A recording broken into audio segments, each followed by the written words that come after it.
Hello everyone, today we are starting the story of a young man who was granted a second chance. Going back in time to 10 days, the world plunged into the darkness of an apocalypse. In this grim reality, the entire world has become a brutal arena for evolution. It's humanity's greatest opportunity and trial, as well as a playground for gods and demons alike. With a direct injection of the zombie virus, he awakens an SSS-level talent, the Virus King. Now, he embarks on an extraordinary path of evolution, wielding control over the virus itself. Join us as we go deeper into the tale. Please leave a like as today's like goal is 1,500 likes. Hit the subscribe button for more videos.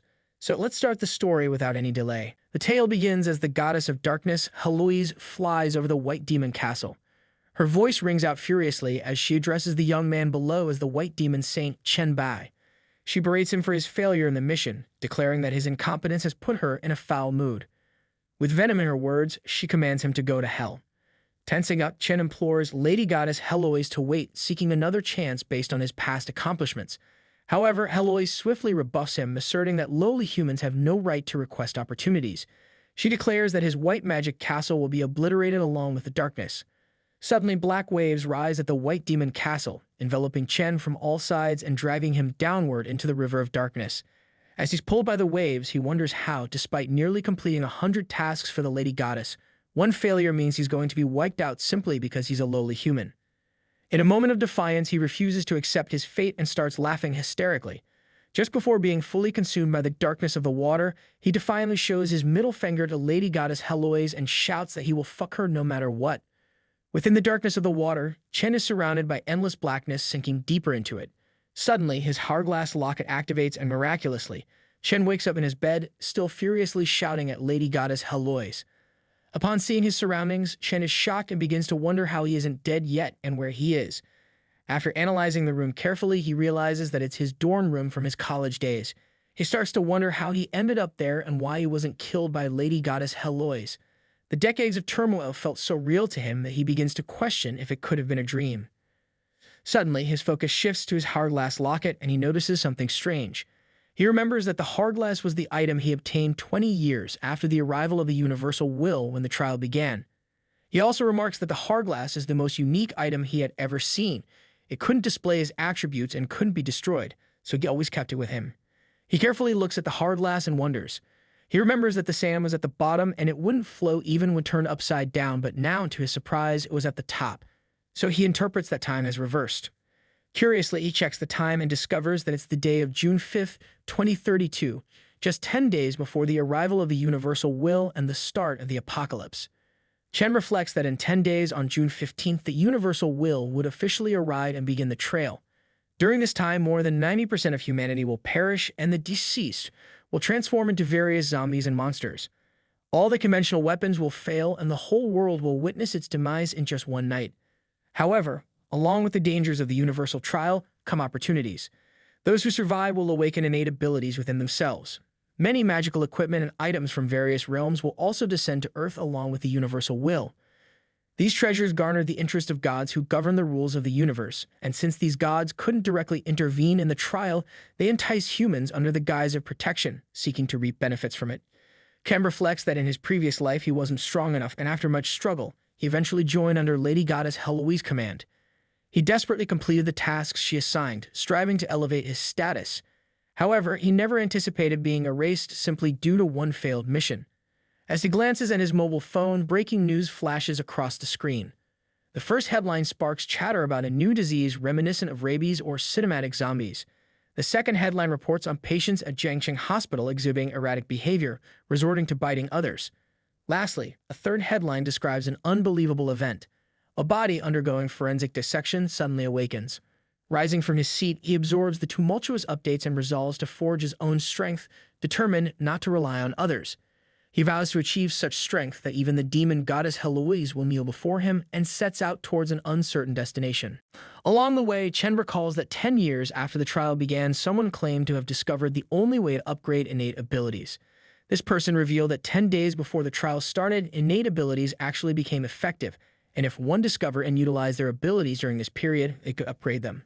Arriving at the hospital, Chen masks up and strides in with a clear strategy. Reflecting on his past life, he recalls his E-ranked virus resistance innate ability. He now believes that to upgrade his ability, he must use the virus to trigger and strengthen it in advance. Inside, he overhears a doctor and nurse discussing the unprecedented disease. The doctor marvels at the unfamiliar symptoms, while the nurse likens the patient to a scene from a movie.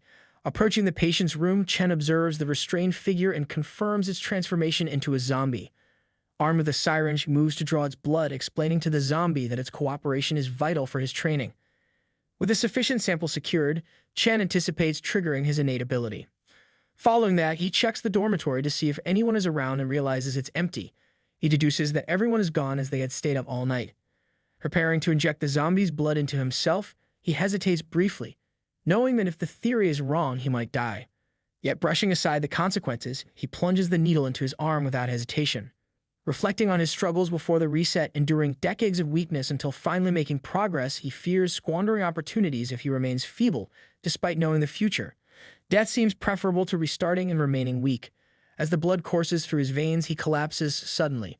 Upon awakening, he finds himself back in the White Demon Castle, confronted by Heloise urging him to relinquish resistance and embrace the darkness. This time, however, Chen rises defiantly, vehemently declaring his intent to conquer Heloise.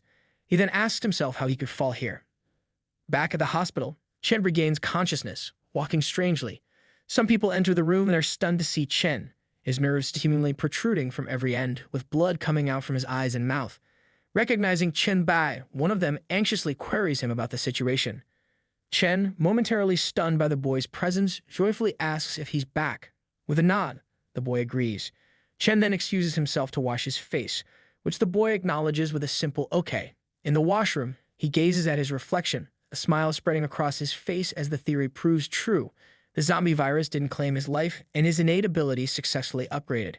Wondering about the level of his newfound power, he is startled to hear a voice congratulating him on being chosen as a pioneer and receiving the title of Pioneer and Awakening in advance.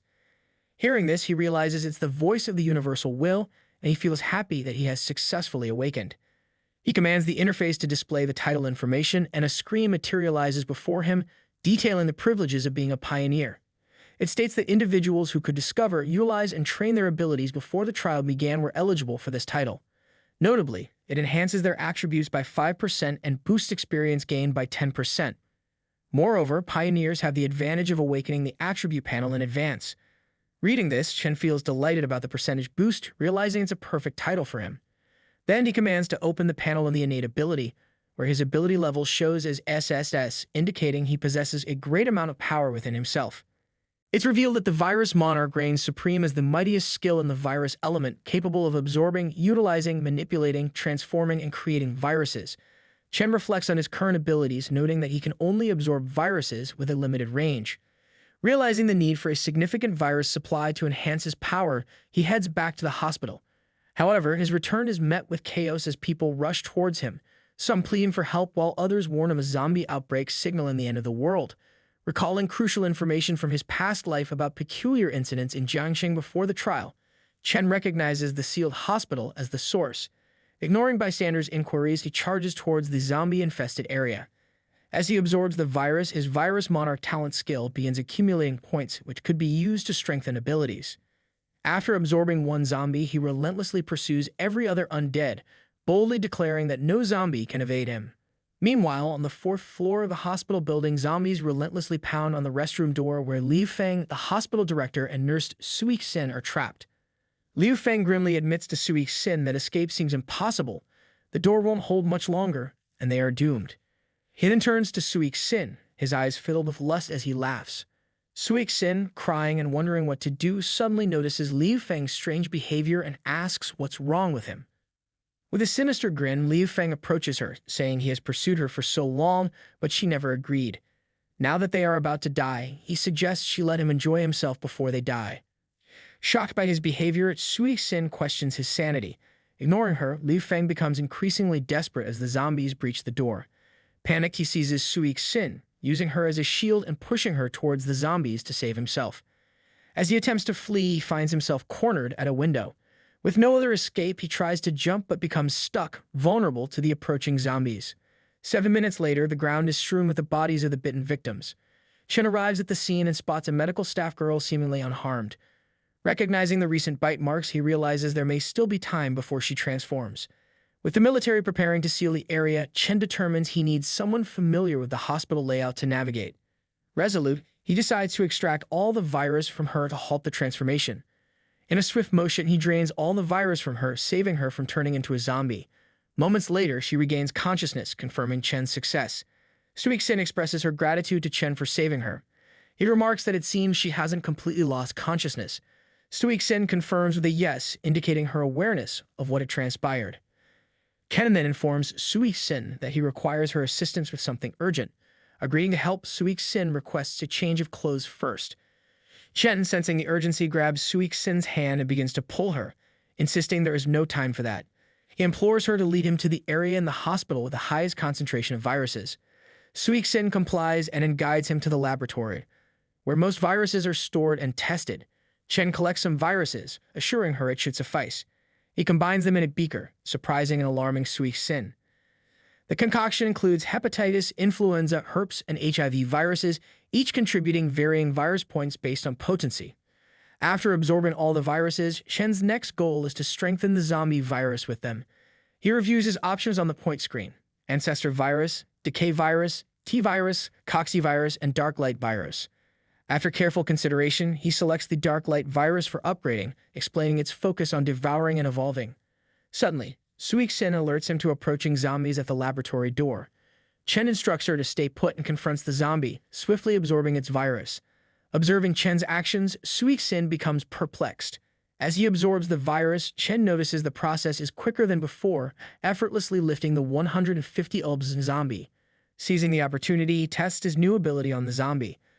With determination, he unleashes the Dark Light virus ability, witnessing black waves resembling branches devouring the zombie entirely within seconds, assimilating it into himself. Chen feels invigorated, noting the rapid absorption speed and even experiencing some stamina recovery. Meanwhile, Suixin trembles in fear at the sight of him. Nervously, she asks him what he has just done. Chen smiles casually and inquires what is troubling her. Suixin sighs with relief and expresses gratitude, acknowledging his role in saving her. Trusting him not to harm her, she offers her help in keeping his secrets. Chen extends his hand to assist her in standing up and introduces himself as Chen Bai. Suixin reciprocates the introduction. Suddenly, Chen hears sounds indicating the arrival of military personnel. Realizing this, he shares with Suixin that it appears the military and police have reached the hospital. They must have sealed off the area and are clearing out the zombies. He suggests they leave as well. Holding her hand, he leads her to the rooftop, explaining they can't risk being isolated and questioned.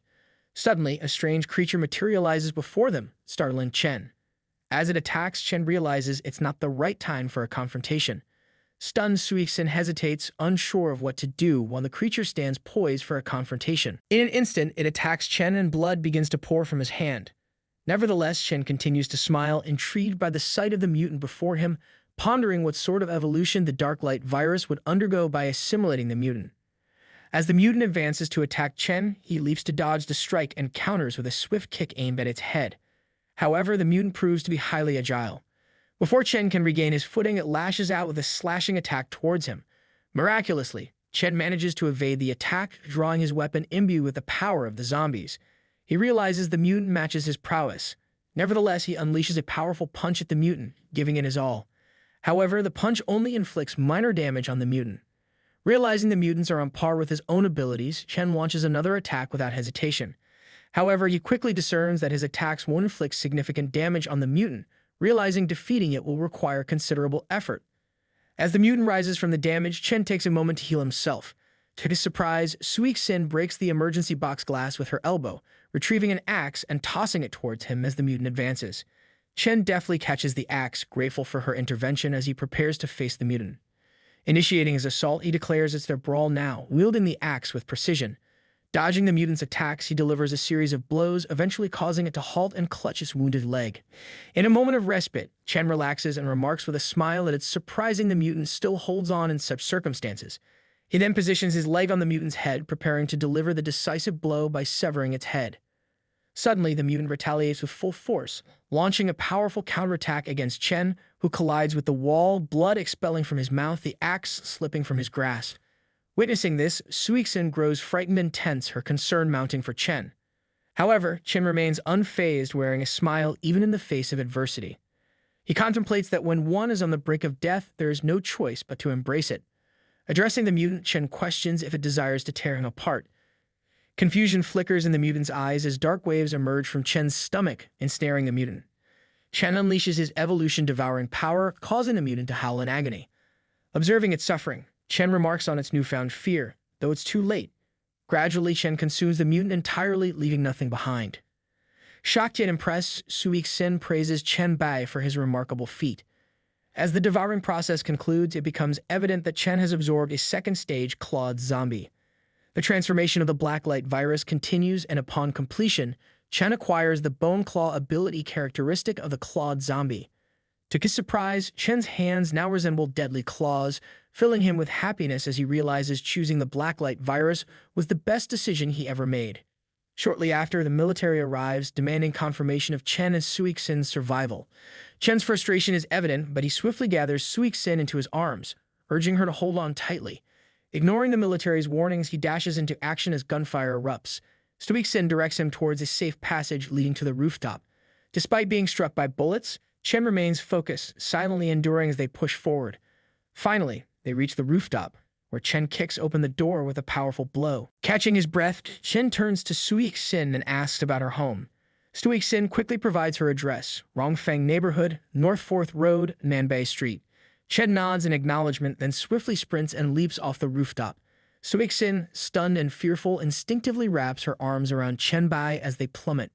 Minutes later, they arrive at Suixin's house. Upon entering her room, Suixin points out the bathroom and offers to assist Chen in cleaning his wounds.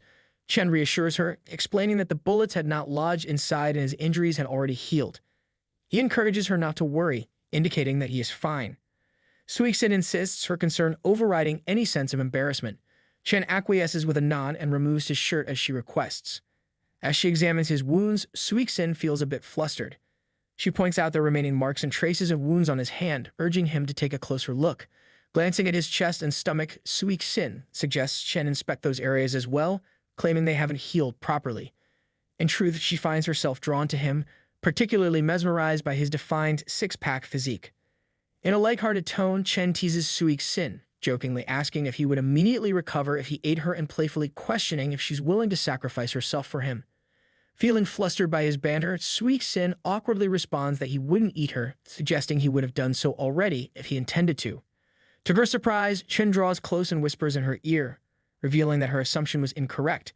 He confesses that he hadn't eaten her earlier because the circumstances hadn't been suitable. Taken aback by his revelation, Suixin finds herself speechless.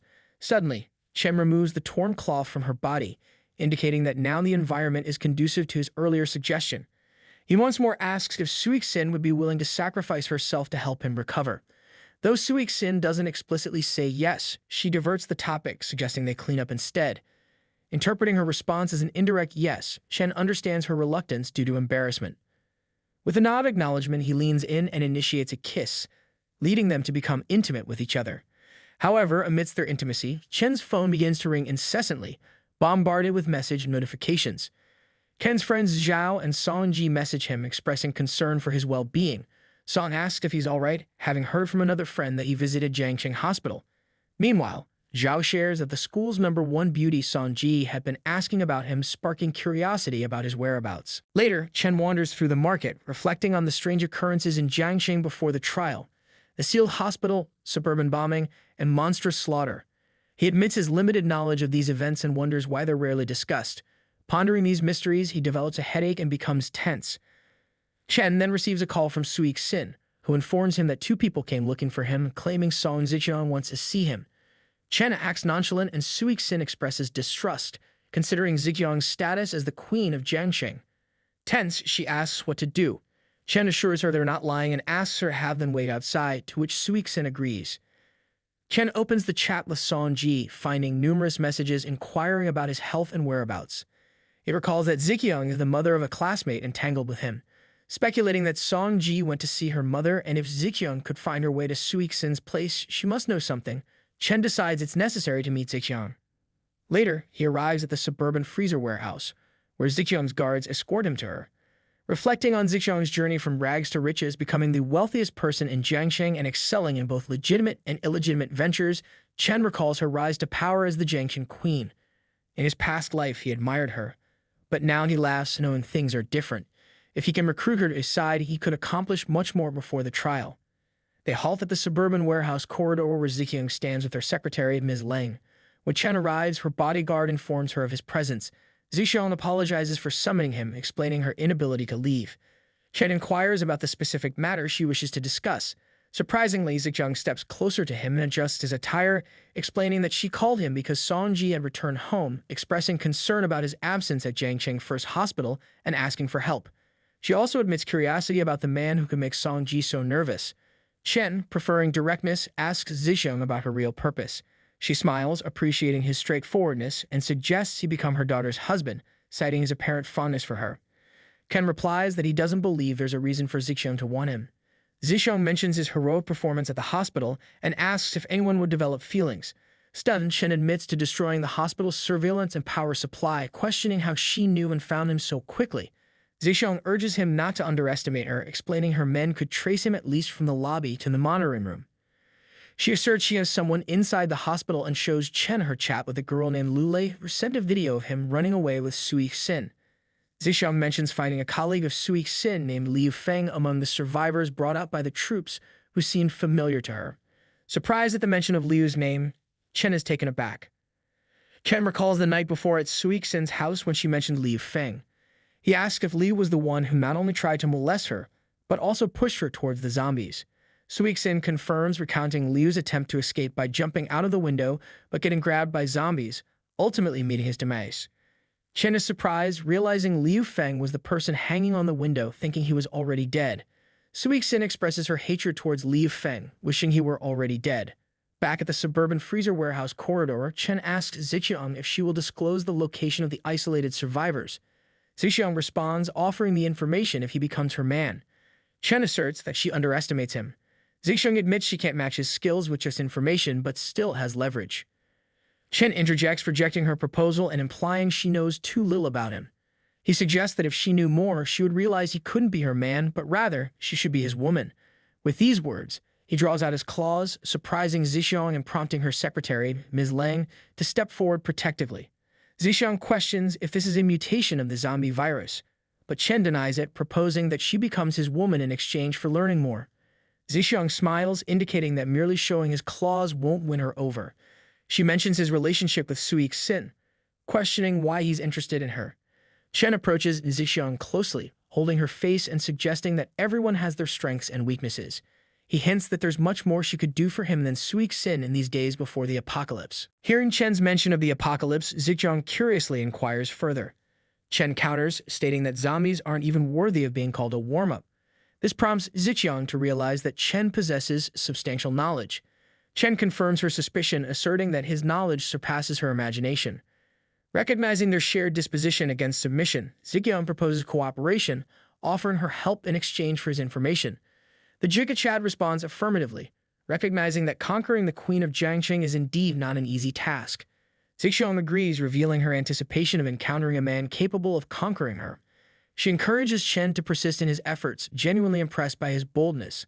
Suddenly, they hear gunshots from outside. Chen's expression shifts to alarm as he questions what's happening. Tensely, Zixiong reveals that Commander Huang dispatched Captain Zhao to negotiate with her the previous night. They sought the use of refrigerated warehouses to store live zombies and survivors from isolated capitals, likely the source of the gunfire. However, she questions how things went awry given the few zombies in the cold storage barely mobile. Chen ponders the swift discovery of the zombies, unexpected due to their sluggishness and low temperatures. Unaware of the increased mutation risk in extreme conditions, he refocuses on the present. They're in a suburban cold storage where mutated zombies lurk.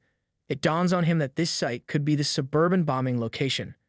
Determined, he suggests further investigation, excited about the mutation's nature. Meanwhile, commandos hurl grenades into the meat monster's mouth, causing explosions. Fog fills the area as they await the outcome, surprised to see the monster emerge unharmed. Captain Zhao issues an order, realizing their weapons are futile against the creature. Everyone forms groups and spreads out to lure the monster separately, instructed to hold out until reinforcements arrive. To Zhao's surprise, Zixiong arrives urgently, requesting the commandos to cease fire and retreat. Tensely, he questions her intentions. Zixiong explains their weapons can't harm the creature, urging Zhao not to send the commandos to their deaths. She instructs him to protect and evacuate the cold storage employees and survivors. Zhao argues it's impossible to escape without restraining the monster. Meanwhile, Lu Lei faces imminent attack. Zixiang insists Zhao follow her instructions and not worry about the monster. Chen intervenes, shielding Lu Lei and grappling with the monster, revealing its overwhelming size. The meat monster lunges at Chen, but he dodges swiftly and counterattacks with his claws, striking its arm. They face off again as the monster attempts to hit Chen, but he evades, causing it to hit the walls instead. Witnessing this, Zhao questions Zixiang tensely, asking if she's raising a monster. Zixiang laughs, revealing Chen as her partner. Meanwhile, due to the broken wall, beef carcasses spill out and Chen climbs on top. He pleads with the monster not to eat the beef, skillfully devouring himself. As he consumes the beef, he gains strength and endurance, remarking on its premium quality. Chen notices the tired monster trying to replenish its energy. Seizing the opportunity, he attacks, knowing it's its turn to perish. Despite seeing Chen's impending attack, the tired monster is unable to react and gets struck by his blows. Zhao and Zixiang watch in astonishment as Chen relentlessly attacks the monster with his claws, rendering it powerless. With the monster unable to retaliate, Chen activates his devouring skill, ensnaring it with black wave branches. Witnessing this, Zhao is shocked, voicing disbelief at Chen's abilities. Meanwhile, Chen continues to devour the monster slowly. Zhao attempts to request a missile launch, but Zixiang intervenes, urging him to remain calm. She reminds him of Chen's assistance and warns against rash decisions, emphasizing the potential consequences. 10 minutes later, every commando aims at Chen, shields raised. Captain Zhao orders everyone to stay alert with loaded bullets. Zixiang reminds Zhao of his earlier restraint, which he reaffirms. Meanwhile, Chen increases his power, unlocking his new talent, Virus King, and gaining 500 virus points. Devouring a rare mutant enhances his abilities, including a new one named Heavy Hammer. Pleased with his evolution, Chen feels powerful, but regrets the lack of challenge.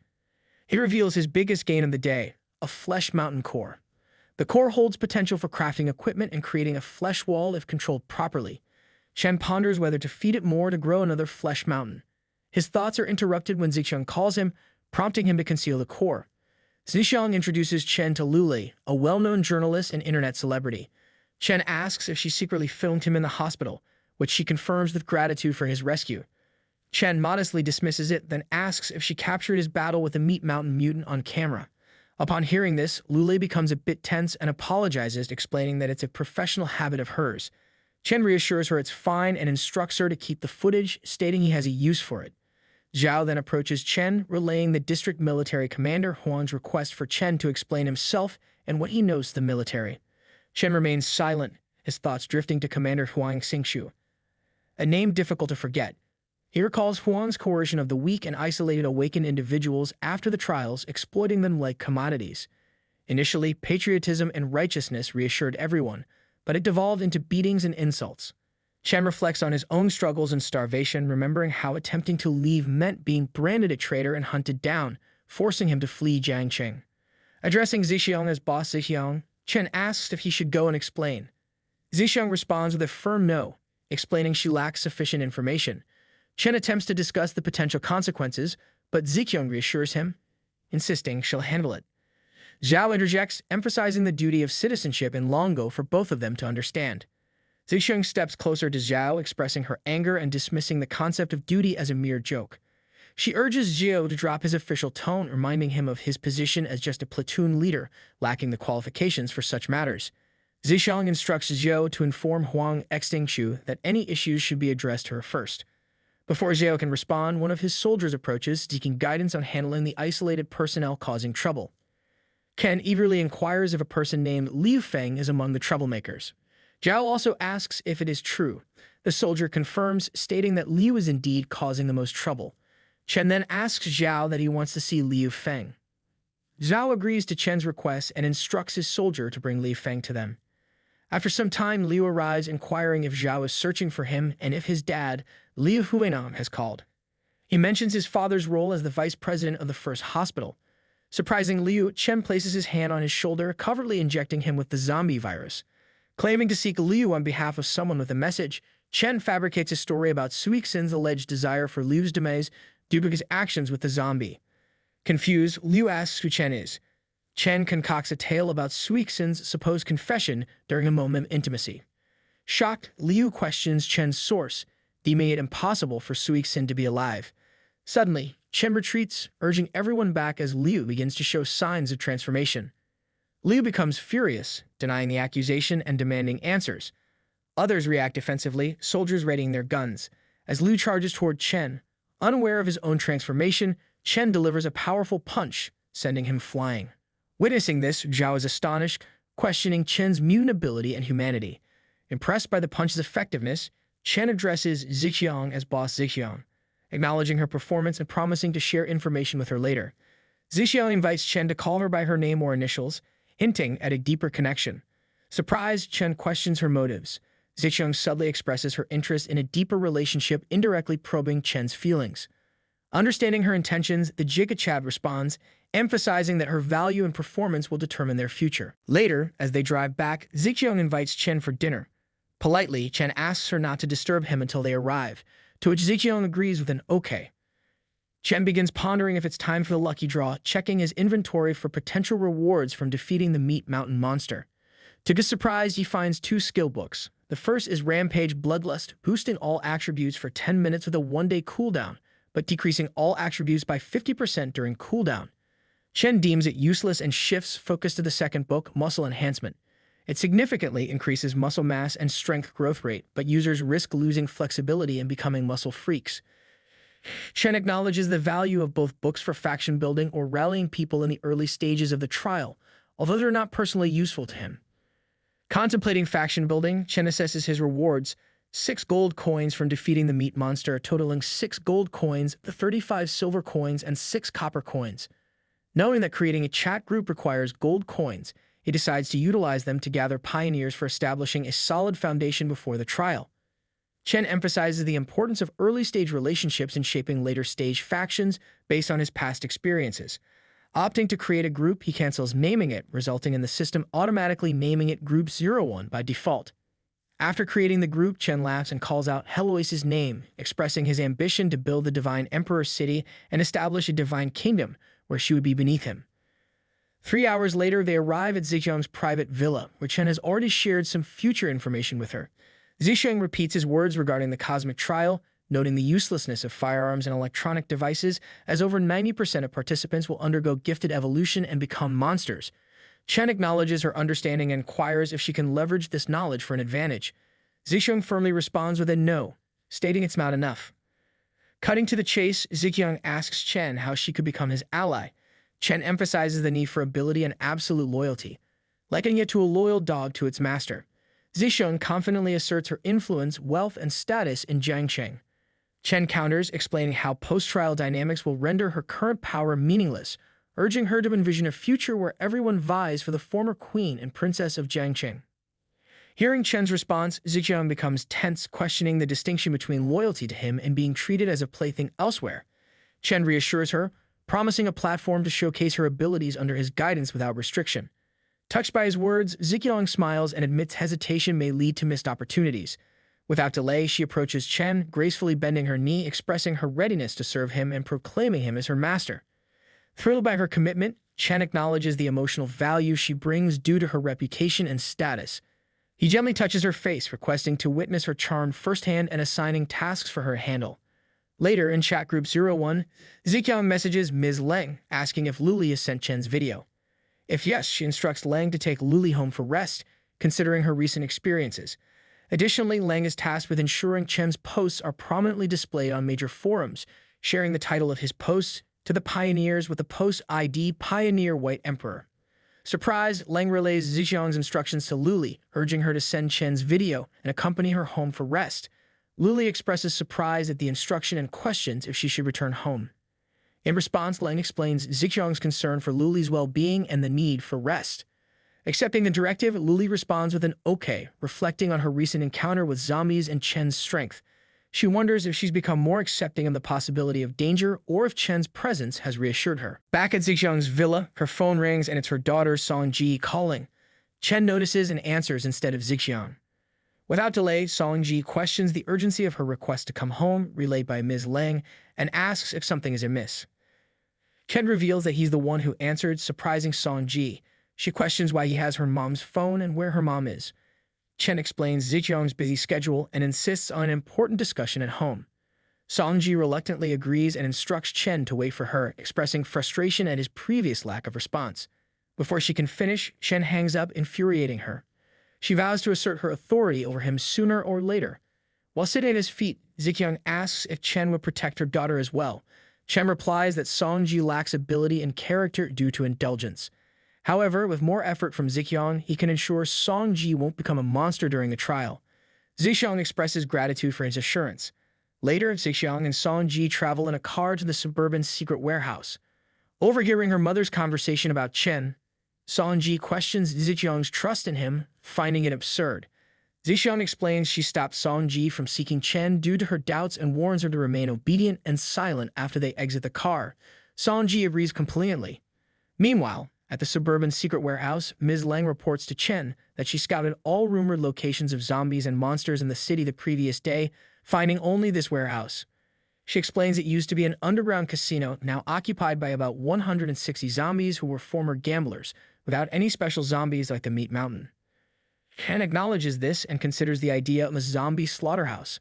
However, he dismisses it due to the difficulty of eliminating the Meat Mountain in indoor hospital settings and the remote location of the secret warehouse, making it hard for news to spread if something happened. Ken confirms with Ms. Lang that she visited all the places rumored to have zombies but only found them at the secret warehouse. Ms. Lang responds affirmatively. By this time, Ziqiang and Songji have also arrived. Chen begins to speculate that someone is collecting zombies and that the location where these zombies are being kept could be a zombie slaughterhouse. He notes that the military only dares to contain a few dozen zombies at most, but this person aims to gather all the zombies and monsters. Finding this prospect very exciting, Chen openly questions whether the anonymous individual is a curious adventurer or a pioneer with insider information. Chen directs the workers to open the warehouse door, unleashing a swarm of zombies. He swiftly defeats them, impressing Songji and capturing Suixin's recording. After dispatching the zombies, Chen absorbs the virus from them, earning the title of Zombie Hunter and enhancing his attributes. He unlocks the serum formula in the talent tree, recognizing its vital importance in combating the zombie threat. Gathering everyone, Chen reminds Ziqiang of their pre-trip conversation about zombie combat strategies.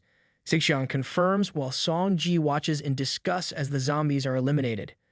Ziqiang explains the necessity of using cold weapons to minimize the risk of mutation during the trial and ensures everyone's safety. Chen holds up a zombie, inviting everyone to showcase their talents. Ms. Lang volunteers first, surprising everyone by swiftly dispatching the zombie with a brutal body slam and neck snap. Impressed, Chen commends her speed and precision. Ziqiang steps up next, attacking a zombie with a baseball bat. While she knocks it down easily, Chen notices she lacks the strength to finish it quickly, requiring multiple hits. Suixin follows, using her knowledge of anatomy to overcome a zombie despite her lacking strength. Chen acknowledges her effort. Handing the bat to Songji, Ziqiang encourages her to face the next zombie. However, Songji panics, unable to fight, and ultimately fails the challenge by wetting herself without even trying. Chen remarks on her failure. Chen beckons Ziqiang for a discussion, expressing suspicion about Ms. Lang's findings regarding the rumored zombie locations. He tasks Ziqiang with a thorough investigation. Ziqiang agrees and inquires about Songji. Chen, disappointed, stresses the importance of everyone's progress, especially Songji's. He emphasizes the need for efficient training, prompting Ziqiang to arrange practice for her. Tense with anticipation, Ziqiang mentions Chen's unresolved virus issue. Chen hands her a paper containing the serum formula, surprising her. Upon reading it, Ziqiang comments on its complexity. Chen explains its significance and the option to generate the formula with the provided materials. Ziqiang expresses gratitude for Chen's trust and vows to safeguard the formula while completing the task diligently. Chen acknowledges, instructing Ziqiang to proceed with her work and arrange for someone to send him back. Ziqiang confirms and suggests Ms. Lang as the messenger. Alone again, Chen checks his mobile, feeling tense at the mocking responses to his post. Amidst the negativity, a private message from someone named Shil catches his eye. Shil reveals himself as a fellow pioneer and inquires about Chen's knowledge. Realizing the potential for valuable connections, Chen asks about Shil's talent. Shil responds with an S-level mental control ability. Chen shares information about the communication features unlocked by the pioneer, directing Shil to chat group 001 for basic information. He invites Shil to reach out with any further questions after reviewing the materials. Shil joins the group using his real name, Han Xiao. He then messaged Chen, asking if he can invite someone. Chen inquires about the person Xiao wants to invite. Xiao responds that it is someone named Shuchuan. Hearing this name, Chen is stunned, recognizing it as that of the emperor-level powerhouse known as Su Qun. Excited at the prospect of such a powerful individual joining the group, Chen tells Xiao that he can invite any other pioneers he comes across. After this exchange, Chen has a hearty laugh. Eventually, Shuchuan joins the chat group. On the same day at 7:30 p.m., Luli is on a call with Zixiang. Zixiang asks if there are any results from the investigation into the collection of zombies. Luli confirms progress, attributing the actions to the forces of the Jiangqing Lord, who are funneling the zombies to the Manga container yard near the Jiangqing Wharf. She mentions dispatching someone for further intel, but they haven't returned, prompting her to proceed with the meeting. Suddenly, 2 injured men collapse before her, startling her. A man appears at the window, laughing ominously. Fearing discovery, Luli informs Zixiang tensely that she's been found out. Meanwhile, at Zixiang's mansion, Chen converses with Huai Liu, who seeks clarification on his talent's instructions. Chen agrees to help and requests the details. Huai Liu sends the term yin wood, prompting Chen to search for it on his panel. The search reveals that yin wood is the most yin of woods with an endless source of life. With yin's soul entering the body, it becomes the land of eternal life. Activating the wood body costs 1 spirit, while activating yin's soul costs 1 constitution. Chen notes that yin wood is an SS-level talent and informs Huai Liu that the cost of activating the ability is quite high. If his spirit is more than 3, it would cost a spirit to activate the wood body. Huai Liu thanks Chen for providing this information, mentioning that he has 5 spirits. Zixiang rushes to Chen urgently, prompting his concern. She explains that Luli discovered the zombies' destination at the Mankai container yard but was caught. The opposing party seeks negotiations. Surprised, Chen questions whether Luli was contacted or if she betrayed them. Zixiang denies the latter, asserting her trust in Luli's loyalty given their close relationship. She attributes the issue to the investigating team's actions. Determined to rescue Luli, Chen vows to intervene. Zixiang expresses gratitude for his commitment. Meanwhile, at the Mankai container yard, Luli is tied up by Xingmeng, a pioneer. He presents her with an ultimatum: submit to Zixiang or become his plaything. Luli struggles against her restraints as Xing approaches with a drink, warning her not to resist. Suddenly, Chen's voice cuts through, declaring that there is no grace in forcing someone to drink if the girl doesn't like it. Chen, calmly eating at Xing's table, surprises Xing, who wonders how Chen managed to sit there without his knowledge. Chen stands up and asks Luli if she's hungry, mentioning that the steak isn't bad. Furious at Chen's nonchalant demeanor, Xing feels mocked. Chen then feeds Luli, who is embarrassed, and tells Xing that he's there to take Luli back. Xing asks if Zixiang sent him, but quickly realizes that if Chen could get this close without being noticed, he must be a pioneer too. While Xing processes this, Chen unties Luli and asks her to go outside, mentioning that Zixiang is waiting for her in the car. Luli responds with an okay and leaves. As Luli leaves, Xing comments that it seems Zixiang is already under Chen's control. Chen agrees, and Xing remarks that it's interesting, suggesting that the Queen of Jiangqing wouldn't surrender so easily, implying Chen must have intriguing methods. Xing suggests an exchange of ideas, noting their influence over Jiangqing's major forces. He has subdued the Lord, Chen the Queen, leaving only the commander. Xing proposes an alliance to make himself king, offering Chen a significant role. Despite the toast, Chen surprises Xing by declining the offer. Infuriated, Xing throws his glass and boasts of his S-level talent, challenging Chen to drink the punishment wine. Chen counters by revealing his investigation into Xing's activities, including the creation of zombies from living people. He deems Xing's power harmful and useless, asserting his SSS-level talent renders him unworthy of assistance. Xing laughs and draws his weapon, revealing his talent called Slaughter Progression. He explains that this talent allows him to permanently transfer parts of the attributes from his kill targets to himself, enabling indefinite growth. Xing boasts that this invincible top-level ability is still just a single level. He then challenges Chen, asking if Chen, with his supposed SSS-level ability, is afraid he will instantly become a god. The Jiga Chad responds calmly, saying he's close enough but can handle it. He muses that Xing's ability and unlimited growth pure combat skill resembles equipment in its nature. Enraged by Chen's nonchalance, Xing charges at him, shouting that he hopes to increase his attributes by killing Chen. Xing commands Chen not to disappoint him. Just as Xing lunges at him, Chen dodges the attack and activates his special hammer ability. Seeing Chen dodge, Xing realizes that Chen has a shape-shifting talent, finding it interesting but still underestimating his strength. Chen, however, remains cautious, recognizing that Xing hasn't fully explained his abilities, so he's unsure of their full effects. Xing attacks again with his claws, and Chen counters with his hammer hand. Their punches collide, creating a massive impact in their surroundings. The force of their clash reverberates through the warehouse, shaking the walls and sending debris flying. After that punch, Xing is momentarily pushed back but quickly recovers and attacks again. Chen counters with his hammer hand, but this time Xing stops the attack by grabbing Chen's hand. Xing taunts Chen, questioning his strength and demanding that he reveal his supposed SS talent. The Jigachad responds calmly, saying he's been using his skills all along and that Xing simply hasn't recognized them. Enraged, Xing dismisses Chen's words as nonsense and unleashes a full-power attack. Chen, feeling the pressure, braces himself but is sent flying into the wall by Xing's punch. Xing stands over him, declaring that Chen's strength, physique, and agility are all inferior to his own power. He accuses Chen of pretending to be strong and insists that Chen's tricks are meaningless in the face of his absolute power. Suddenly, Xing coughs up blood, clearly shocked and confused by what's happening. His status screen displays two notifications. The influenza virus and encephalitis B virus have exceeded his immunity limit, reducing his physical strength by 3, his agility by 5, and his overall strength by 2. Additionally, Xing receives a negative buff, causing fear of light and water, as well as slowed thinking and movements. Struggling to understand what's happening, Xing hears Chen remark that his physique is indeed impressive, as it took a considerable amount of time for the viruses to take effect. Chen then asks Xing how it feels to have so many illnesses. Furious, Xing shouts that Chen is a sneaky bastard and goes to attack him. However, Xing's weakened state allows Chen to easily defeat him with a hammer hand. Chen retorts that he isn't sneaky, as he had already warned Xing about his various attack methods, expressing pity that Xing didn't believe him. He then devours Xing's entire body. A system alert appears, indicating a whole evolved human has been absorbed, completing the Black Light virus's initial awakening, significantly increasing Chen's attributes.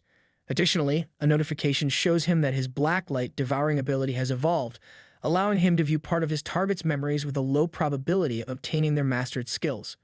Seeing this, Chen feels happy as the attribute bonuses provided by the Blacklight virus have changed from active use to permanent attribute bonuses, a huge benefit for him. He checks how many attributes have been added and finds that it's 20% more strength, 20% more spirit, and 100% more regeneration, on top of the previous bonuses of 30% more strength. Picking up Xing's claw, Chen realizes that they can no longer play around with ordinary people, as those with basic attributes below 5 are too fragile for him now.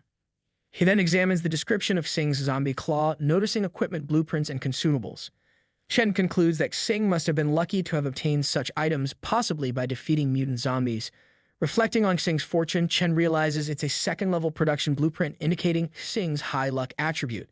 However, now all these possessions belong to him. As night falls, Chen exits the container yard, pondering how his talent has progressed from E to SS. The rumors of 3 strange events has been very rewarding. At the same time, he has also taken over Zixiang, the future lord of Jiangqing. Just then, Zixiang opens the car door, prompting Chen to get in. Considering his current strength, Chen decides it's not worthwhile to seek out randomly appearing monsters before the trial. Instead, he resolves to organize and prepare for the trial's advent in the coming days. Later, at Zixiang's residence on the eve of the trial, Chen eagerly awaits the impending start near the glass window. A knock prompts him to invite Zixiang, Leng, and Suixin inside. Zixiang updates Chen on completing his tasks on time, while Leng confirms terrain and population information for the Peak Villa area. Suixin adds that material purchases are finalized. Chen acknowledges their efforts and instructs them to lay out all information. Messaging his group, Chen reminds them of the impending trials, emphasizing the need for vigilance despite their advantages. As the countdown begins, members express gratitude and thoughts with each passing minute. With 10 seconds remaining, Chen asks Zixiang and the others to come and witness the impending change in the outside atmosphere, as the peaceful scene will soon become history. As each second passes, the tension mounts. At 5 seconds, Songji expresses her fear to Leng, who reassures her. Suddenly, as the countdown ends, the moon turns a fiery red, signaling the beginning of the trials. The Blue Star Doomsday trial officially commences, with people transforming into zombies while survivors undergo evolution. Evolved humans gain innate abilities and can level up by gaining experience. Chen explains that other races from the universe will also participate in this life and death race. The Blue Planet becomes a proving ground with countless secret realms and world rifts, offering both danger and opportunity. Everyone must strive to grow and evolve. Suddenly, Chen notices his locket shining and receives a notice that the hourglass of time has been recognized and bound. Confused, he wonders what has been recognized, then recalls everyone else in the room and grows tense, not wanting anyone to know about the hourglass. Tensely, he turns around to instruct everyone to leave the room, only to be shocked when he finds them frozen in black and white. Everything around him appears monochrome, even the crashed airplane suspended in midair. Wondering if time has truly halted, he watches as his hourglass absorbs energy from the surroundings. A voice announces the successful binding of the time hourglass. Checking the screen, he discovers a skill called Going Back in Time, allowing him to return to any point in the past and erase all gain from the vanished timeline, with a cooldown of 72 years, 6 months, and 7 days. It is also given that this skill couldn't be modified by any skill or equipment to reduce its cooldown. Reflecting on it, he realizes that if he looks back, it seems that he was able to be reborn because of the hourglass. He also notices a column for status save and read. Status save allows him to mark the current physical and mental status and skill status without any cooldown, while status read enables him to read saved status without affecting memories or items held. He wonders how he acquired such a powerful life-saving skill with just a 1-hour cooldown. The environment then returns to normal, and Zixiang asks if he had any orders for them or if she just misheard. Chen confirms she heard him correctly and instructs her to confirm the safety of their villa as soon as possible, as the night poses significant danger.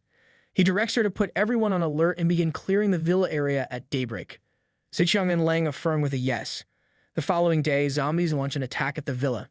Zixiang swiftly counters, showcasing her mastery of the newly acquired Amethyst Eyes skill. This ability transforms objects into amethyst or employs them for offense or defense, its potency escalating with mental strength. Additionally, she's acquired the Insight Crystal skill, enabling her to discern the attributes of targets. Its effectiveness varies with mental strength. Zixiang utilizes her Insight Crystal to evaluate the zombie's attributes before launching her attack. Meanwhile, Lang has acquired the skills of an A-level assassin. With the assassin skill, one's breath becomes invisible and undetectable, while also enhancing strength and sensitivity. Lang effortlessly dispatches the zombies with a single strike. Next, Zixiang's guards attend to the wounded survivors, guiding them to the lobby. Suixin, feeling tense, instructs the guards to administer the zombie serum to the survivor for immediate treatment. Suixin herself now possesses the high-speed recovery skill, a level B ability that accelerates self-recovery from injuries and stamina, and can be actively applied to others. Later that night, Chen and Lang discuss the favorable progress. Lang confirms that everything is proceeding smoothly thanks to Chen's prior arrangements, with no unforeseen incidents thus far. Chen informs Lang that he's entrusting the remaining tasks to her, citing more pressing matters on his agenda. Although surprised, Lang acknowledges his decision with an okay. Chen then leaps into the sky, soaring with such speed that it creates a rush of air. Moments later, Chen races towards a destination through Jiangxing Mountain Road. Amidst his sprint, he reflects on the initial challenges posed by the Doomsday Trial, particularly the limitations on vehicles and firearms. However, with his current velocity, he anticipates reaching his destination on time. Recalling the mysterious sign he spotted on the first day of the Doomsday, he regrets not understanding its significance sooner but resolves to capitalize on opportunities this time around. Later at Jiangxing University, while Chen is absorbing viruses from zombies, a change occurs in the moon's signs. Chen interprets it as a signal that all evolvers eagerly anticipate, the descent of the avatar of the god onto Earth. Sensing the presence of the god nearby, Chen is interrupted by someone who identifies him as an evolver. This person, a merchant, expresses admiration for Chen's strength in the early stages of the trials and proposes a business deal. Delighted by the opportunity, Chen expresses his readiness to engage in business with him. However, the merchant humbly downplays the honor, saying that it is just a trade with him, so there is nothing to be honored about. Chen expresses that he's had the honor of hearing about him and eagerly anticipated their meeting after seeing his symbol. He then bows down in front of the merchant, addressing him with reverence as the kind, fair, generous, rich, and powerful god of trading, Lord Lido. Hearing this, Lord Lido appears in his true form and tells Chen that he is flattered by him and sees their meeting as destiny, so he decides to gift Chen a special reward as a meeting gift. Lido gives Chen a card explaining that it is a gold membership card to the Goblin Chamber of Commerce, which grants a 12% discount on every item purchased. Chen, seeing this, reflects on how in his last life he had been immune to compliments and praise, so it was good to be quick on the uptake. Chen takes the card with gratitude, acknowledging Lido's generosity and kindness, and Lido mentions that since Chen is willing to trade with him, he will show him the products. Chen observes the first item, the Thunder Walker Scroll, an S-grade item known for harnessing the power of thunder, boasting potent combat abilities. Priced at 500 gold coins, it's a formidable choice. The second item, Reaper's Touch, is equally impressive, an S-grade legendary sniper rifle exclusive to firearms professions. Chen is taken aback by these offerings and reflects that the Thunderwalker profession scroll is from his previous life, indicating it was purchased from there. He acknowledges Leto's vast collection of profession items, explaining that he wants all of them but apologizes for being unable to afford everything at the moment. Understandingly, Leto mentions that he knows evolvers wouldn't have much currency at the start of the trials. He reassures Chen that his products are of value and encourages him to work hard to achieve wealth. Anticipating future meetings, Leto turns to leave. Chen stops Leto and shares that he has heard the gods couldn't participate directly in the trial and need to invest in evolved beings to make a profit. Chen then asks Leto if he intends to invest. Leto gets impressed with Chen's insight and knowledge and asks if Chen wants his investments. The Giga Chad responds by mentioning that he has heard Leto possess a treasure highly regarded by the gods, suggesting Leto to invest that in him, promising he won't regret it. Leto responds by emphasizing that an investment must yield profits, something coveted by all gods. He questions Chen's ability to offer more than it's worth and expresses reluctance to engage in a potentially loss-inducing venture. Chen, demonstrating his evolved form with the hammer hand and claw, urges Leto to consider his capabilities. Impressed by Chen's SSS-level talent, Leto admits it's tempting but hesitates to invest heavily early on. To Chen's surprise, Leto agrees to give him a chance, advising him to cherish the opportunity. Leto mentions that if it weren't for the fact that Chen was gifted and didn't have the aura of other gods, he wouldn't have agreed. Chen inquires about receiving the precious investment immediately, but Leto declines, explaining that talent alone doesn't guarantee future success. He stresses the importance of proving worth through personal strength and growth. Suddenly, Chen receives a notice. The god of goblins and trading, Leto, has issued him an SS-ranked mission, the ultimate investment. Leto offers Chen a coin, which he can use to summon his shadow upon completing the task. Leto expresses his hope that Chen won't delay too long. Chen then requests Leto to show him the treasure that all the gods covet. Leto agrees and reveals the treasure, the dual profession scroll. This scroll allows the user to have two professions simultaneously, enabling dual attribute growth, attribute bonuses, and concurrent skills.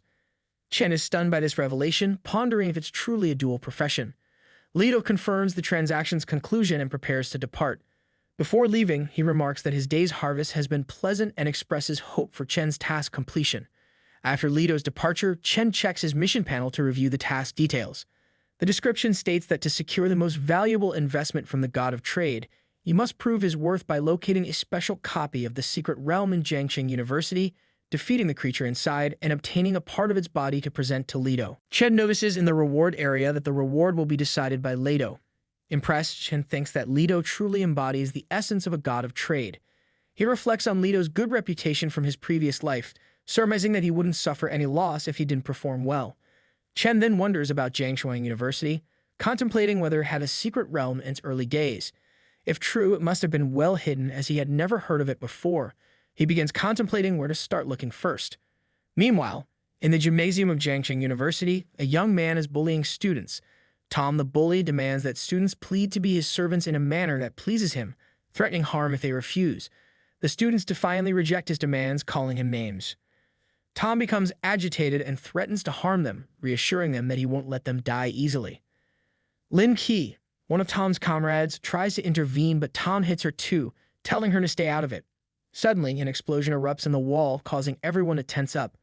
Emerging from the opening, Chen confronts Tom, asking if he had beaten those students. Tom proudly admits to it, asking if Chen didn't like it. When Tom looks up, he's stunned to see Chen coming towards him furiously. The Giga Chad punches Tom with a hammer hand, telling him to go to hell. Seeing Tom in trouble, his friend tries to help by fighting Chen, but the Giga Chad swiftly defeats him as well. While overpowering them, Chen asks if anyone among them is from the medical faculty, as he's looking for something and needs assistance from someone familiar with it. The students replied with a no, mentioning that one was a civil engineer and the others were foreign students. However, a girl named Jia points towards Lin Qi and recalls that Lin Kai is a medical student. Seeing this, Lin Qi gets tense and pleads with Chen not to harm her, insisting that she hasn't hurt anyone. Then Lin Qi starts saying strange things like how she likes the Dragon Nation and describes herself as having a passionate heart, which makes the other students laugh.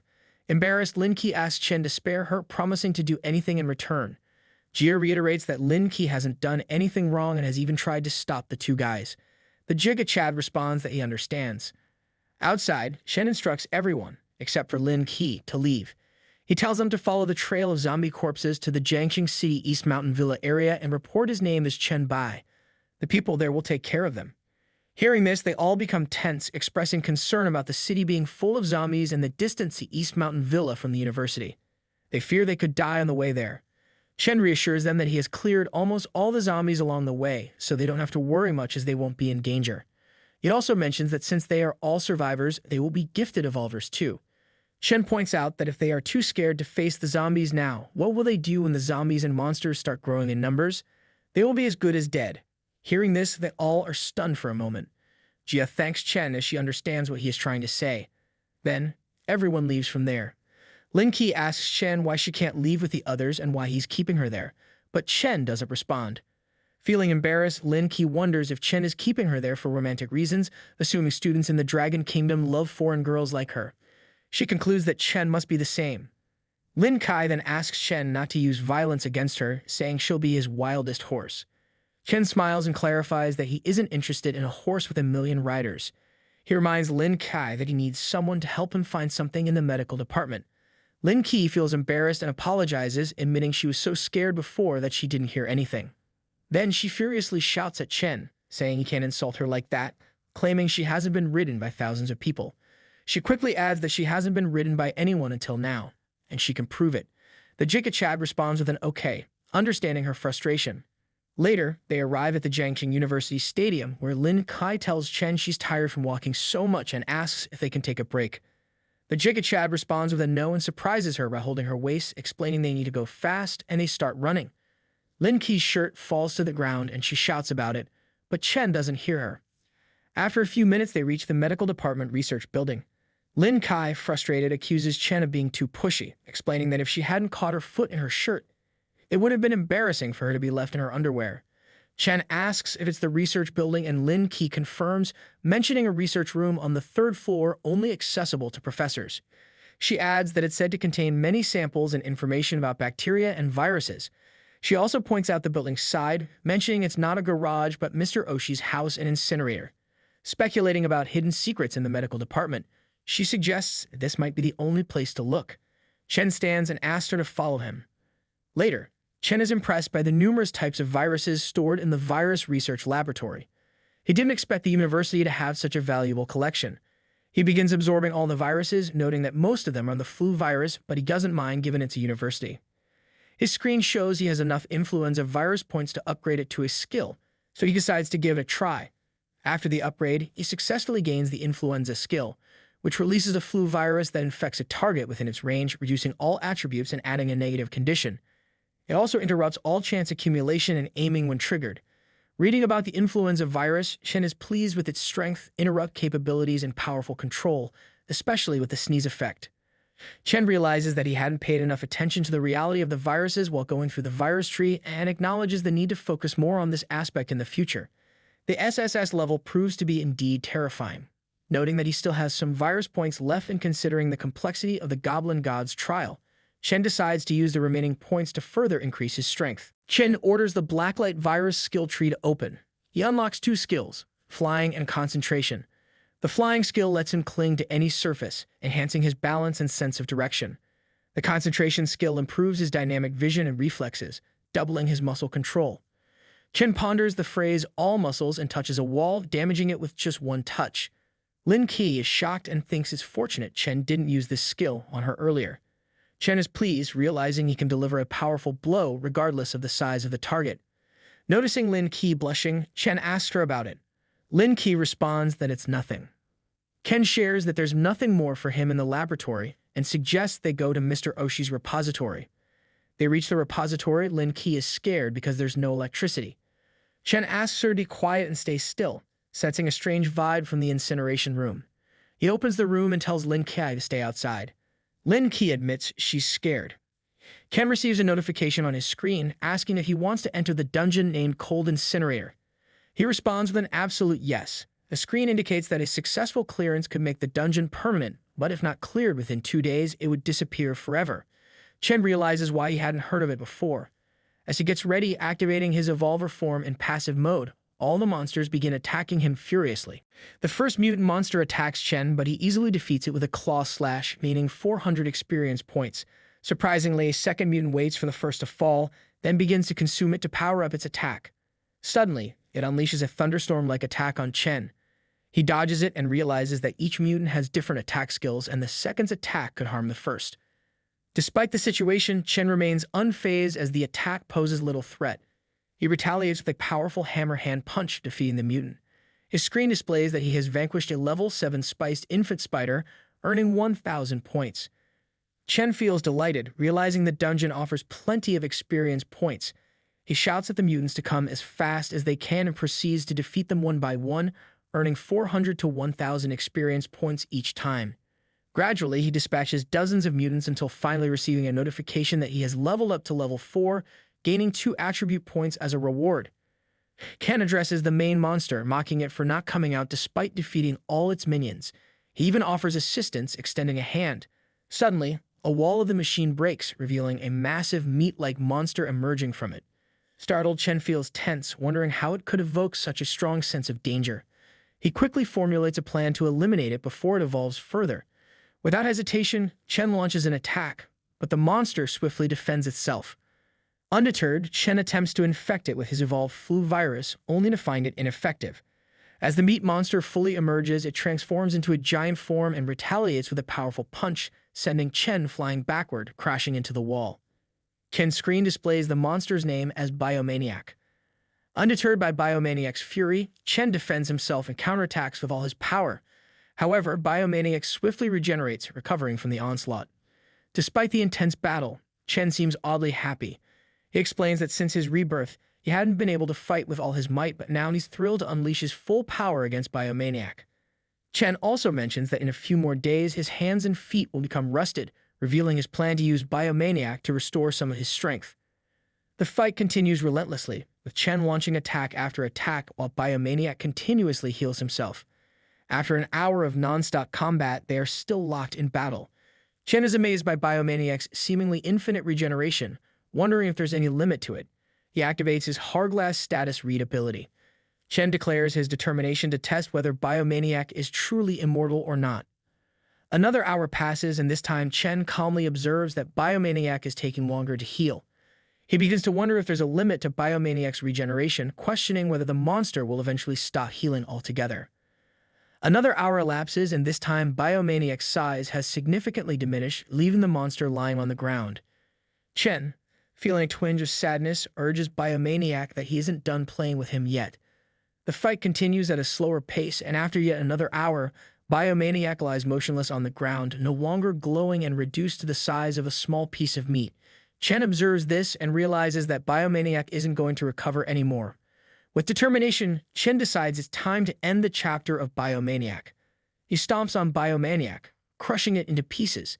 As the dust settles, the screen reveals that Biomaniac was a level 8 boss, and Chen has gained a hopping 10,000 points from defeating it. Furthermore, Chen levels up, reaching level 5. He receives a notification that the dungeon has been successfully cleared, and he now has the option to exit any time. His screen presents him with an intriguing question, whether he wants to upload the clearance video as a paid guide. Chen agrees to the terms, requesting to hide his appearance, name, and ID. Meanwhile, at the villa, Zikyung is getting a healing massage from Sui Xin. Suddenly, she gets shocked to see an announcement in the chat group. A person named White has uploaded the clearance video of the nightmare-level mystery dungeon called Incinerator, with a viewing price set at 1 copper coin. Both Zikyung and Sui Xin are filled with curiosity and decide to watch the video together.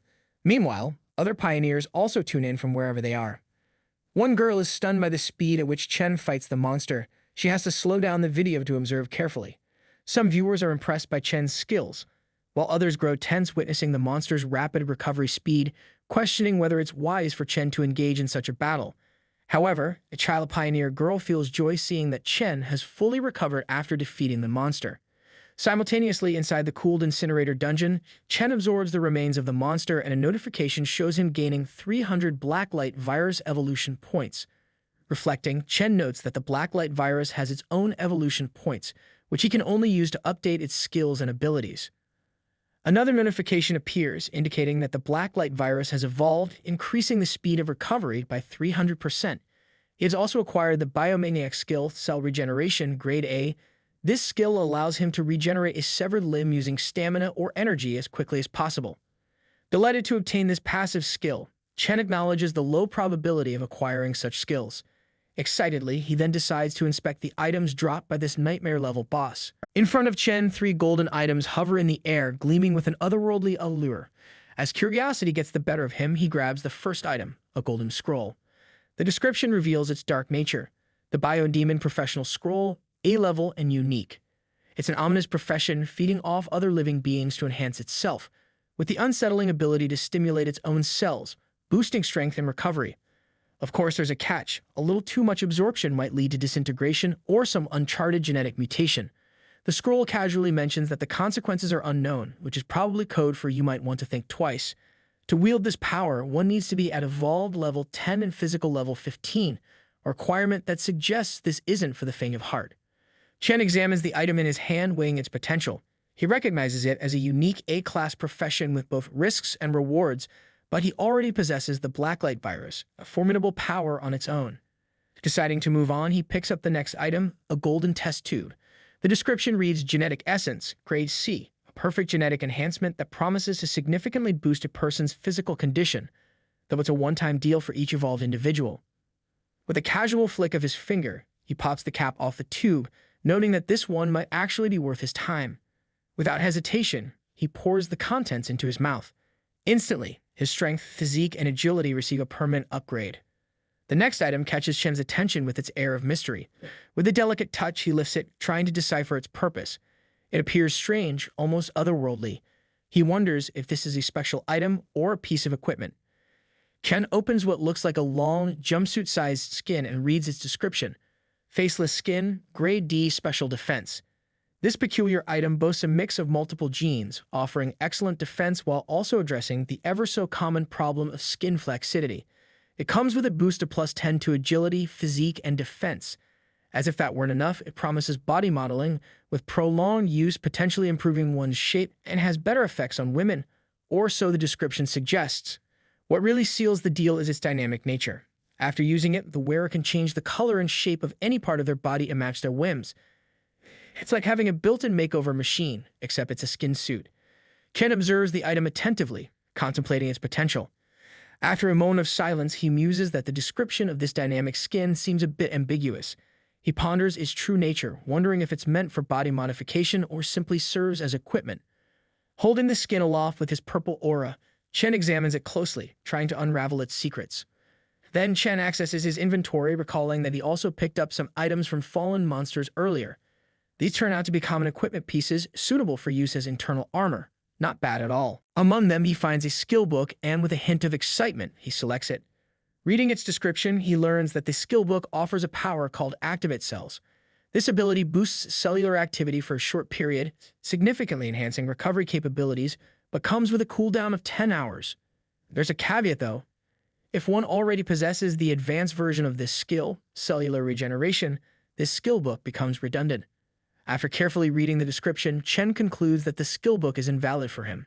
No matter, he thinks, these life-saving skill books can still be traded for something else in the chat room. Glancing at the time, he realizes it's almost time to leave. He just needs to hand over this part of the boss's body to the god of trading, Leto, and the mission will be complete. Surely Leto never expected him to finish the task so quickly. After a few moments of silence, Chen remains still, deep in thought. Something doesn't sit right with him. Leto isn't just some wandering merchant in the game, drifting without direction. He must have come here with a purpose. Chen recalls the god's words, mentioning that he was an unexpected bonus, and how the unexpected harvest of the day was quite satisfactory. The more Chen thinks about it, the clearer it becomes Leto's original purpose likely involved this special dungeon. But something doesn't add up.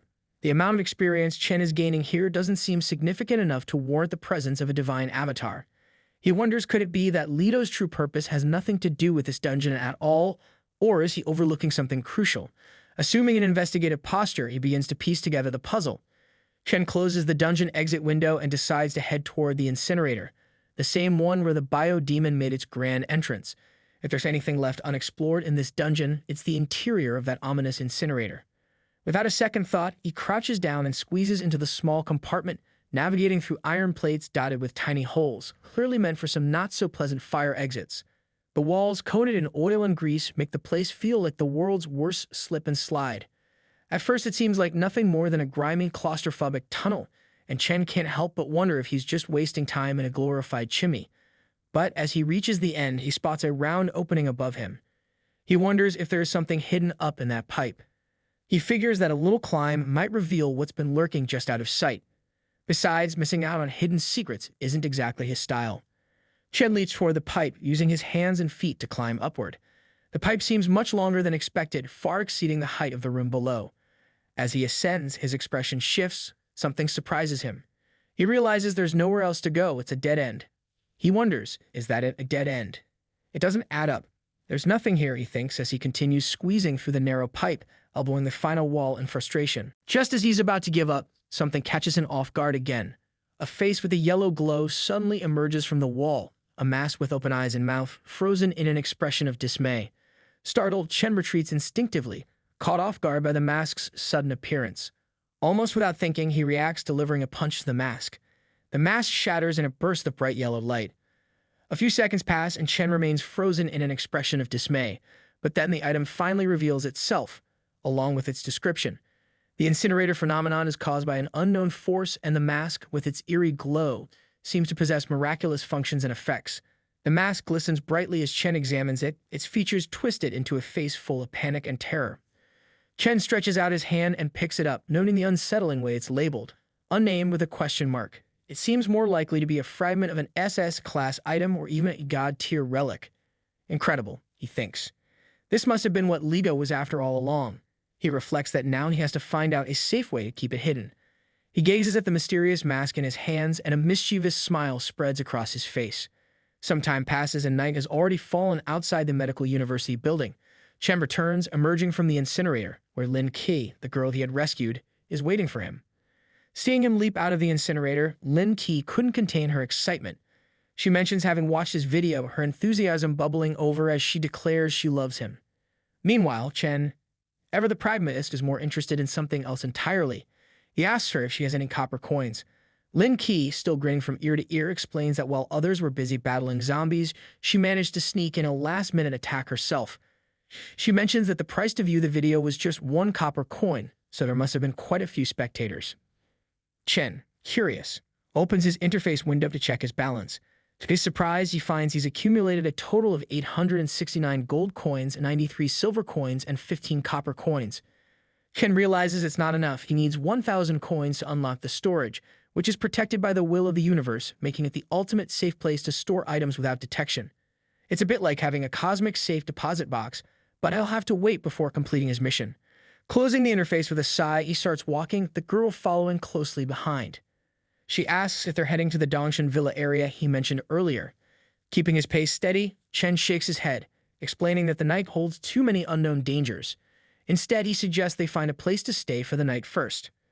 With a flirtatious air and a friendly smile, the girl suggests that they head to some high-class hotels not far from the university. She notes that since it's not a holiday, the places should be quiet and the high-rise buildings would offer better safety. Chen, catching the playful tone in her voice, turns around with a mischievous smile of his own and agrees, telling her to lead the way. After a brief walk, they find themselves standing in front of the couple's motel, Motel Casa L'Amour, the building bathed in neon pink lights. A bold "Do Not Disturb" sign hangs on the door, adding an extra layer of suggestiveness to the scene. Chen might be wondering if he just walked into a rom-com, but the mission, and whatever else the night might bring, will have to wait until morning. Chen observes the girl, who is dressed in a nurse's costume, and with his hands casually tucked in his pockets, he declares that he's not impressed. The girl, looking shy and a bit confused, apologizes, thinking he had chosen this hotel for this very reason. Chen, with a smug smile, claps his hands and admits that while he wouldn't mind seeing a little show, he's not fond of what she's currently wearing. The girl, trying to salvage the situation, covers herself with her hands and decides to change. After a quick search around the pink room, she returns dressed as a police officer, spinning handcuffs in her hand, clearly trying to strike a balance between playful and commanding. But Chen, ever the critic, shakes his head, insisting she still doesn't have the right spirit. She returns next in a teacher's costume, but that doesn't meet his standards either. He finds it not well behaved enough. Determined to find something that pleases him, she changes into a schoolgirl outfit, but this only earns a dismissive comment from Chen, who finds it boring noting that she's already a student. He wonders if there's anything more interesting in this costume parade. Just when it seems like nothing will satisfy him, she appears in a captural costume, complete with a tail and cat ears. With a flushed face, she tries to seduce him, asking if this will do. After a moment of silence, Chen approaches her as she lies on the bed. He finally approves, saying it's not bad, and playfully declares that she'll be his little pet for the night. Later that night, Chen quietly gets up from the bed, leaving Lin Qi sound asleep. He mutters to himself about activating the storage function. The system responds with a notification, describing the feature. The storage space is now open, costing 1,000 gold coins. It allows Chen to choose a successor and cannot be detected by any skill or ability, ensuring absolute privacy and secrecy, all protected by the will of the universe. The system urges careful use. Without hesitation, Chen stores the mysterious mask in the secure space. After getting dressed, Chen leaves the motel, determined to continue with the next part of his mission. Finding an appropriate location, he pulls out a coin and tosses it into the air. The coin spins, creating a bright yellow star-shaped portal. As it forms, the system notifies him that he's invoking the god of goblins and commerce. The portal glows before Chen, who remains standing, lost in thought. A saying from his past life crosses his mind. Emotions are part of the currency when dealing with Lido. It means that Lido, the god of goblins and commerce, takes emotions into account when adjusting rewards, balancing the transaction or task. But of course, this only applies if you hold enough value in Lido's eyes. With a focused expression, Chen waits patiently until the god finally appears. Lido, accompanied by small sparks flickering around him, materializes with his usual confident stride. He produces a small lump from his pocket, remarking that he didn't expect Chen to summon him so soon. His tone carries a hint of surprise as he asks if Chen has completed the task to prove his abilities. Chen, ever prepared, confirms this and tosses a lump of meat toward Lido, the very part of the creature's body from the dungeon that was needed for the task. The biodemons remains land before the god, serving as undeniable proof of Chen's accomplishment. Lido remains silent for a few moments, observing the lump of meat on the ground, which still seems to writhe as if some remnant of life clings to it. After a pause, Lido remarks that it seems the creature has been dead for some time, guessing that Chen must have completed the task the night before. Curiously, Lido asks why Chen didn't summon him immediately, summoning a cane and placing a hand on his waist, clearly intrigued by the delay. Chen stays silent, prompting Lido to scrutinize him more sharply. The god senses there's more to this than meets the eye, suggesting that perhaps Chen didn't want the reward all that badly. Seizing the opportunity, Chen puts his plan into action. He responds with calculated humility, explaining that the delay was because he couldn't quite understand someone he admires and respects so much. Why did Lido hide the true difficulty of that dungeon from him? Chen gestures dramatically, surprising Lido with his argument. He reveals that it was only upon entering the dungeon that he realized it was nightmare level. If not for a few tricks up his sleeve, Chen admits he might not have made it out alive. Lido takes a few steps, then responds with a knowing tone. He acknowledges Chen's frustration but offers an explanation.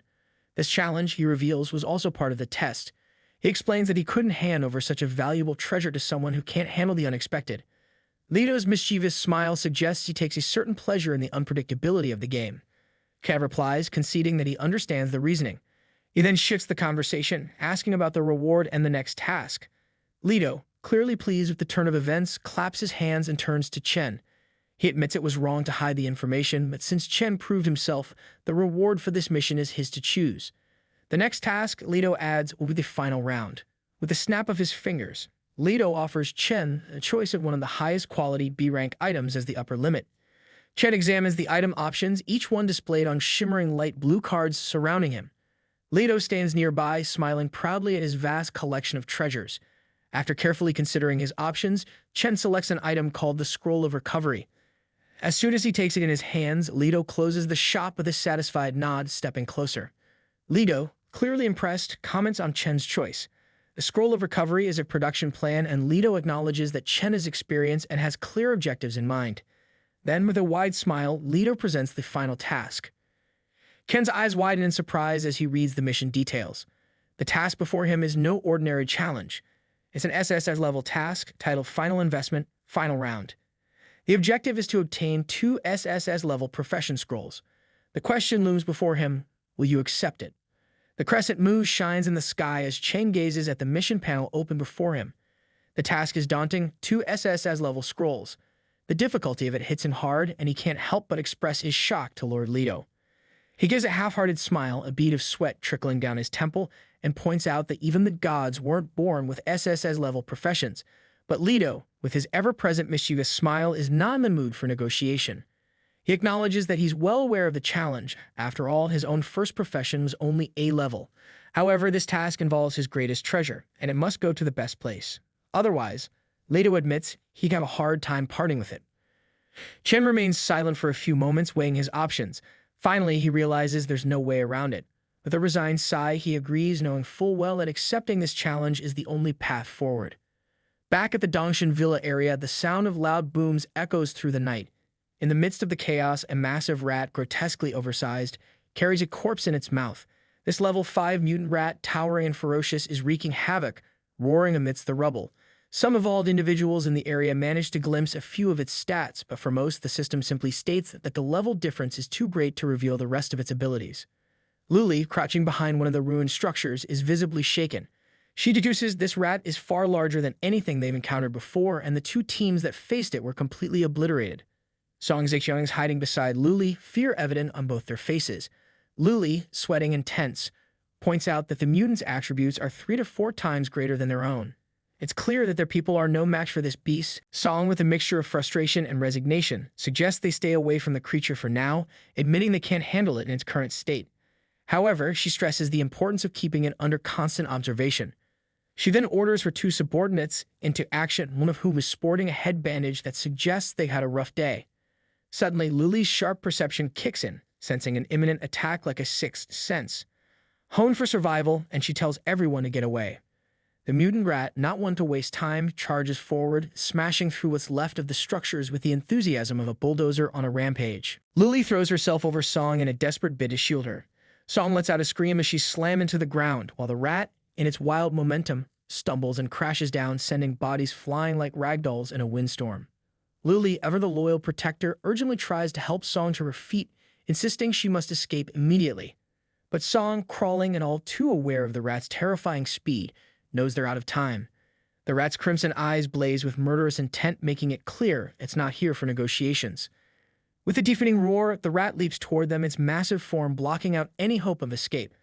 Frozen in place, Song and Luli can do nothing but brace themselves. But just like in a classic superhero moment, someone descends from the sky, wrapped in a cloud of crackling purple lightning. Falling right above the mutant rat, Chen arrives with impeccable timing, delivering a powerful kick that sends the creature crashing into the ground, the impact so forceful it fractures the earth beneath.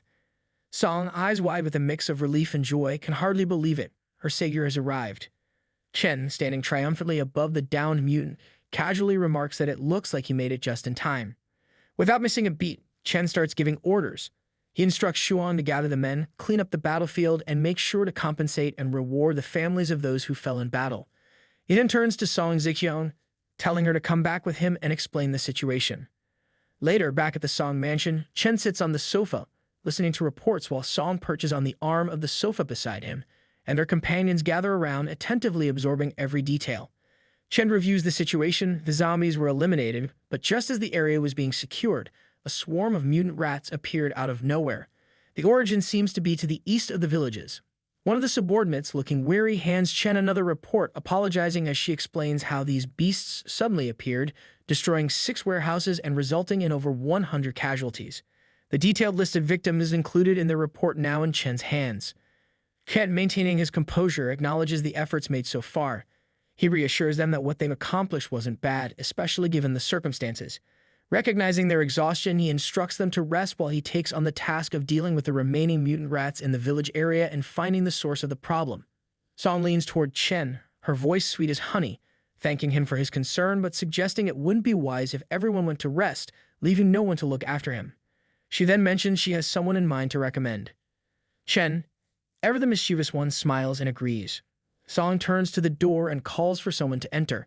Slowly, the door opens, revealing a girl with long blonde hair, dressed only in a top and panties, her hands behind her head as she holds up her hair. This is Ling Yu, someone Song has known for a long time. Ling Yu was rescued while cleaning the village area, and as Song explains, she studied law and works as a lawyer, which means she can help with the rules. Plus, she's willing to be one of Chen's trusted allies. Chen, with a look of playful intrigue, declares that Ling Yu can stay while instructing everyone else to go and rest. Once the room clears, Ling Yu approaches Chen, her face flushed with nervous excitement. She offers her help, saying that if he needs her to do anything, she's ready. Chen, ever the charmer, steps closer, placing a hand gently under her chin. With a teasing tone, he mentions he's heard that in her profession, she has quite a sharp tongue. He suggests they put that to the test, asking how she feels about it. Ling Yu blushes but quickly recovers, smiling with an innocent and graceful air, agreeing to his playful challenge. Sometime later, Ling Yu, kneeling before Chen, blushes and thanks Chen for the reward, wiping her mouth. Chen sits on the sofa, legs apart, casually reclined with his head thrown back, clearly satisfied with the outcome. With a smile and closed eyes, he compliments her technique, expressing his satisfaction. Chen then stands up and moves to the window, telling Ling Yu to join him. She obediently replies and walks over, while Chen, with hands on his hips, gazes out at the city. He begins to speak about the requirements for their rulemakers, but before he can get far, Ling Yu interrupts, bending over before him with a look of eagerness. Chen, caught off guard, asks her what she's doing and why she isn't paying attention to what he just said. Ling Yu, blushing even deeper, apologizes and explains that she didn't hear him because of her B-level ability focus. This ability allows her to increase the speed of her thinking and the sensitivity of her senses when she's deeply focused on something, whether it's thinking, feeling, or doing. However, the downside is that it blocks out all other external information. Chen takes a few steps, clarifying his earlier request. He explains that he called her over because from this vantage point, she can see all three areas of Dongshan, the upscale residential zones on the slopes, and the neighborhoods in the lower part of the mountain. He needs her to draft different rules tailored to these distinct areas. The girl turns around and confidently replies that she can handle it, asking if there are any other requests. Chen, with a mischievous smile, tilts his head and touches his chin, then mentions a simple request. He's curious about her abilities and wants to see just how far her senses can be stimulated when she focuses on her feelings. Blushing once more, the girl leans against the window, saying she's ready. She activates her ability, Focus, preparing herself for whatever Chen has in mind. It seems like this is turning into a very hands-on demonstration of her capabilities, with Chen eager to see just how far her talents extend, both in rulemaking and beyond. The next morning, in the sewer exit of Dongshan near the river, Chen stands before a group of his subordinates, gesturing as he speaks. He explains that he discovered this location the previous day through architectural plans and traces of mutant rats. This sewer entrance is the den of those very mutants. With a decisive move, Chen places his foot on the sewer entrance, emphasizing the importance of what lies ahead. Song, his assistant, and several other disciples stand by, listening intently. Chen continues, acknowledging that while he could clear out the den on his own, his goal is to cultivate strong, reliable, and secure individuals who can protect everyone in his absence. He wants them to grow quickly, to be capable of handling such threats without him. That's why he selected this group and brought them here, to give them the opportunity to improve and prove themselves. Chen turns to face the group, his expression serious as he addresses them. He tells them to become the backbone of the village area and asks if they're ready. In response, everyone kneels, shouting in unison that they are. Chen laughs, scratching his head, and finds it amusing that some of the men call him Master. He tells them to stand up and suggests they call him Brother Bai from now on instead. The group stands, and the men respond enthusiastically, agreeing to the new title. Still chuckling, Chen shakes his head and steps into the sewer water, making his way toward the entrance grates. With a firm grip, he breaks the iron grates with his hands, opening the way forward. He declares that it's time to begin, and as he does, the system chimes in, announcing the activation of a special task, the sewer dweller. Chen looks around and asks if the others received the task as well. Song, standing beside him, confirms that she did, and her bodyguard chimes in, explaining that the task involves killing all the mutant rats and the Rat King, as well as investigating the source of the mutant rat swarm. The reward will be determined based on how well they complete the objectives. One of the subordinates also speaks up, confirming that they too received the same task. Chen leads the way through the dark sewer, with the group following close behind. Some of them carry torches, casting flickering light along the damp path. Song, glancing around, comments on the darkness, expressing relief as she had the foresight to have torches made. Chen, always one to find the silver lining, notes that the sewer is actually cleaner than he expected. The water runs blue, and the walls are surprisingly not as filthy as one might think. Just as they start to relax, a growling sound echoes from the end of the corridor.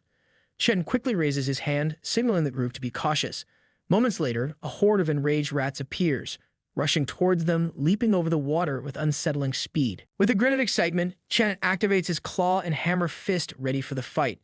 He remarks on the sheer number of them, clearly energized by the upcoming battle. Song, never one to shy away from action, moves ahead to join the fray. Chen advances, tearing through the rodents with fierce efficiency, his companions following closely, cutting down the creatures. As they continue the onslaught, Chen reminds them to stay focused, urging them to follow his lead and ensure none of the rats are left behind. After the battle ends, a water fills with the bodies of the slain rats, piling up in the murky depths. The bodyguard, ever cautious, pokes a pipe to ensure the creatures are truly dead. Meanwhile, one of the subordinates approaches, announcing the discovery of a piece of ratkin equipment. Chen, sitting at the edge of the walkway, listens as Song, seated beside him, reports the situation. She mentions that this section of the pipe will soon be cleared and that they've already managed to clear 16 long and short pipes. They must be nearing the end of their task. Just as they start to relax, another subordinate runs over urgently, warning that more are coming.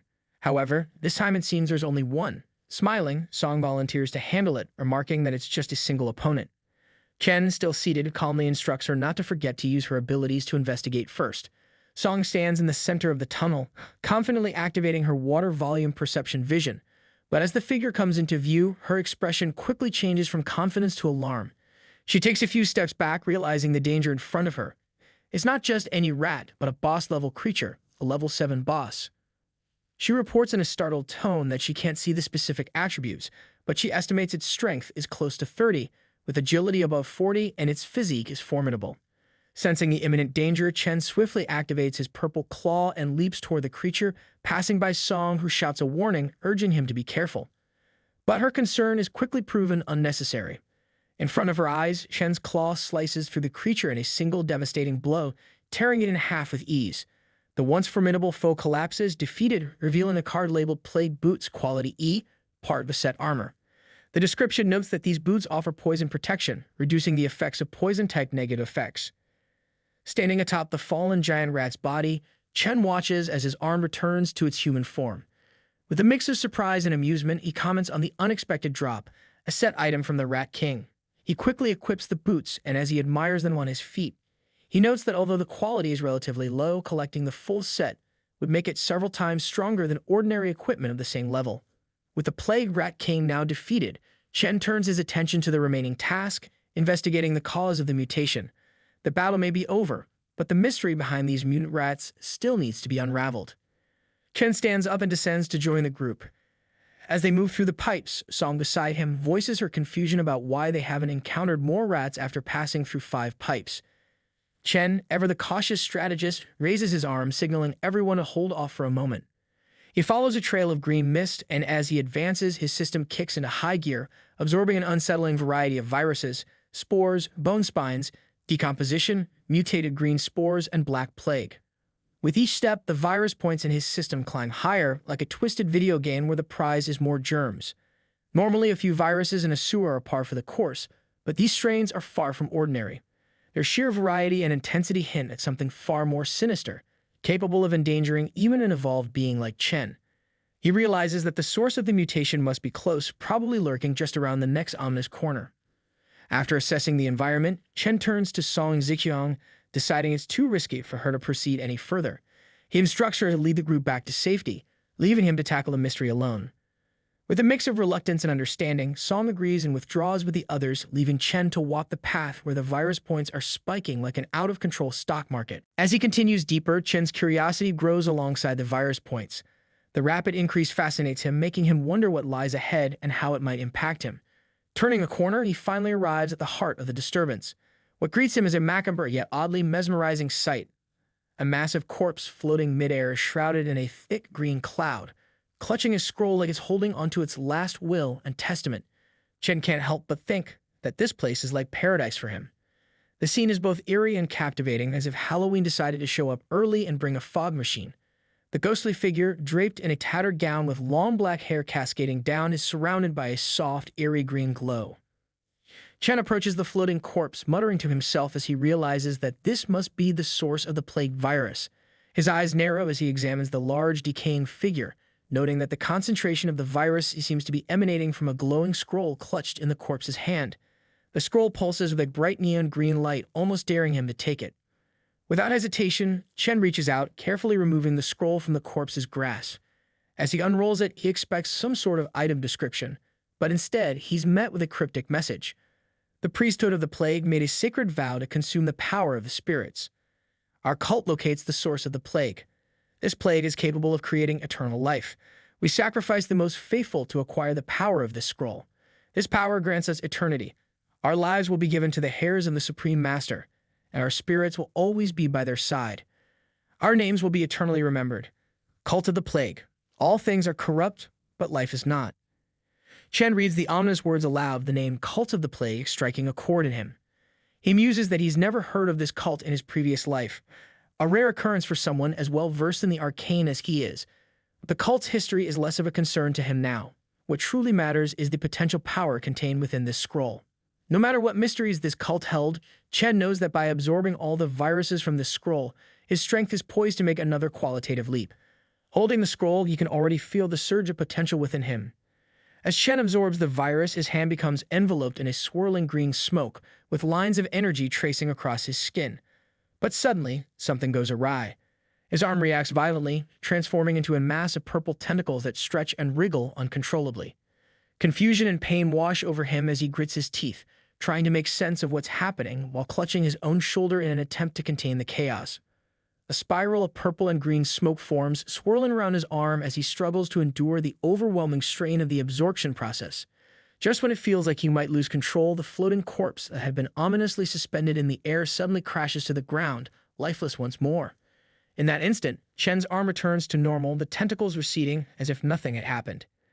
His system immediately chimes in, informing him that the special task, the sewer parasite, has been completed. Chen receives 2,000 experience points, and the system initiates a random reward draw. Moments later, the system congratulates him on obtaining an item called Wall of Flesh. As the notifications fade, Chen notices a small blue and green mark now etched into the palm of his hand. Curious, he focuses on the mark, and the system provides another notification. Plague mark, proof of a central member of the Cult of the Plague. Granted from the terrifying levels of disease, this mark changes with interaction with other plague marks. Chen stares at the plague mark on his hand, still trying to fully grasp its significance. Just as he's piecing things together, a new and unexpected notification appears above his head, catching him off guard. The notification reads, "Not corrupted by the plague, obtains the plague mark and triggers conditions for subsequent tasks." The task Cult of the Plague has been issued with a difficulty level of SSS. Chen looks up, feeling a mix of distress and intrigue. An SSS-level task is no small matter. Above him, a translucent lilac window appears, displaying the task details. The Cult of the Plague, in their quest to receive the true god they have prophesied, wishes for the ancient goddess to be reborn and to arrive in this world. Devoted followers possessing the plague mark hold the qualification to become the true god described in the prophetic books. As a member of the Cult of the Plague, you must accept your mission. Prove that you are the true god in the prophetic books. Task goal is to find a plague bringer, and the task rewards are unknown. Chen reads the task details carefully, realizing this mission is tied to divine power. The weight of the situation sinks in as he understands that becoming the god of the plague could grant him the power to stand against his archenemy, Heloise, a formidable foe who has haunted his thoughts for far too long. The thought of facing Heloise head-on fuels his determination. To do so, he must embrace this new path and find the plague bringer. In front of Chen, a large portal materializes, its center swirling with a purple and lilac vortex that seems to pulse with energy. As he approaches it, Chen muses to himself, wondering if this is the generation of a new dungeon. Reaching out to the vortex, he triggers the system, which promptly informs him the plague sewer dungeon of the Hell Cult is being generated. Time remaining, 29 days, 23 hours, 59 minutes, 59 seconds. A grin spreads across Chen's face as he absorbs the information. A hell-level dungeon even more challenging than the nightmare level of the incinerator is in the works. With a generation time of 1 month, it's clear that this dungeon won't be a walk in the park. The difficulty level promises a formidable challenge, and Chen can't help but feel a thrill at the thought of what lies ahead. Deciding to bide his time, Chen makes a mental note to return in a month. For now, he has other preparations to make and plenty of time to gear up for what is sure to be one of his toughest tests yet. Meanwhile, Song stands in front of another vortex at a different location, inspecting the portal. As she touches it, the system informs her that the East Mountain Sewer Dungeon has been generated, featuring a normal difficulty with a recommended level range of 1 to 10 and an entry limit of 3 times per day. Chen arrives walking through the tunnel and comments that reaching level 10 is crucial for everyone to evolve. Song turns to him with a smile, pleased to see him back. She mentions that she's already sent someone to gather everyone to enter the dungeon in groups to maximize their chances for evolution, ensuring they make the most of the 3 daily entries. Chen nods, approving her initiative, and tells her she's done a good job. 20 minutes later, Chen stands in front of the vortex, gesturing as he addresses the group. He reminds them that the sewer dungeon space isn't fully open yet, so they should enter in groups of 4 to 8. He emphasizes the importance of prioritizing survival over everything else. First life, then profit. The group responds in unison, acknowledging his words. Chen then turns to the girls, telling them that the 3 of them will be coming in with him. However, he makes it clear that they're on their own. He won't intervene unless absolutely necessary. This is their chance to prove themselves, and Chen wants to see if they can manage the challenges ahead without relying on him. Song Ziqiang, her daughter Song Ji, Luli, and Ling Yu gather together, responding in unison with a respectful "Yes, Brother Bai." Chen then instructs them to form a team and join the chat group he created. The system promptly notifies them. Evolved number 001 Bai invites you to join the chat group White Emperor Palace. Song, noticing the significance of the number 001, exclaims in surprise, her mouth open in astonishment. Chen spreads his arms and explains with a casual smile that the number merely indicates the order in which one becomes evolved. Nothing more, nothing less. No need for fanfare, just another day as number 1. Song Ji, however, is less impressed and more annoyed. She approaches Chen with a complaint, asking why she wasn't invited to the chat group. Chen, not one to mince words, responds with a straightforward explanation. He didn't invite her because this is his inner circle, reserved for the loyal and capable.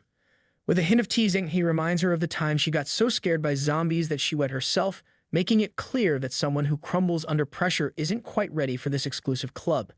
Leaning in close, Chen's words have the desired effect, leaving Song Ji embarrassed by the reminder. Song Ji, feeling the sting of Chen's words, steps back and defiantly touches her chest, declaring loudly that she's grown up and shouldn't be underestimated. Chen, amused by her determination, opens his arsenal in front of her, offering her the chance to prove herself.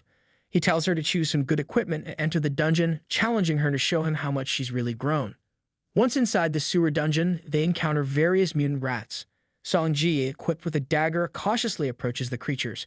Her mother, Song Ziqiang, and Luli follow closely behind, but Song Ji signals them to stop, insisting she wants to handle this on her own. Respecting her wish, they halt while Chen watches from a distance, curious to see how she will fare. As Song Ji advances slowly towards the rear of the rat horde, Chen takes the opportunity to converse with Luli, admitting that he's still uncertain about what are her and Song Ji's talents. Luli, creating the illusion of a sword in her hands, explains her own talent, Grade B illusion. This ability allows her to create disembodied phantoms based on her imagination, a skill that plays a minor role in combat but can be quite useful in certain situations.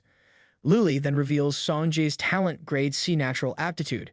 This talent significantly boosts her experience and proficiency growth by 50% when she's on the battlefield.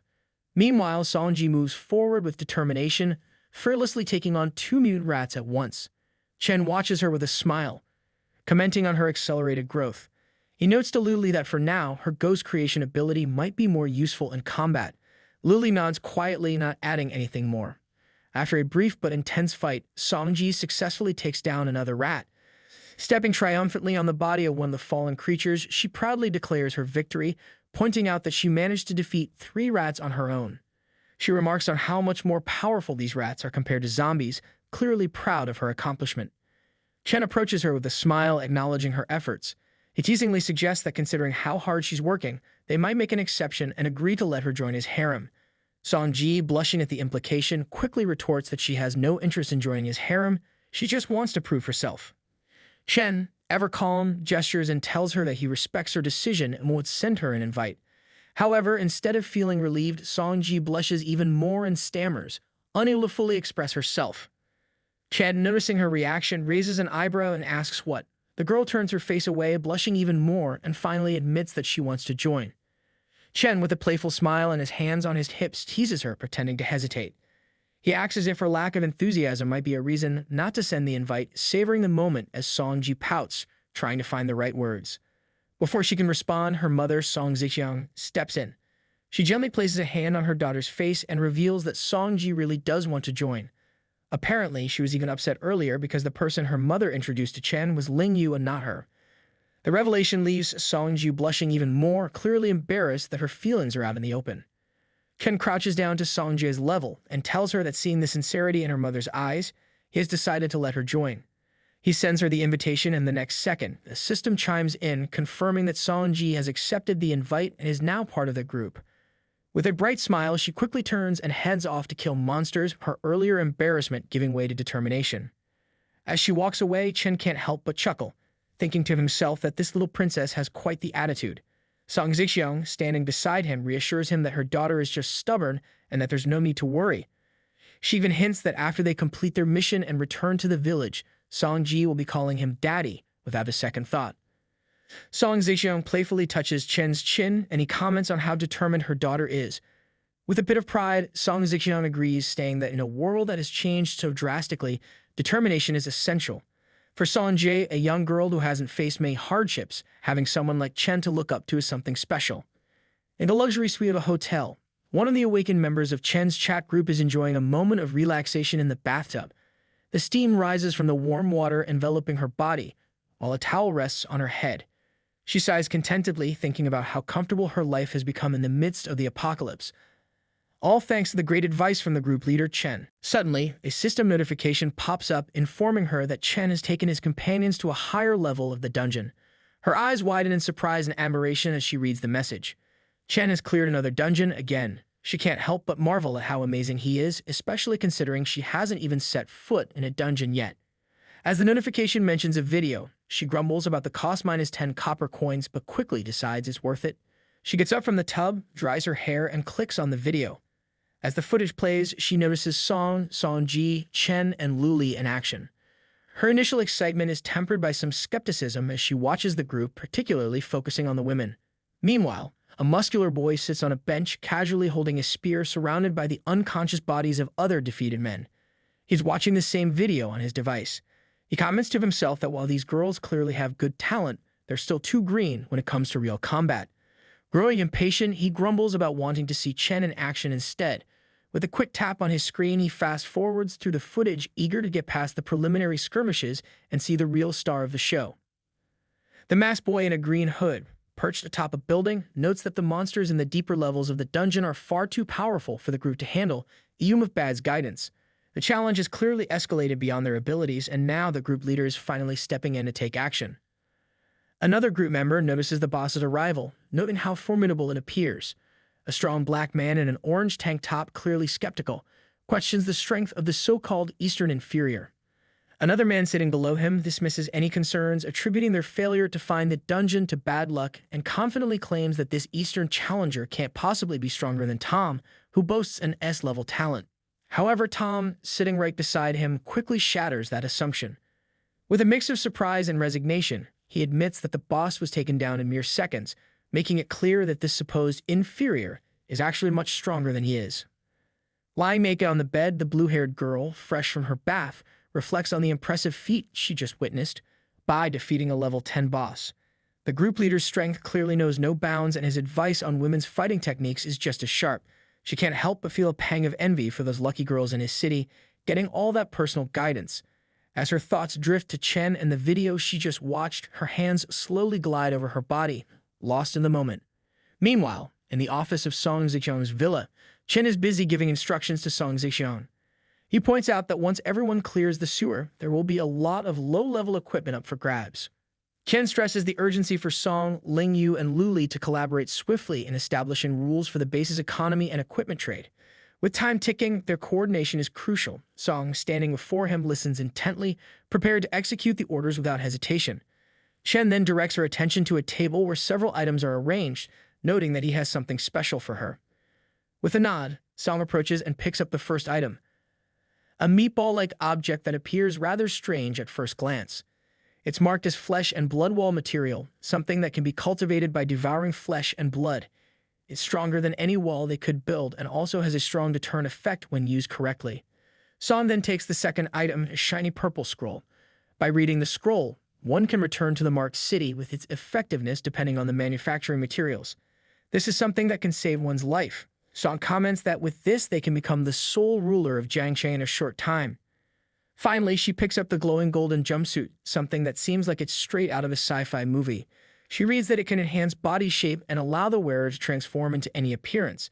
Song can't help but imagine the possibilities, though the idea of shape-shifting might take some getting used to. Chen sits back in his chair, a bit skeptical, and wonders aloud if this is really as important as the first two items. Song leans over the table, a playful and seductive expression crossing her face. She assures him that it is, reminding him that he's the true master of all this and anything that pleases him is top priority. Without missing a beat, Song playfully drapes herself across his lap. Chen, not one to be well-versed in women's clothing, hints that he's curious to see what surprises she might have in store. Blushing slightly, Song responds in a sweet voice, teasing that there are indeed surprises but not involving her directly. She adds with a mischievous smile that she plans to let Song Ji officially meet her daddy tonight. Promising to handle everything herself, she assures Chen that she'll dress Song Ji properly. She then tells him to wait for her return. Later, Chen carefully carries one of his concubines in his arms. She had fallen asleep after a night of pleasure, and with a gentle touch, he places her in bed alongside the other girls, all of whom are also sound asleep, exhausted, and clad only in their underwear after serving him. Turning away, Chen begins to dress himself, slipping into a gray overcoat. As he does, the system chimes in with a notification. Plague mantle equipped. Plague set 2 of 5 equipped. With a smirk, he starts to walk, musing aloud about the day's events. The sewer dungeon yielded only one piece of the plague set after 3 attempts. He calculates that if he can continue at this rate, 1 piece every 3 tries, he'll complete the set in just 3 days. In front of him, the inventory status window opens up, but something else catches Chen by surprise. A system alert notifies him that a member named Dreamy from chat group member 01 has initiated a private chat. Curious, Chen steps out of the main room where the other girls are resting and closes the door behind him. He then opens the message. The message reads that Dreamy has watched the group leader's strategy video and is impressed. She asks if he can provide combat guidance tailored to each person's talents and abilities. Admitting that she isn't very skilled in combat, she expresses her desire to receive his guidance as well. Reading her request, Chen considers it for a moment before replying. He explains that giving specific guidance requires a certain level of understanding about her abilities. He offers to help analyze her talent if she's willing to share it with him. If she prefers to keep her talent private, he suggests she can provide her attributes instead, though he cautions that attributes alone might not reveal enough for a thorough analysis. On the other side, the girl with pink pigtails, Dreamy, quickly types back, saying if it depends on her talent details, she'll send it to him right now. Chen waits for the response, musing to himself that he's never heard of Dreamy in his previous life, but considering that people in the group are pioneers, her talent shouldn't be anything ordinary. However, what he sees next completely exceeds his expectations. Ken's eyes widen in surprise as he reads the details in front of him. Dream Butterfly, Dream Points 31. It's astonished by the SSS-level supernatural ability with infinite growth potential. This kind of skill can't possibly be something obscure. He realizes that she must have been someone who died early in his previous life. Quickly, Chen responds, noting that SSS-level talents are extremely complex and asking for more details about the effects of her abilities.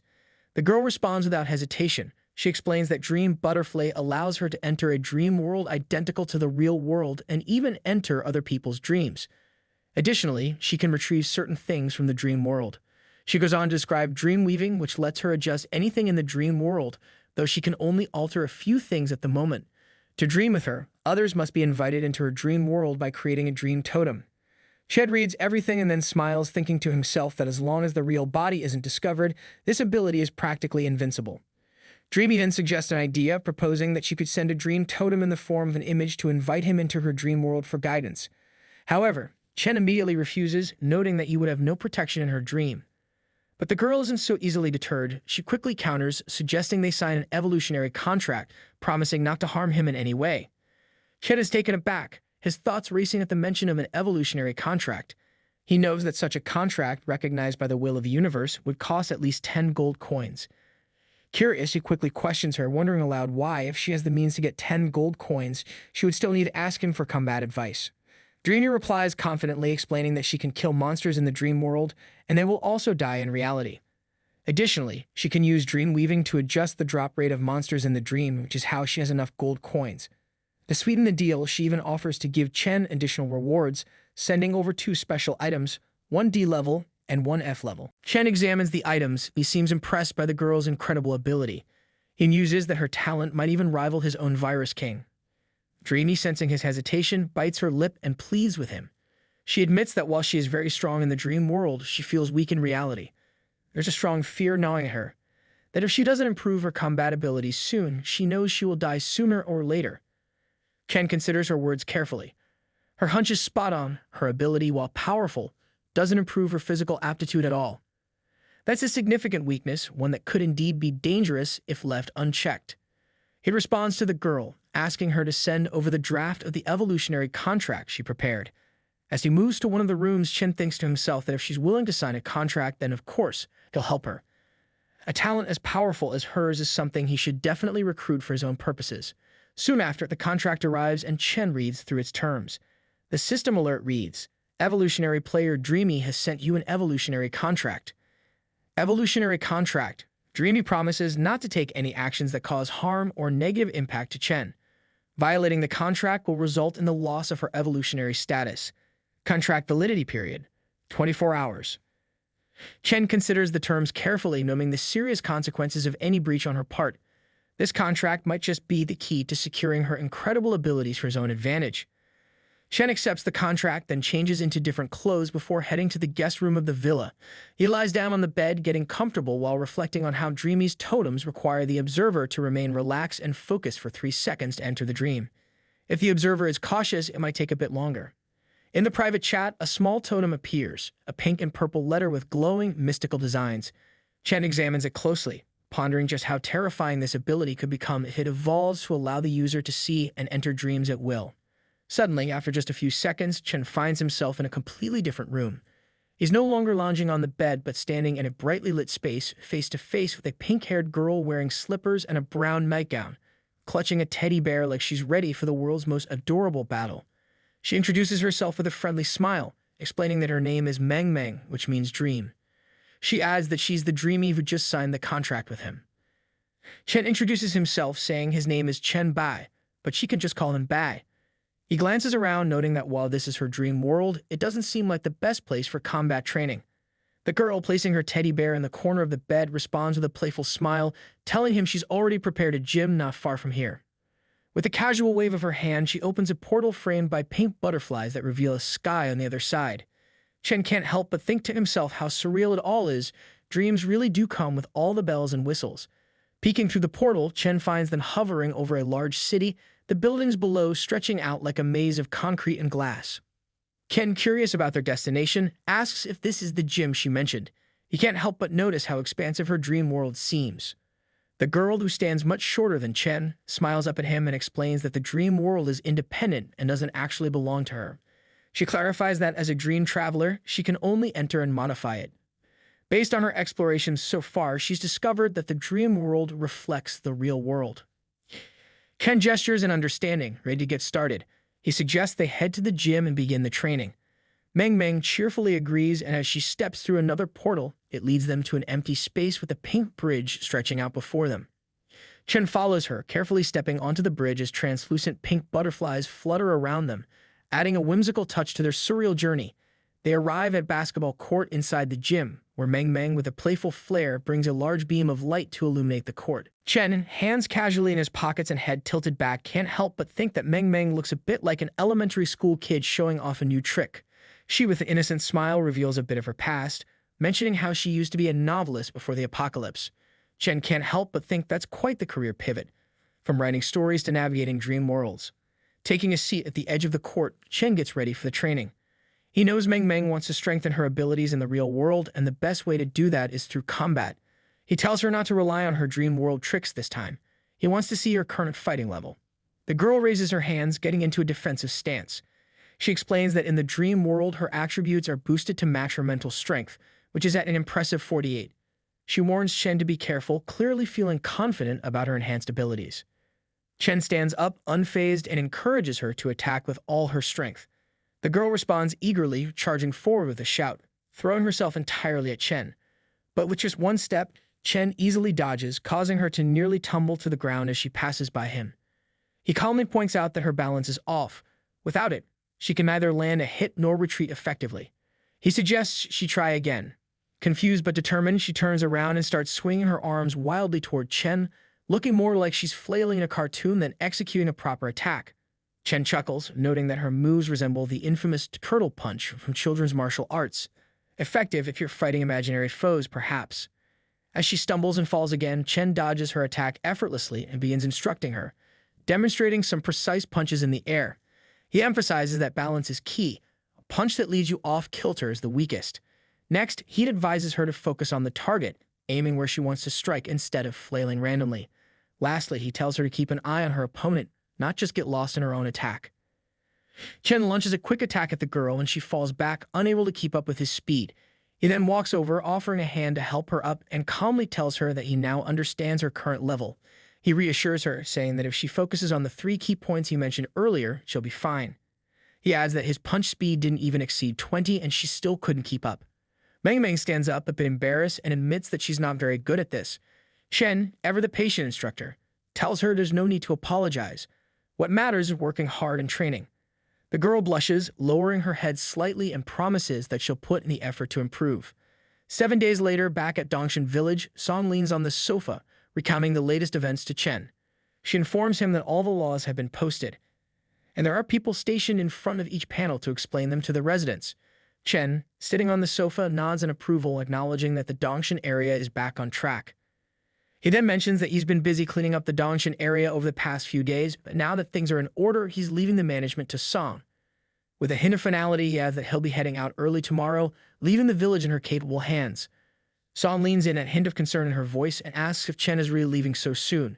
She expected him to stay a bit longer, especially since his plague set is still missing one piece.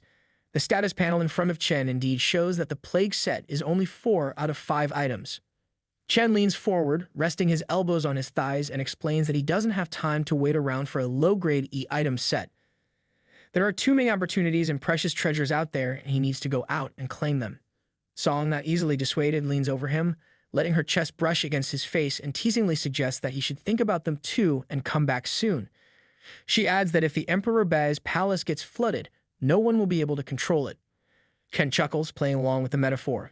He quips that if there's a flood in his land, they should gather everyone for a good discussion on how to close the water outlet. Song blushes and gasps at his words, responding with a coy, "As you command, my lord." Later that night, Chen and the girls retire to the bedroom. Embracing his mutations, Chen creates tentacles on his arms and other parts of his body, skillfully attending to all the girls at once. The room fills with gasps and blushing faces as the girls try to keep up with the tentacled master at work, who might just be setting a new standard for hands-on leadership. The next morning, Chen quietly closes the door behind him, leaving the girls sleeping peacefully in a bed that's still a little worse for wear after the previous night's escapades. As soon as he steps out, he runs into Luli. He assumes she's looking for Kyun's clothes, mentioning that she hasn't woken up yet. But Luli shakes her head, her gaze fixed on him. She calmly replies that she's actually looking for him. Chen, slightly surprised, asks what's wrong, knowing that Luli doesn't usually seek him out unless it's something important. As they start walking together, Luli explains that someone is causing trouble in the settlement at the foot of the mountain. Chen, ever the problem solver, nods, already thinking about how to deal with the latest headache. Chen, walking with his hands casually in his pockets, questions why Luli is fetching him for this kind of issue. He mentions that the rules of Dongshan have already been posted, so wouldn't it be better to handle things according to those rules? Turning around, he gives her a curious glance, wondering why this situation requires his personal attention. The girl stops, clasping her hands in front of her body, and apologizes for bothering him. She explains that they already dealt with the situation, but someone mentioned that one of the troublemakers might be one of Chen's old classmates. Hearing this, Chen's demeanor shifts. He straightens up, the casual air replaced with a more serious tone, and tells her to take him there. Luli, catching his change in attitude, smiles and agrees, leading the way. As they descend the stairs to the base of the mountain, Chen follows closely behind. When they reach the settlement, they find police officers with shields and guns containing a protest. As Chen Bai descends the stairs, a boy with brown hair catches sight of him and shouts, "Chen Bai is here." "I saw Chen Bai." Luli, walking alongside Chen, explains that these are the people dissatisfied with the daily rate of 1 copper coin. They want safety and stability handed to them on a silver platter without paying the price. Chen reaches the bottom of the stairs and the boy continues shouting, calling out, "Chen Bai, it's me, Li Chen." Chen, ever calm with his hand still in his pocket, responds with a measured tone, acknowledging that he knows Li Chen.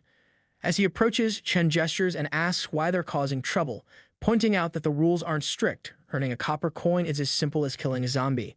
And for those who can't manage that, there are jobs in the settlement where they can earn money. The boy, clearly hopeful, points to the posters in response, arguing that it's not about the money. He passionately declares that in times like these, everyone should help each other, and now that Chen has the resources, he should be lending a hand to everyone. As the self-proclaimed president of the student council, he advises Chen to cancel these rules for the greater good, assuring him that everyone would appreciate it. Chen, lowering his head, lets out a light chuckle, clearly amused by the boy's naivety. He then replies with a touch of sarcasm, noting that he doesn't want to waste time on someone like Li Chen. Turning to the crowd, he firmly states the rules. If they don't accept them, they should leave now. And just to drive the point home, he adds that anyone who doesn't clear out within 3 minutes will be shot without mercy. Chen orders Luli to start counting down, and she promptly replies with a firm yes before beginning the 3-minute countdown. Meanwhile, Li Chen, clearly unfazed, laughs and declares that he doesn't need 3 or even 5 minutes.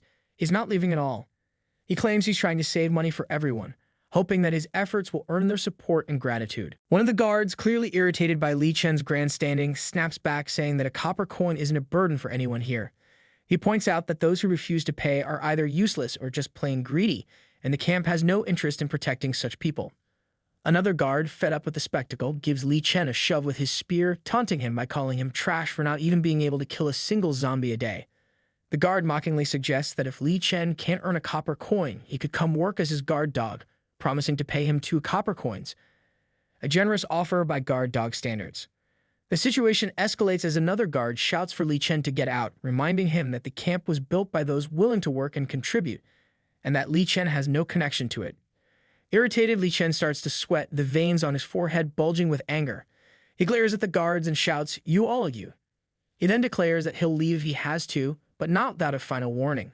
He vows that Chen Bai will regret kicking him out of this cursed place. As Li Chen turns to leave, Chen steps through the barrier of guards and calmly tells him to wait. Li Chen, sensing a change, turns around laughing and asks if Chen is having second thoughts. But before he can finish his thought, Chen activates his ability, transforming his right hand into a massive claw. With swift, brutal precision, Chen tears through Li Chen's body, impaling him with the claw. The boy crumples to the ground, blood pouring out as Chen stands over him, coldly declaring that when someone harbors resentment against him and then boasts about it, they are indeed bound to regret it. Meanwhile, Luli announces that there's only 1 minute left on the countdown. The tension in the air is palpable, and one of the protesters, now drenched in sweat and trembling, drops to his knees, crying out. He pleads, saying that he's ready to abide by the rules of the settlement and is willing to accept the consequences for the trouble he caused. Desperation laces his voice as he begs for a second chance. Chen promptly withdraws his claw, leaving the man on the ground to catch his breath, now that he's had a very close encounter with a monstrous manicure. Chen, with a hint of amusement, acknowledges the man's quick thinking and tells him that with 5 copper coins, everything will be back to normal within a month. The man, clearly eager to avoid any more hands-on demonstrations, agrees enthusiastically, thanking Chen as if his life depends on it. Which, well, it kind of does. Seeing the first guy successfully negotiate his way out, the others quickly follow suit, dropping to their knees, bowing and offering up their own copper coins. It's a regular kneel and deal session, with everyone suddenly eager to be model citizens. Satisfied with their change of heart, Chen turns to Luli, handing off the rest of the work.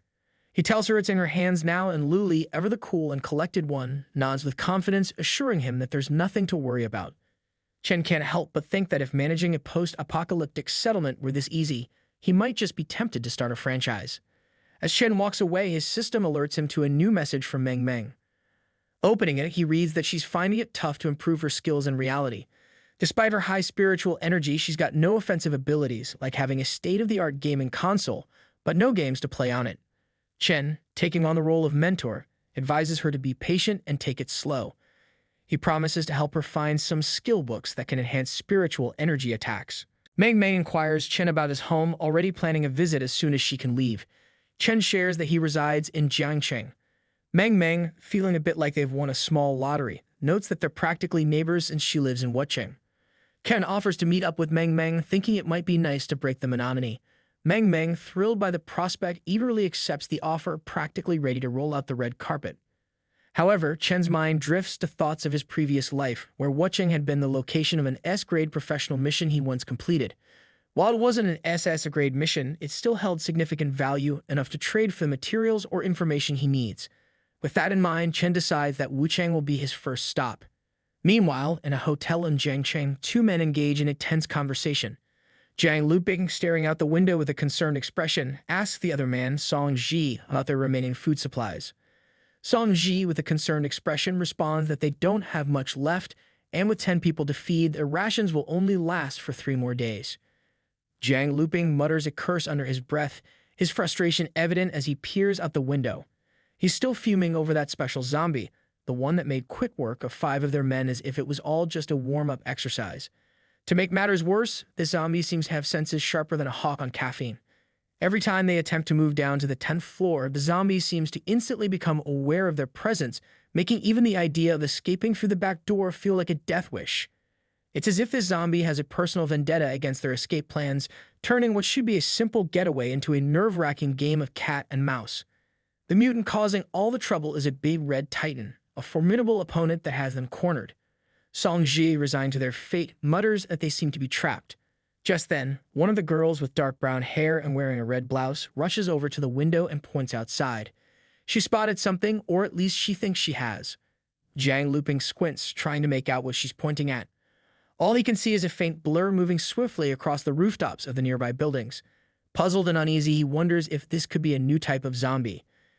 Jiang Luping, already halfway through pulling the curtains shut, warns that whatever this thing is, it can jump on walls, a clear sign of something extremely dangerous. He's not taking any chances, but before he can finish closing them, the girl stops him, her voice steady with an odd sense of calm. She insists there's no need to worry. She believes it's a human.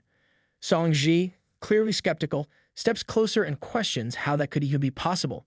Jiang Luping, not entirely convinced either, asks if she's sure she didn't make a mistake.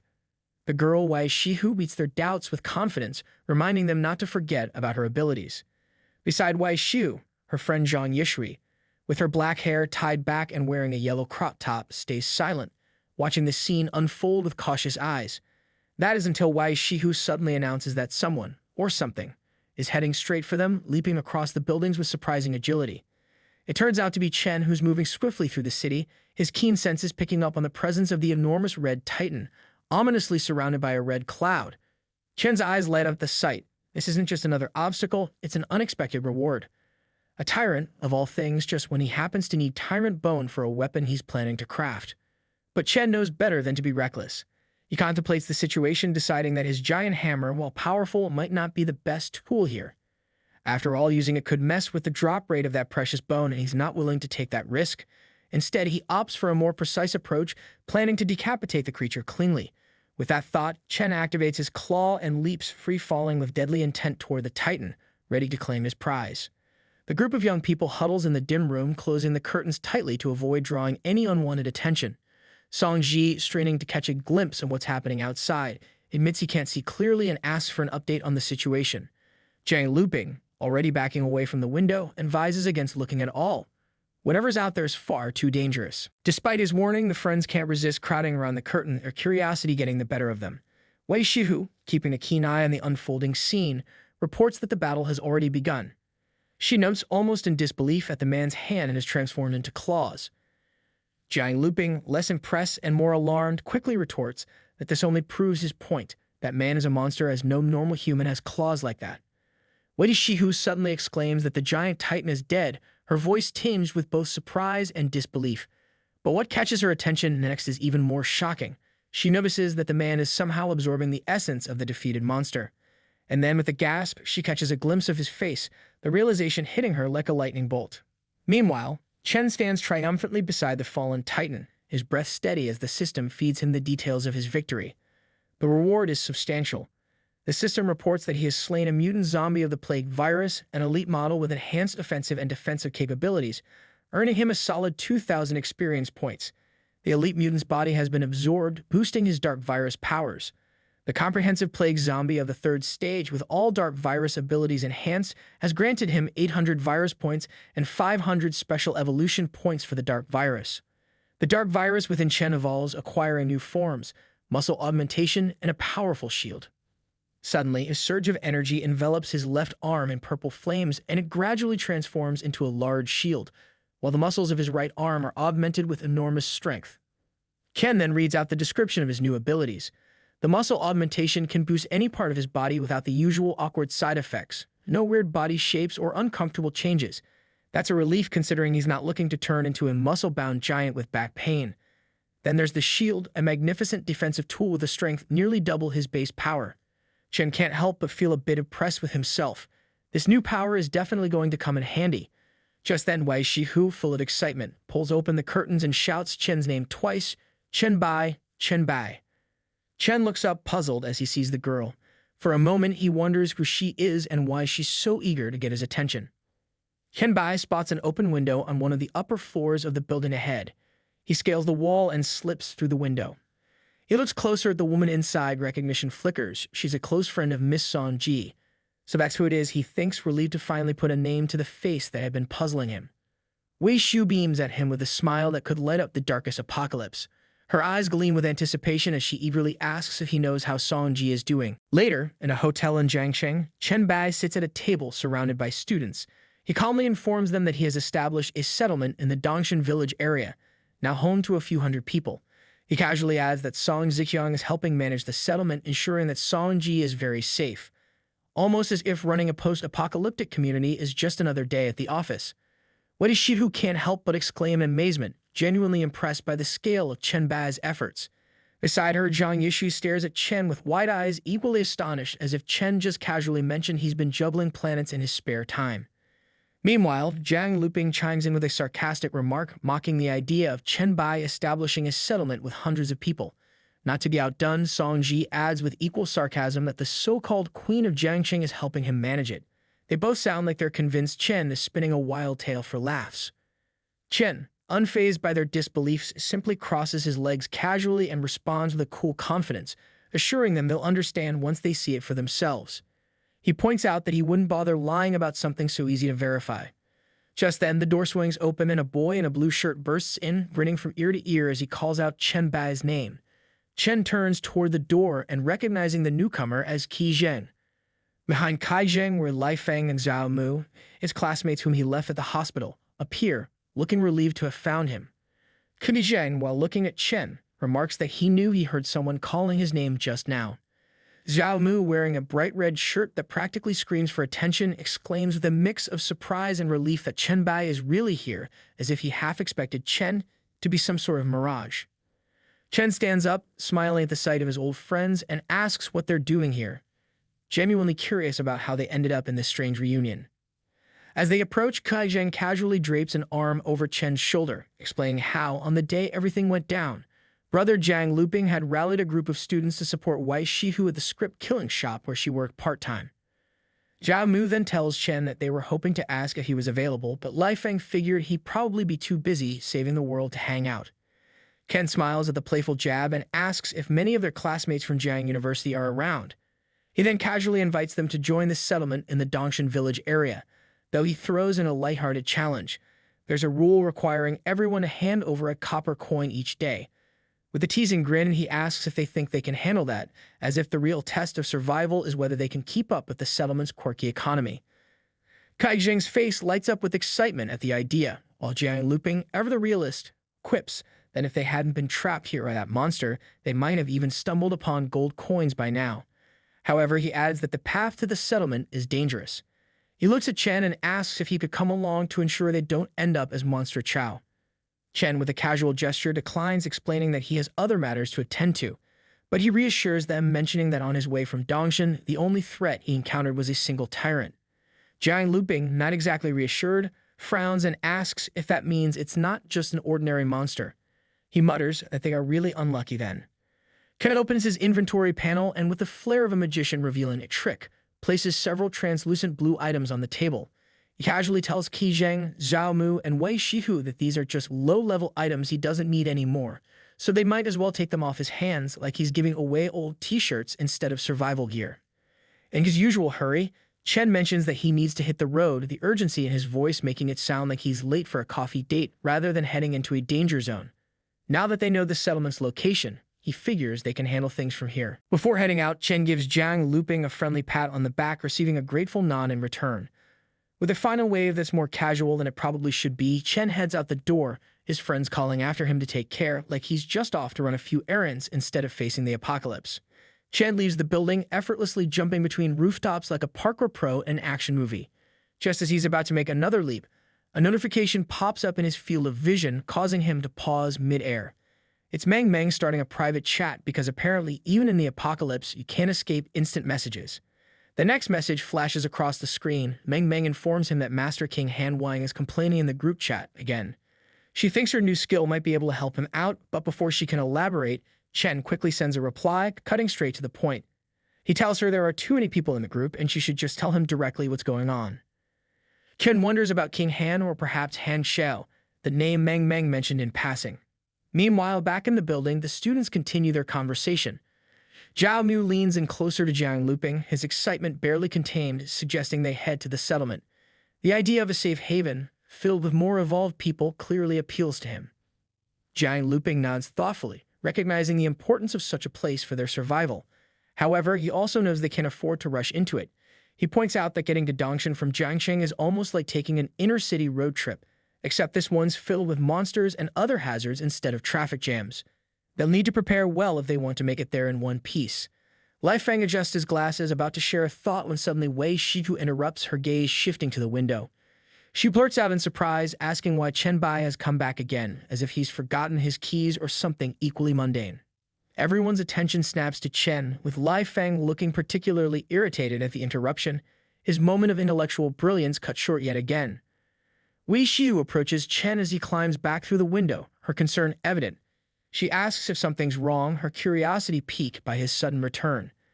Chen, with a casual shrug, admits that yes, he suddenly needs a room to take care of something. It seems like he's just looking for a quiet place to take a nap. Zhao Mu, ever the helpful one, quickly offers up his and Qi Zheng's room, inviting Chen to use it without hesitation. Chen drapes his arms around his friend's shoulders, pulling them in close as he casually mentions that he needs to be alone. They continue laughing, walking toward the room, with Qi Zheng reassuring him that it's no problem. Chen can use the room, and they'll hang out in the living room, keeping an eye on things from there. It's like they're making plans for a sleepover, not dealing with the aftermath of an apocalypse. Wei Shifu, however, stands still for a moment, deep in thought. Her silence is uncharacteristic, but it doesn't last long. Suddenly, the realization hits her, and she shouts after Chen, sprinting to catch up. She skids to a stop in front of him, leaning on her knees to catch her breath before blurting out her request. She just remembered she wants to add Sanji as a friend and needs her evolved identifier number. Without missing a beat, Chen quickly replies, rattling off the number -990,225. Qi Zheng turns to Chen, curiosity getting the better of him, and asks for his identifier number so he can add him and Zhao Mu as friends. Chen, with his usual deadpan delivery, simply answers 001. Qi Zheng stares at him in disbelief before bursting into laughter, joking that even though they've all evolved, Chen's dry humor clearly hasn't evolved a bit. It's just too absurd to be real, or so he thinks. Meanwhile, behind him, Zhao Mu silently opens the friend request window, a knowing smirk on his face.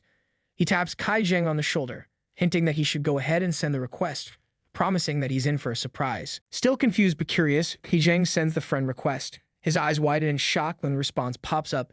Evolved number 001 accepted your friend request.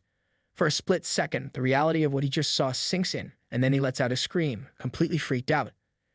Chen, who's long since grown used to this kind of reaction, just smiles, amused by the whole situation. He then gives Qi Zheng a playful nudge, telling him not to just stand there in shock. There's no time to waste, and they need to catch up. 10 minutes later, the group gathers in the living room chatting away. Zhao Mu and Qi Zheng are sprawled lazily across the couch, looking like they're in no hurry to get up anytime soon, while Wei Shifu absent-mindedly fiddles with her communication window from the armchair, lost in her own thoughts. Qi Zheng, still marveling over the earlier discovery, leans back with his hands behind his head, staring at the ceiling in disbelief. He comments aloud that Chen's identification number really is an absurdly good number. Seriously, 001 is almost too perfect.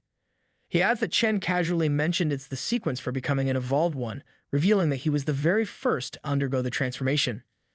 Zhao Mu, resting his head in his hands, thinks back for a moment before quickly turning to Qi Zheng. With a playful smack to his friend's knee, he brings up a memory, asking if Qi remembers what Chen Bai posted in their dorm group. There was something about the school changing the date of the physical test to mid-June. Qi Zheng laughs, nodding as he recalls it clearly. He remembers how they ended up exercising for more than a week because of that announcement. But then a thought hits him, and he suddenly sits up, eyes wide with realization. He asks, a bit shocked, if that means Chen Bai somehow knew about the end of times even back then. Zhao Mu shrugs and says it might just be a coincidence, but either way, they definitely benefited from all that extra exercise. Zhang leans back on the sofa's arm, letting out a satisfied sigh as he reflects on how much they benefited from the information Chen Bai provided. He casually remarks on it, to which Zhao Mu quickly agrees, both of them acknowledging the unexpected advantage they gained. Just then, Zhang glances over and notices Wei Shihu hunched over her communication screen, her face noticeably flushed. With a teasing grin, he calls out to her, asking why her face is so red, half expecting an amusing story or a juicy secret. Wei Shihu quickly stands up, her face still flushed, and brushes off their concern, insisting it's nothing. She tells them she's heading back to her room, but not before reminding them of Chen Bai's instructions. Whatever they do, they absolutely shouldn't go into his room. The warning hangs in the air like a serious note in an otherwise casual conversation. Once outside the room, Wei Shihu pauses in the hallway, Chen's name echoing in her thoughts. Her mind drifts back to the messages she exchanged with Song Ji, replaying the conversation in her head. She recalls the moment she introduced herself. "It's me, Wei Shihu," she had said. Song Ji asked her how did she get her code, her tone laced with curiosity. "Chen Bai told me," Wei Shihu had replied. Song Ji replies, "I knew he'd get into trouble the moment he left." But then her tone shifted, taking on a more playful note as she added, "Aren't you my best friend? We are, aren't we?" Wei Shihu had immediately replied, of course, without hesitation, though she sensed something was coming. "Great," Song Ji continued with a mischievous edge. "From now on, when we're together, I won't be the only one calling him daddy." Wei Shihu's face instantly flushed, her hands flying to her cheeks as she stammered, asking what on earth Song Ji was talking about. Her mind raced, her thoughts spinning wildly. It can't be what I'm thinking, right? She wondered, her heart skipping a beat. The idea of Chen Bai, Song Ji, and herself all together was too outrageous to even consider, yet the thought stubbornly lingered, making her cheeks burn even more. Just as her imagination threatened to spiral completely out of control, a voice suddenly pulled her back to reality, snapping her out of her daydreams and forcing her to confront the here and now. "Listen to me, Brother Jiang Luping, this isn't so simple," someone is saying, his tone dripping with seriousness like a detective in a cheesy noir film. Her curiosity instantly piqued. Wei Shihu stealthily moves closer, doing her best to channel her inner spy. She spots Li Feng and Jiang Luping leaning against the wall, deep in a hushed conversation that looks more like a secret meeting than casual gossip. Li Feng, ever the skeptic, insists that Chen Bai is definitely lying to them. He lists the inconsistencies in Chen's story with the intensity of someone who just uncovered a major conspiracy theory. He might as well be wearing a tinfoil hat. Jiang Luping, nodding along, admits that he also finds the whole situation fishy. The idea of Song Zhexian helping Chen manage a settlement feels off to him, like it's part of an elaborate show-off stunt.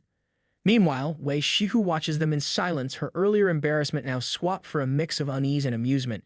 She keeps herself hidden, not wanting to blow her cover. Meanwhile, back in the dream space within the magical city at Hanshou's house, Chen Bai arrives via the pink butterfly totem, his entrance as surreal as ever. He casually greets the group, mentioning that he had to take care of some things in the real world, which explains why he's running a bit late. Glancing around, he realizes he's the last one to arrive. Par for the course, but it does add a bit of dramatic flair to his entrance. He surveys the room. Meng Meng is comfortably seated on the sofa, her usual upbeat energy filling the space. Beside her is a boy in a hooded sweatshirt, his face partially obscured by the hood, giving off that classic mysterious loner vibe. Standing behind the sofa is another boy, this one in a green hood and sporting a gas mask that makes him look ready for either a toxic wasteland or an intense cosplay event. The boy on the sofa stands up, pulling back his hood to reveal himself. With a charming smile that could probably melt glaciers, he addresses Chen as Emperor Bai, introduces himself as Han Xiao, also known as King Han. He declares that he's finally found the legendary Emperor Bai. Then, with a playful grin, he adds that Chen Bai is even more handsome than he had imagined, 3 times more to be exact. It's the kind of compliment that might make anyone wonder if Han Xiao moonlights as a poet. Meng Meng, however, isn't having any of it. She crosses her arms and places her hands on her hips, clearly annoyed by what she perceives as blatant flirting. She protests, her tone dripping with exasperation, that Han Xiao really knows how to lay it on thick. But Han Xiao, unfazed and still wearing that disarming smile, responds smoothly. He insists that he's not just complimenting. He's telling the truth, as if stating a simple fact. The boy in the gas mask finally breaks his silence, introducing himself as Crow. He explains that Meng Meng mentioned she could bring one more friend to the group and he's here to round out the numbers. He then reveals that his talent is S-grade fear embodiment. Han Xiao, standing between Crow and Meng Meng, suddenly feels like the odd one out. With Meng Meng's SS-grade talent and Crow's S-grade ability, Han Xiao lowers his gaze, feeling a bit like the third wheel at a superhero convention. He sheepishly admits that his mental control talent is only grade S, making it the weakest in the room. The weakest in this crowd still means he's no slouch. Chen steps forward with a grin, noting that while Han Xiao's talent might be a bit rare, his luck is anything but. He points out that if this situation had happened just a couple of days earlier, Meng wouldn't have been able to help him, since back then, her ability was limited to bringing everyone into the dream world only from her own location. The recent upgrade allowing her to pull everyone to any location using her dream as the core is a new trick she learned just the day before yesterday. Han Xiao, taking it all in stride, smiles and sheepishly scratches the back of his neck. He admits that luck has always been on his side, as if it's just another day of things working out perfectly in his favor. Ken gives Han Xiao a quick look, reminding him that Meng doesn't have much time to keep the four of them in the dream world. He urges him to get to the point and explain why he was complaining in the group chat. Han Xiao doesn't waste any time. He reveals that it's a dungeon with a specific mission tailored for him. Promising to send a screenshot of the mission, he mentions that it's not nearby, so they'll have to talk while on the move. The mission description reads, Family Mystery.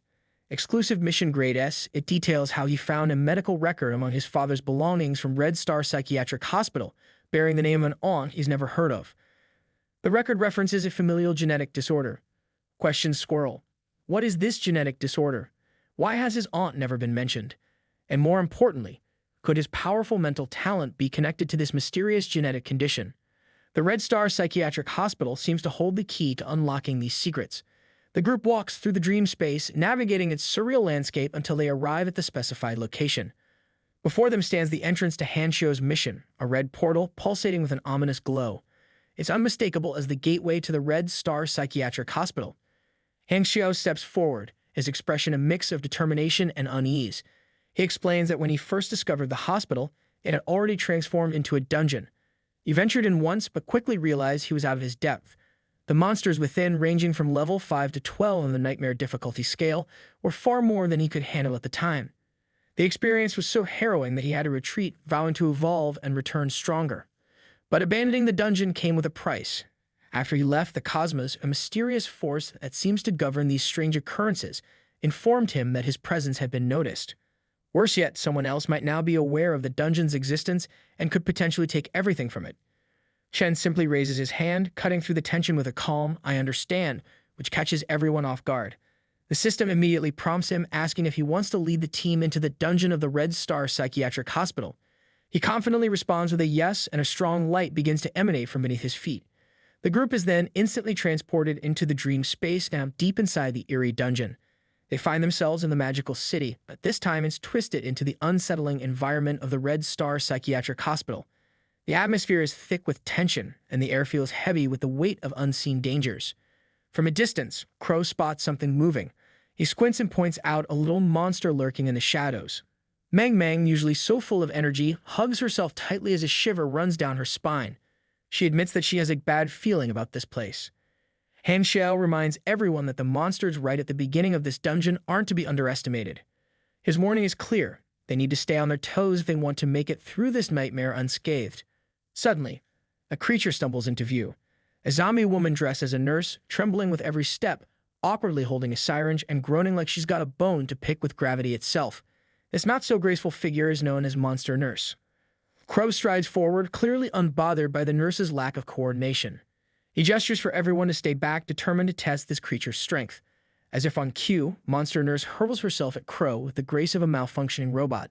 But Crow is ready. He summons a massive scarecrow, radiating a green aura as he activates his signature move, Incorporation of Fear.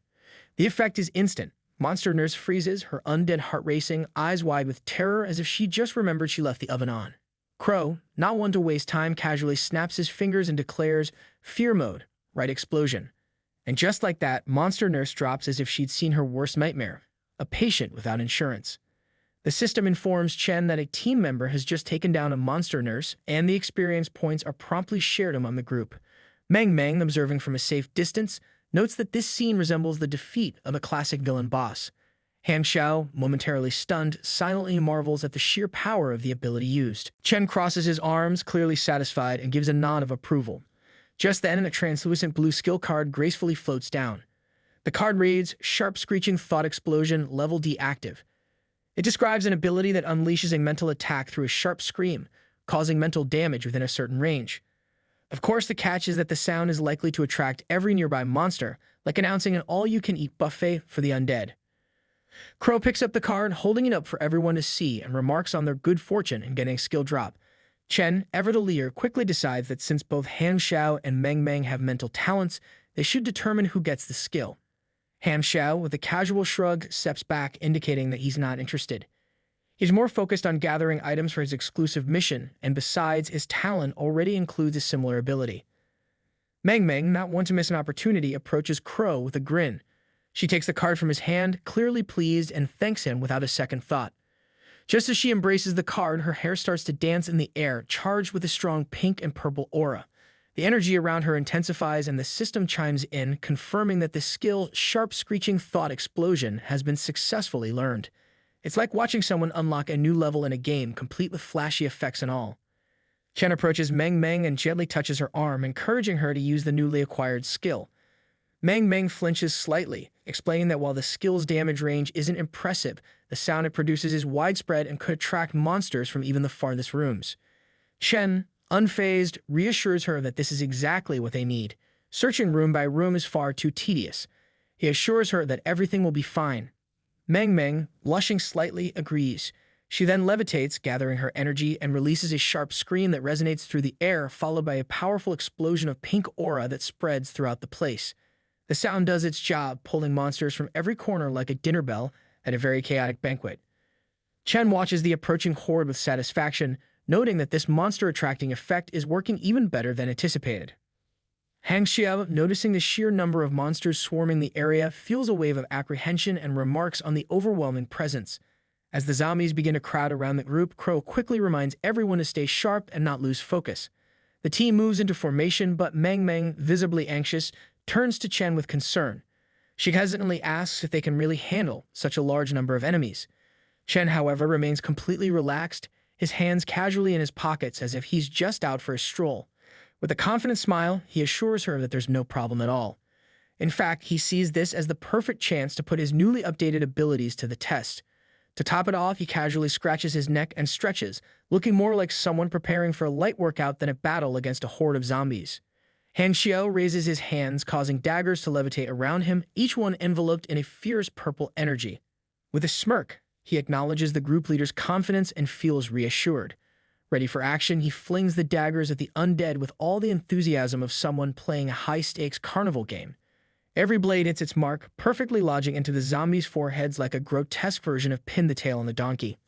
Crow, not one to be outdone in the theatrics department, expands a dark aura from his feet, muttering the ominous words, source of fear, strangulation. As if on cue, black tentacles shoot out from the aura, snaking their way toward the zombies and wrapping around them like a particularly aggressive set of garden vines. It's all very horror movie chic. Then, just as things start to look manageable, the entire battlefield erupts in a massive explosion. Dust, fire, and zombie bits fly through the air like confetti at the world's most terrifying parade. It turns out that Meng Meng, in a surprising twist, has conjured a bazooka out of thin air and used it to blast the zombies into oblivion. The group can't help but exclaim in shock, their eyes wide as they take in the aftermath of Meng Meng's explosive handiwork.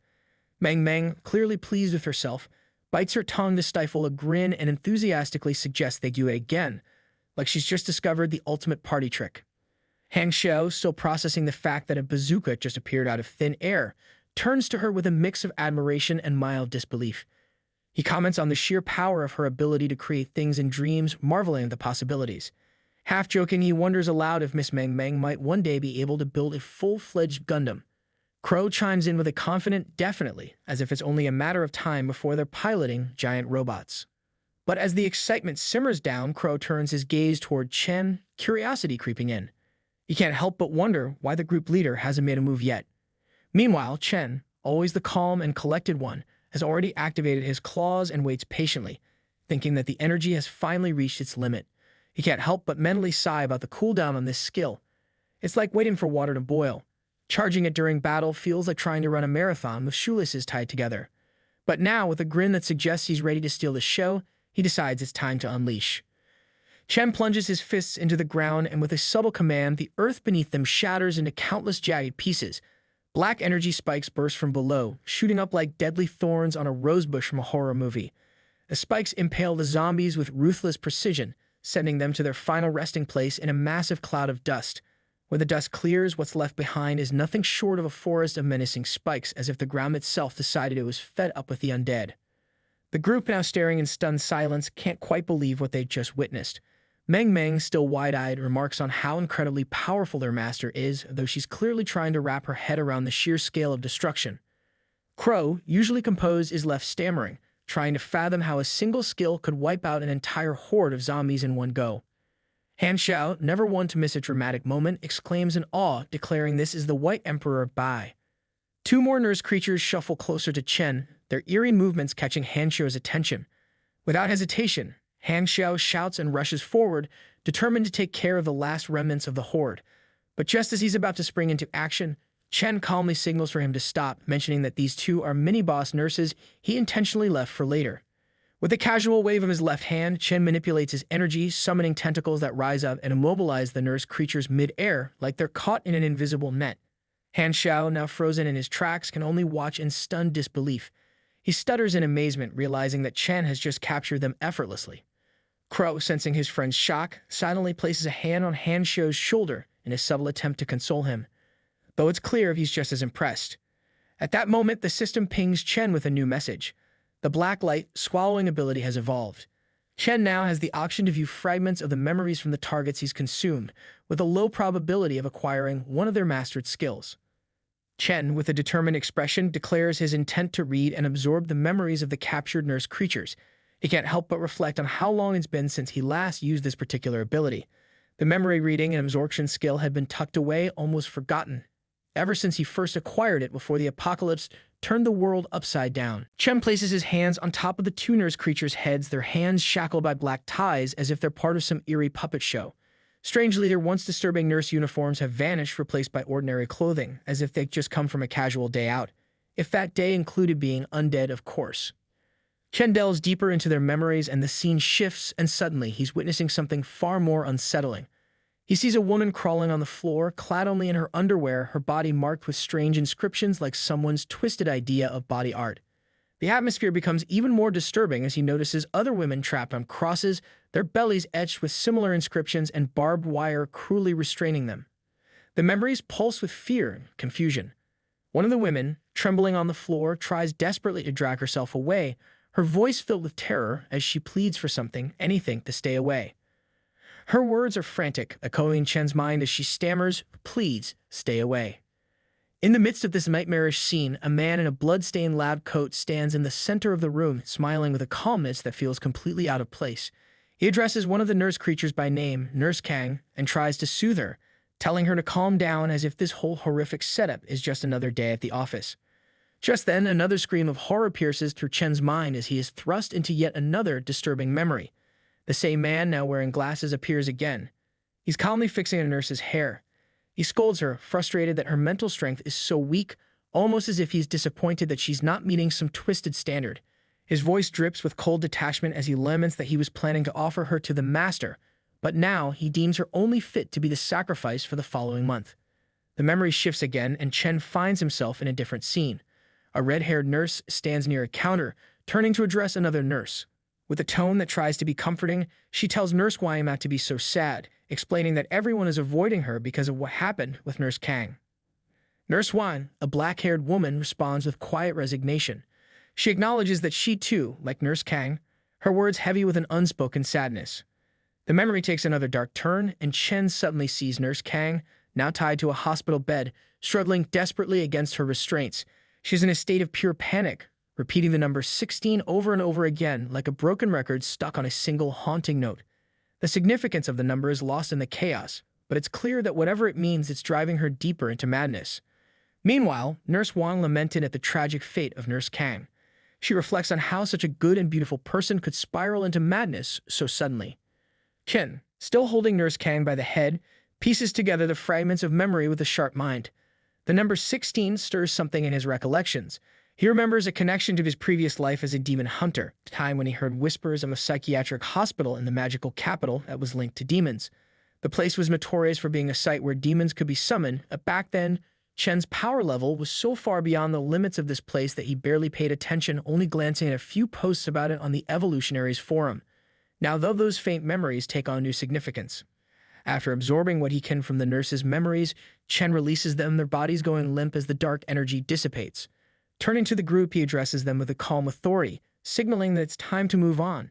He reminds them that their primary objective is to find clues for Hanshou's exclusive mission. However, he also cautions everyone to stay alert and stick together. Half an hour later, the group is still combing through the hospital, determined to find something, anything, that might lead them closer to their goal. As they climb yet another staircase, Hanshou notes that the place should be cleared of monsters, considering they haven't run into any for a while.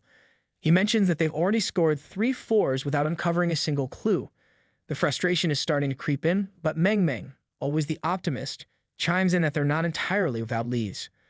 Crow, moving a bit ahead, notes that the number 16 keeps popping up almost as if it's taunting them. But as they reach the next floor, his patience seems to wear thin. With a mix of annoyance and curiosity, Crow wonders out loud why the instance boss is still a no-show. He jokes that maybe the boss is quaking in fear, the thought of facing Emperor Bai, too scared to make an appearance. Just then, a powerful aura bursts forth, thick with murderous intent, and a menacing presence makes itself known. It directs its menacing focus on Crow and tells him that his arrogance has reached a dangerous peak. Instantly, everyone springs into action. Crow, without missing a beat, calls forth his trusty scarecrow companion. Hanshou, not one to be outdone, makes his daggers hover menacingly in the air while Meng casually conjures a pair of double swords as if it's just another Tuesday. Meanwhile, Chen begins to release a sliver of his energy, primed and ready for whatever comes next. A massive creature with bloodied paws slowly emerges from the shadows, revealing itself as a demon with long, twisted horns, glasses that somehow manage to stay perched on its nose, and an elongated chin that seems like it's trying too hard to be menacing. The creature, never one to miss an opportunity for theatrics, introduces itself as the director of the Red Star Mental Hospital, Zhao Changlin, and because why stop there, also claims to be an envoy of the 16th demon of the 72 Pillars of Solomon. Meng stays silent, her expression a storm of anger, while Hanshou's face morphs into pure shock, clearly wondering if this guy is actually a demon. Crow, still catching up, repeats the title like it's the punchline of a joke he hasn't quite understood yet. Envoy of the demon god, the demon. The director, relishing his moment in the spotlight, declares that pretending to stay calm is useless. He then delivers his grim proclamation. Their only destiny is to serve as sacrifices for his master. But in a twisted attempt at diplomacy, he adds that if the girl is willing to serve his master loyally and bear his children, he might just consider sparing her life. Meng immediately reacts, her voice dripping with sarcasm as she shouts, suggesting that he himself should go bear children for his master. Chen steps forward with a mocking smile, eyeing the low-level demon with disdain. This creature, once human, now dares to act arrogantly. Chen challenges it, taunting the demon if he has the courage, he should show it to his grandpa standing here instead of wasting time with empty threats to make them laugh. Chen then unleashes his claws, purple flames igniting along his arms, ready for some action. The creature, brimming with arrogance, declares that it will demonstrate the power bestowed upon it by its master, roaring with a ferocity that shakes the room. As it raises its arm, a massive and terrifying aura spreads, filling the space with an overwhelming presence. The sheer force of it is enough to make Hanshou, Crow, and Meng bow involuntarily, their bodies betraying them under the weight of the aura. Hanshou, clutching his head, wonders what this terrible feeling is, as if his very thoughts are being crushed by the oppressive energy. Meng, panic-stricken, covers her face. Chen adjusts his posture, his mind racing with anxiety. Of all the demons, it had to be the psychic type, the one that specializes in exerting continuous psychic pressure. It's like dealing with the most annoying telemarketer, except this one can crush you with its mind. Despite having decent psychic power, Chen knows he's at a disadvantage without any psychic abilities of his own. Prolonging the fight would only make things worse, so he decides to wrap this up quickly. Without wasting another second, Chen rushes toward the demon, his own aura clashing with the oppressive force around him. He buries his fist in the demon's abdomen, causing it to bend over with a reaction that's oddly appreciative, like it just got a compliment instead of a punch. But before Chen can feel too good about his strike, the creature exhales a black and red flame that rapidly spreads throughout the room, turning the place into a demonic sauna. Chen quickly activates his shield, blocking the flames as he steps back, realizing that this fight just got a whole lot hotter, literally. The demon, relishing its perceived advantage, taunts Chen, noting that while he might have some strength to endure, there's no way he'll break through the hellfire. If this drags on, the demon smugly declares Chen will collapse under the relentless psychic pressure. The demon, filled with hatred and fury, shouts that there's no way forward and no way back. It demands that Chen fight and scream in despair, urging him to entertain it with his suffering. It's like the demon is hosting its own twisted reality show, and it's waiting for the big dramatic breakdown. But then, out of nowhere, Han Xiao laughs, breaking the tension as he stands up and touches his temple.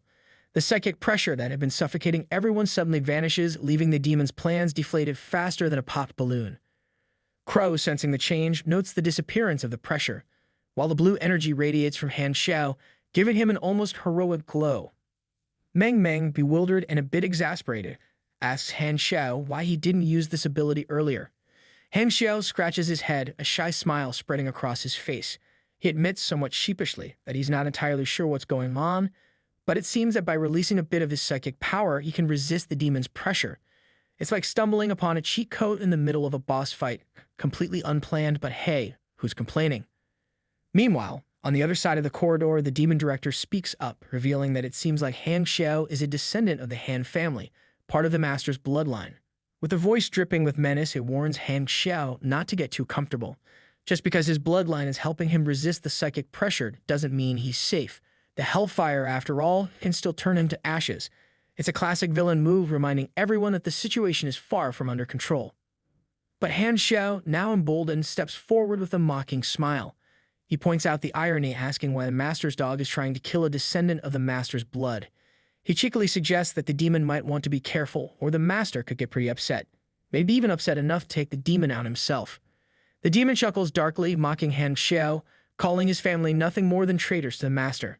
The demon adds with a twisted grin that killing him might even earn it a nice reward. With a dramatic flourish, the demon director declares that they will all turn to ashes in the hellfire.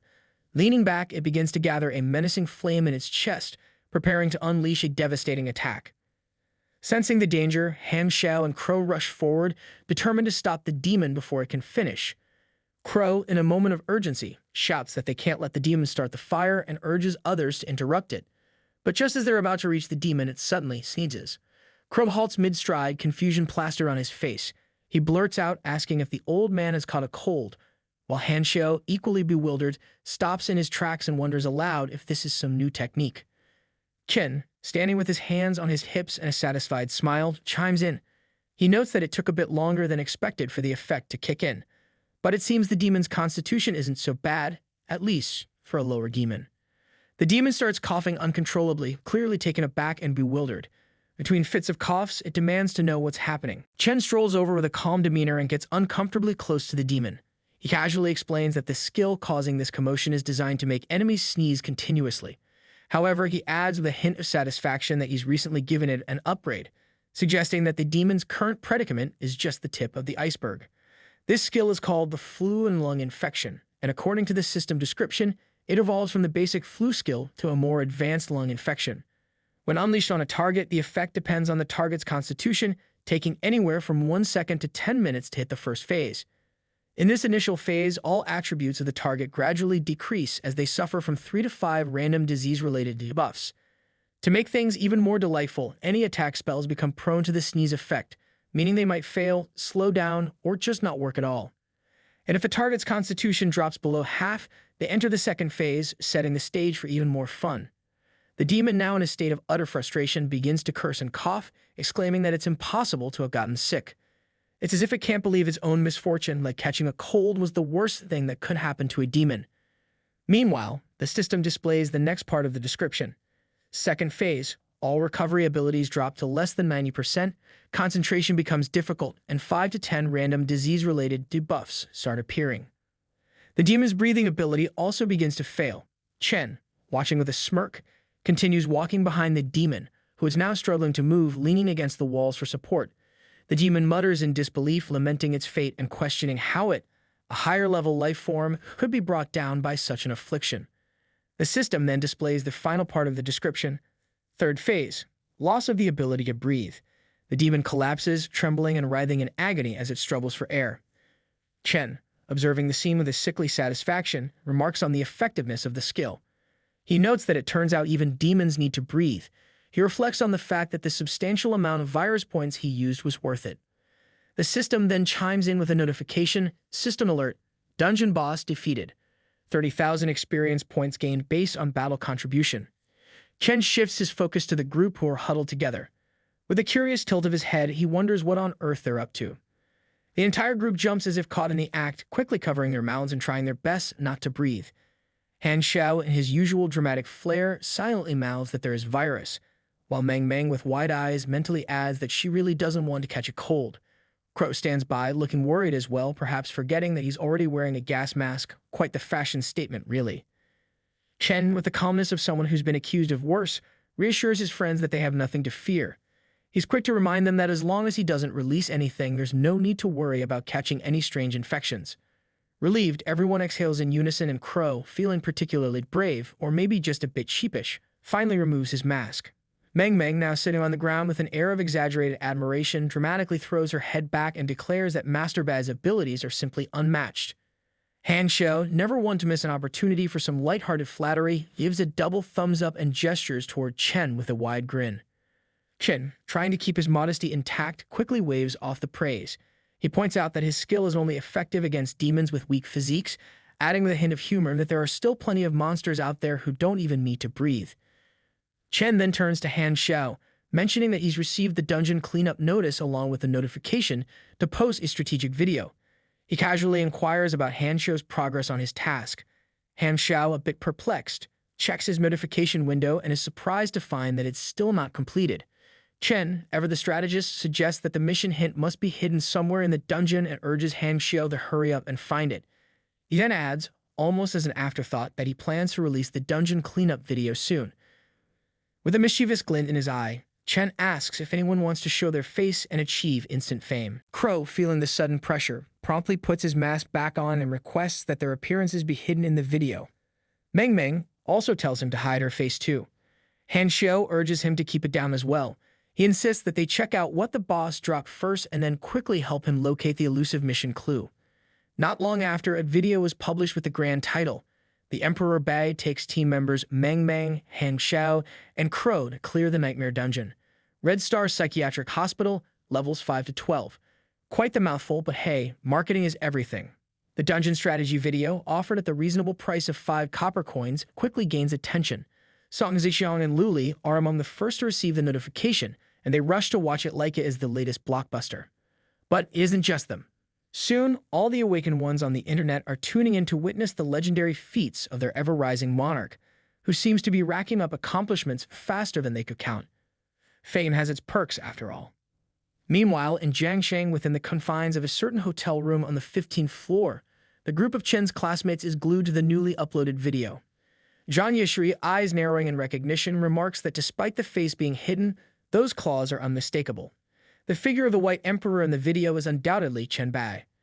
Seated comfortably on the sofa, Wei Shifu turns to Jiang Luping and Li Feng with a sly grin, taunting them for their silence. She can't resist a jab, reminding them that they were just analyzing how Chen Bai might be a fraud. Song Ji, a bit flustered, chimes in, pointing out that wasn't Chen Bai just at the hotel. He quickly adds, trying to save face, that even if this is Chen Bai in the video, it only proves his impressive combat skills. It doesn't necessarily validate the settlement he's been talking about. Jiang Luping rises from the sofa and remarks that this revelation makes things even more unsettling. With a serious tone, he asks the group if they consider the possibility that Chen Bai might be exploiting everyone drawn to his base to bolster his own strength. He questions how else could he have become so powerful. Wei Shihu, clearly not buying into the conspiracy theories, rolls her eyes and turns to Li Feng with a smirk. She points out that it's pretty obvious to everyone that he and Chen Bai don't exactly see eye to eye, especially since Chen didn't share any of that precious equipment with him. She then asks Jiang Luping why he's being so hard-headed and urges him to check out the video she just sent him, insisting that it might change his perspective. Jiang Luping reluctantly pulls up the video. Curiosity piqued, Zhang Yishui turns to Wei Shihu and asks what exactly she sent. Wei Shihu, now a bit more animated, explains that Song Ji just forwarded her this recording, and whatever it is, it's something they all need to see. The video's content reveals scenes from the mysterious settlement area. In it, Song Ji provides a guided tour, starting with a rather unsettling feature, the Wall of Flesh, which serves as a defense outside the settlement. As she showcases this eerie structure, she casually mentions to Wei Shihu that the wall only consumes corpses from outside, and with a teasing tone, she asks if Wei Shihu is feeling a bit spooked yet. The video continues with Songji offering a glimpse of the settlement itself. She inquires if Wei Shihu is curious to see more, noting that recording videos with Cosmic Will isn't exactly a budget-friendly activity. With a hint of pride, she explains that she only purchased 10 minutes of recording time, but assures her that it should be enough to capture everything, from the foot of the settlement all the way to the top of the mountain.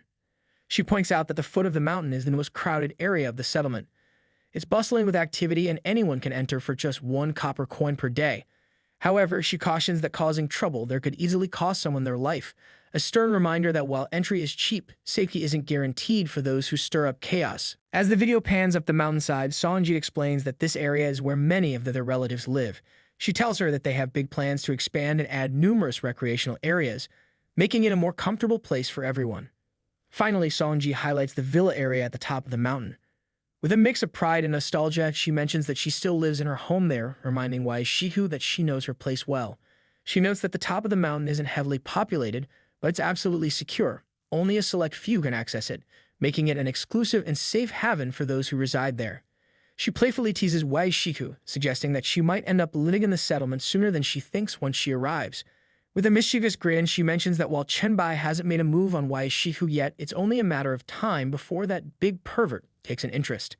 However, she abruptly stops mid-sentence, her cheeks turning a shade of pink as she blushes. Flustered, she urges Wei Shihu to hurry up and come over, hinting that she has a lot more to share in person. As the video wraps up, Songji sighs and says that she needs to go farm instances to improve her physique. After all, without proper training, even all of them together wouldn't be able to satisfy Chen Bai. Back in the hotel room, Zhang Yishui murmurs the word together, her mind clearly spinning with the implications. She then turns to Wei Shihu, who has turned as red as a ripe apple, and with a teasing grin, asks if she's inquired with Songji about just how many women Chen Bai has. With her head still down, Wei Shihu mutters that Zhang Yishui is completely missing the point, adding under her breath that she really should have given that video a good scrub before sending it out to everyone. The embarrassment is almost tangible, and she wonders if she could just sink into the floor right about now. Songji notes that things aren't as bad as they seem. He hadn't anticipated Chen Bai being this strong and starts to suggest a few ideas for discussion. But before he can finish, Jiang looping, with all the flair of someone delivering a dramatic line from a soap opera, cuts in. He looks at Wei Shihu and makes it clear that she absolutely cannot become one of Chen Bai's women. Wei Shihu, still flustered, argues back, questioning what Jiang looping means by his bold statement. She insists that she never said she wanted to be Chen Bai's woman. Jiang looping, undeterred, claims that Chen Bai is too flirtatious and has way too many women. Definitely not something Wei Shihu would like. Then, in what he probably thinks is a smooth move, he tries to position himself as the better option, claiming that he's different because he only has eyes for her. Wei Shihu, now on the brink of rolling those eyes right out of her head, tells him to stop and for the love of all that's holy, not to come any closer. She firmly reminds him that whether he wants one woman or a whole harem is none of her business. She's rejected him countless times before the apocalypse. Did he think a few zombies would change her mind? To drive the point home, she once again makes it crystal clear that she has no feelings for him and does not like him. Meanwhile, in the dream space of Magic City, within the eerie confines of the Red Star Psychiatric Hospital instance on the 4th floor, Chen stands victorious, holding the severed head of the director demon he just killed with his flu virus. The gruesome trophy still drips with dark energy as Chen surveys his work, a slight smirk playing on his lips. Just then, a notification pops up in his field of vision, delivering some unexpected news. It informs him that this particular organism contains special bloodline factors and he now faces a choice. He can either continue devouring the demon's essence or expel it. However, there's a catch. Absorbing these bloodline factors will have an impact on the blacklight virus within him as well as on himself. Chen decides to go for it and begins absorbing the bloodline factors, murmuring something about how even demons reward their minions with interesting perks. As he focuses on the process, several notification windows start popping up in rapid succession, each bringing more intriguing news. First, he learns that he's devoured a special species, earning himself a hefty 500 blacklight virus exclusive evolution points. Not bad for a day's work. But the notifications don't stop there. Next, he finds out that he's triggered the acquisition of the target's skill, gaining the Hellfire skill rated as Class A. Now that's something to write home about, or, at the very least, something to show off in the next battle.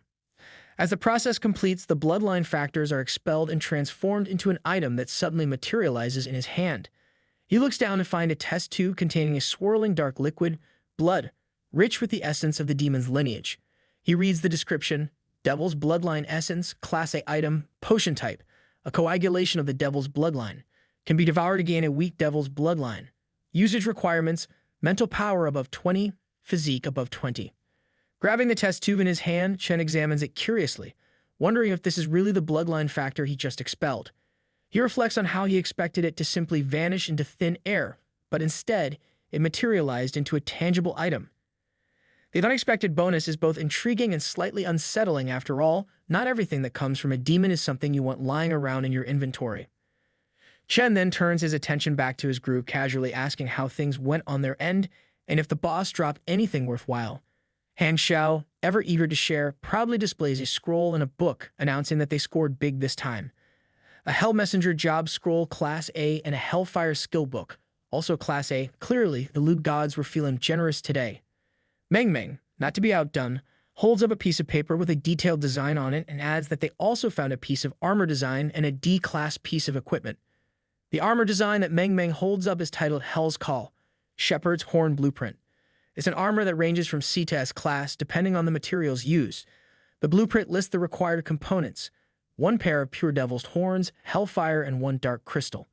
There's also a note attached emphasizing that the final product's grade is determined by the quality of the materials. An S-class shepherd's horn is unique, meaning once someone crafts it, no one else can make another S-class version. Ken's mind immediately zeroes in on the pure demon's horns. He just so happens to know where to get those. With a thoughtful nod, he decides to keep the blueprint for himself. He then distributes the loot, suggesting that the Hell Messenger Job Scroll be left for Han Xiao, along with the Demon Bloodline item. The Hellfire Skill Book goes to Meng, and since Crow also played his part in the battle, the D-class equipment is handed over to him. Crow gives Chen a sharp salute, expressing his gratitude with a respectful nod. Han Xiao, always the cheerleader, flashes a thumbs up and compliments Chen on the fair and reasonable distribution of loot, calling him awesome as usual. Then, with a playful grin, Han Xiao reminds the group that there's still one last task, helping him find the mission clues. He even throws in a cute puppy face, thanking everyone for their help in advance, a move that's hard to resist, even in a nightmare dungeon. The group presses on and eventually reaches the director's office, the likely spot where the mission clues are hidden. Han Xiao, ever the strategist, voices his suspicion that the clues must be here. Unless, of course, that sneaky demon director has another secret room stashed somewhere. He cautiously opens the door, only to find something far more disturbing than he expected. Inside the office stands a colossal statue of a demon, towering over them with an ominous presence. The statue isn't just a creepy decoration, it radiates a powerful aura that each of them can feel in their bones. The air in the room grows heavy, and it's clear that this statue is more than just a lifeless figure. Meng, staring up the towering statue, can't help but comment on its overwhelming presence. She wonders aloud what kind of demon could project such power, even in statue form. Chen, ever the knowledgeable one, enlightens her, explaining that this is Ji, the 16th demon of Solomon's 72 demons, the very master that the director, Zhao Changlin, mentioned. Curiosity piqued, Chen moves closer to the statue, reaching out to touch it with his hand. He notes that the statue's intense presence isn't just for show, it's because Ji once entered this statue in some form, leaving behind a residue of its power. Finding this revelation more than a little fascinating, Chen starts to wonder if there might be a way to summon this demon god within the hospital. It is revealed that around 100 years ago, a woman from the Han family fell in love with the Ji Pei on the Blue Star. This fateful encounter set a strange and eerie legacy in motion. Ever since that time, every generation of the Han family has given birth to a pair of twins, a boy and a girl. As the years pass, a disturbing tradition took root. Once the girls reached adulthood, they would be brought to this place, where they would remain forever, destined to become Ji Pei's brides. The boys, on the other hand, lived their lives in blissful ignorance of the family's dark secret. They would marry, start families, and continue this cycle, never knowing the true purpose behind the birth of their twin sisters. Meanwhile, Meng stumbles upon an old diary and begins reading its chilling contents aloud. The diary reveals a dark chapter from more than a decade ago involving Han Xiao's father, Han Yang. It seems that Han Yang had uncovered the truth about the Han family's cursed inheritance, the twisted tradition that bound the daughters of the family to a lifetime of servitude to the demon Ji Pei within the confines of the mental hospital. Determined to escape this grim fate and desperate to protect his newborn daughter from such a life, Han Yang made a harrowing decision. He chose to kill his infant daughter to save her from being forced into this cruel destiny. However, Zhao Changlin, the director of the hospital, discovered Han Yang's plan just in time and intervened, stopping him from carrying out the act. Zhao Changlin then reported the incident to Ji Pei, the demon master. As punishment for his betrayal, Han Yang was stripped of his bloodline, a fate worse than death for someone of the Han lineage. To make matters worse, Han Xiu's sister, instead of being saved, was taken away by Ji Pei to be raised under the demon's influence. Zhao Changlin, for his loyalty and service, was rewarded with the demon's blood, further binding him to Ji Pei's dark power. Meng Meng, clearly frustrated, tosses the diary aside and informs the group that's all there is to the idiot director's scribbles. She explains that most of the diary is filled with Zhao Changlin's envy toward the Han bloodline and his endless cursing of Han Yang's supposed stupidity. There's also a lengthy section where Zhao Changlin goes on and on about his oath of allegiance to Ji Pei, boasting about how merit brings reward. But that's the gist of what she could piece together from the diary. As soon as Meng Meng finishes summarizing, Han Xiu chimes in, announcing that he's just received the next mission. He takes a moment to thank Meng Meng, admitting with a sheepish grin that he tends to get a headache whenever he sees big blocks of text, so her help was a lifesaver. Meng Meng, always eager for a bit of mystery, smiles and tells him that he's welcome. She enjoys piecing together clues like this, finding it oddly satisfying. Meng Meng notices that Chen is still intently observing the statue and can't help but ask if there's something off about it, given how he's been studying it so closely. Chen, with a knowing look, simply replies that of course there is. Without further explanation, he reaches up and pulls one of the horns on the statue. In the blink of an eye, a hidden passageway opens up right before them, revealing a secret hideout. The sudden reveal startles everyone. Crow, always curious, wonders aloud what they've just uncovered. Meng Meng questions whether it's some kind of hideout, while Han Xiu, wide-eyed, suggests it might be a secret room. Without missing a beat, Chen steps forward, leading the way into the newly discovered passage. The others quickly fall in line behind him, eager to see what lies ahead. Just as they enter, they find a narrow stairway descending into darkness. Chen Bai casually remarks that given the height they descended, they'd likely drop from the 4th floor straight down to the basement. Han Xiu, ever the precise one, confirms it, saying they're at least 2 or 3 floors below the surface. Because, of course, Han Xiu is secretly a human step counter. Chen, leading the way with calm confidence, explains that they must be getting close. If he's right, they're approaching the very place where Zhao Changlin communicates with the Ji sect and conducts his dark sacrifices. Finally, they reach a large, heavy double door. Chen pushes it open, and the sight that greets them is nothing short of unsettling. A circle of inverted crosses and arcane symbols etched across the floor. The room feels thick with an ominous energy, and the group moves cautiously forward. Crow, with his sharp senses, comments on the overwhelming smell of blood in the air. Chen Bai crouches in the center of the eerie circle, carefully picking up an object from the floor. Meng Meng, ever curious, can't help but ask what he's found. Chen, in his usual cryptic fashion, stands up without saying much and simply gestures for the group to check their screens. Suddenly, the image of a golden medallion flashes on their screens. It's labeled as the core of the Hell Teleportation Array, a special item. The description that follows is nothing short of grim. The circle, marked with a hellish symbol, can be used to activate the Red Star Mental Hospital Dungeon and summon the Ji sect. The requirements are just the usual: sacrifice 16 lives along with their souls and blood. There's also a small catch. The demon summoned by this handy medallion will be restricted to level 12, thanks to the dungeon's difficulty level. But here's where it gets worse. After the summoning, the dungeon's difficulty will spike to hell level. Astonished by the discovery, Han Xiu blurts out in disbelief at the idea of summoning a demon. Crow, equally shocked, widens his eyes and comments on the level restriction. Unlike the others, Meng Meng reacts with unexpected excitement. She smiles brightly, practically bouncing with energy, and suggests that if they summon the demon and defeat it, they'd practically hit the jackpot. Always the optimist, even when faced with imminent doom. Behind her, however, Crow shakes his head in silent disagreement. Because somebody has to be the voice of reason around here. Chen Bai, ever calm, turns to Meng Meng and asks a simple but cutting question. If I'm level 8, what level are you all? Meng Meng's excitement fizzles as her shoulders drop. She, along with the others, sheepishly replies that they're hovering around level 5 or 4, some not even at 4 yet. Chen makes a slicing gesture with his hand, bluntly pointing out the obvious. Summon that demon and they're all going to die instantly. With levels below 10, no profession, and no proper equipment, he wonders where they found the courage to even think about fighting a level 12 demon.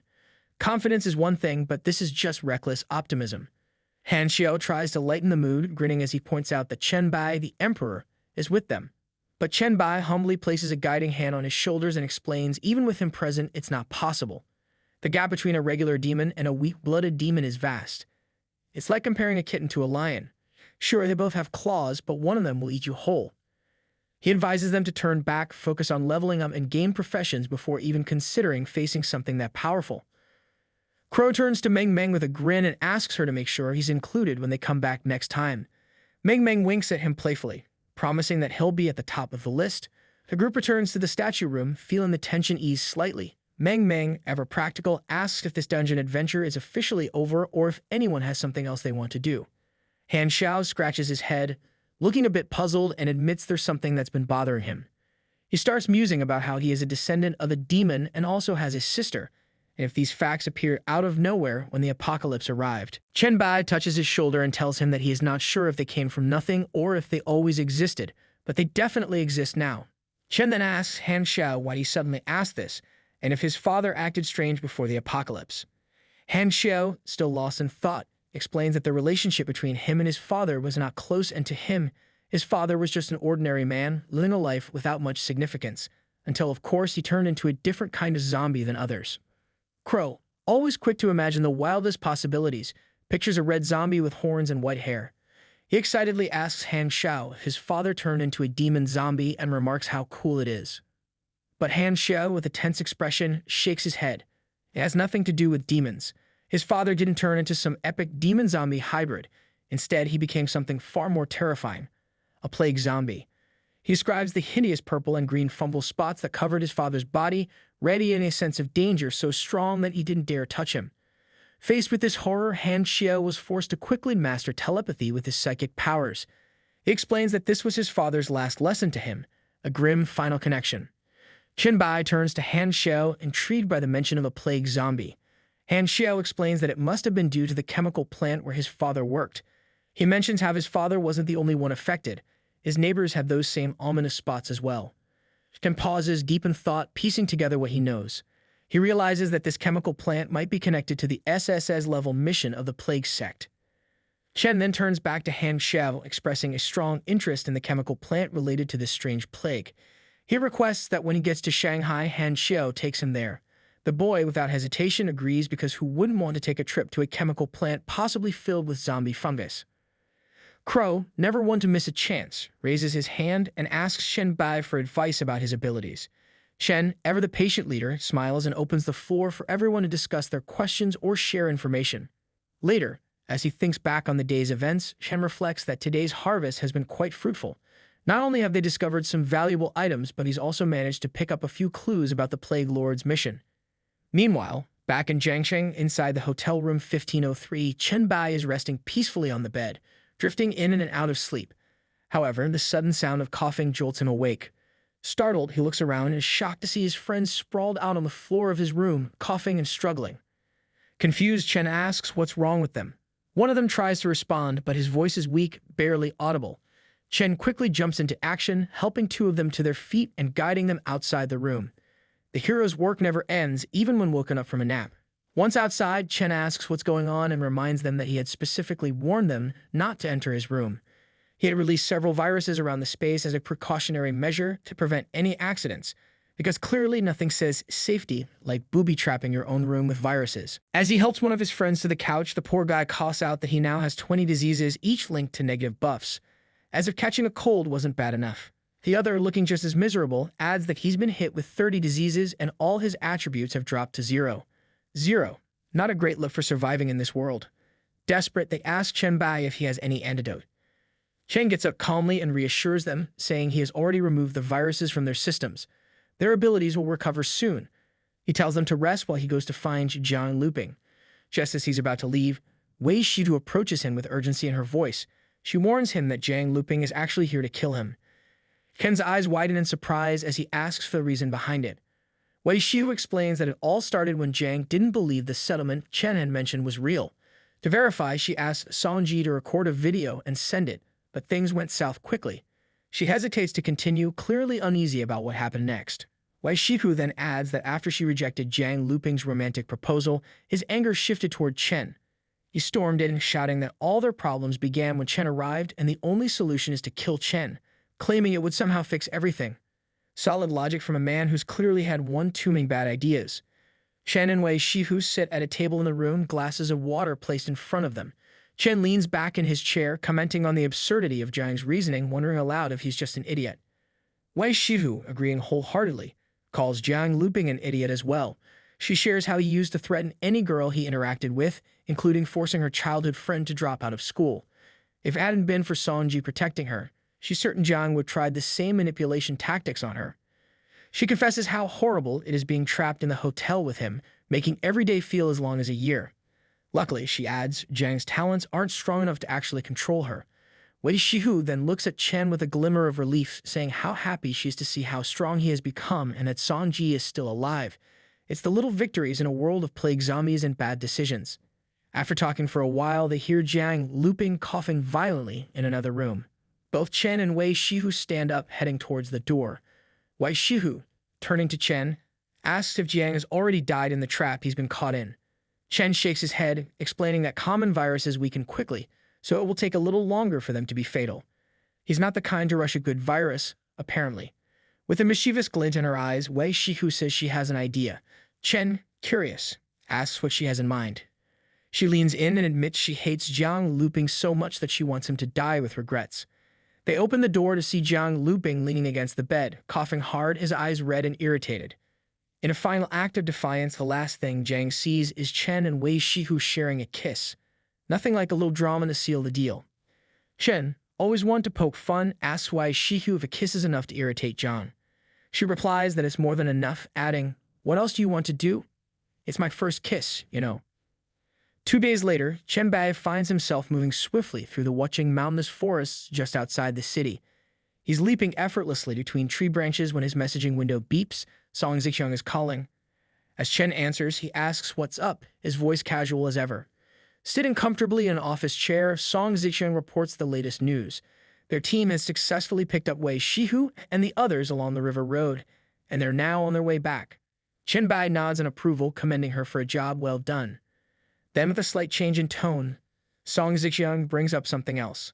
Apparently, there's a lot of buzz on the Evolved forum about a mysterious chat group full of experts. And the rumor mill is churning out the idea that Chen Bai is the owner of this group, because if anyone's running a secret club of apocalypse pioneers, it's definitely Chen Bai. The members, people say, are all individuals who awakened their abilities before the apocalypse even began. Sounds like quite the exclusive club. Chen, pausing on a branch, calmly responds, confirming the rumors. The chat group 001 is indeed his. He reminds Song about the post he asked her to promote, hinting that this was all part of a bigger plan. Typical Chen, always 10 steps ahead. Song Zixiang, clearly impressed, notes that this group of experts could be a major asset in the future. She also wonders how they should handle the growing posts discussing chat group 001 on the Evolved forum. Chen, ever thoughtful, jumps down from the branches, landing gracefully on the forest floor.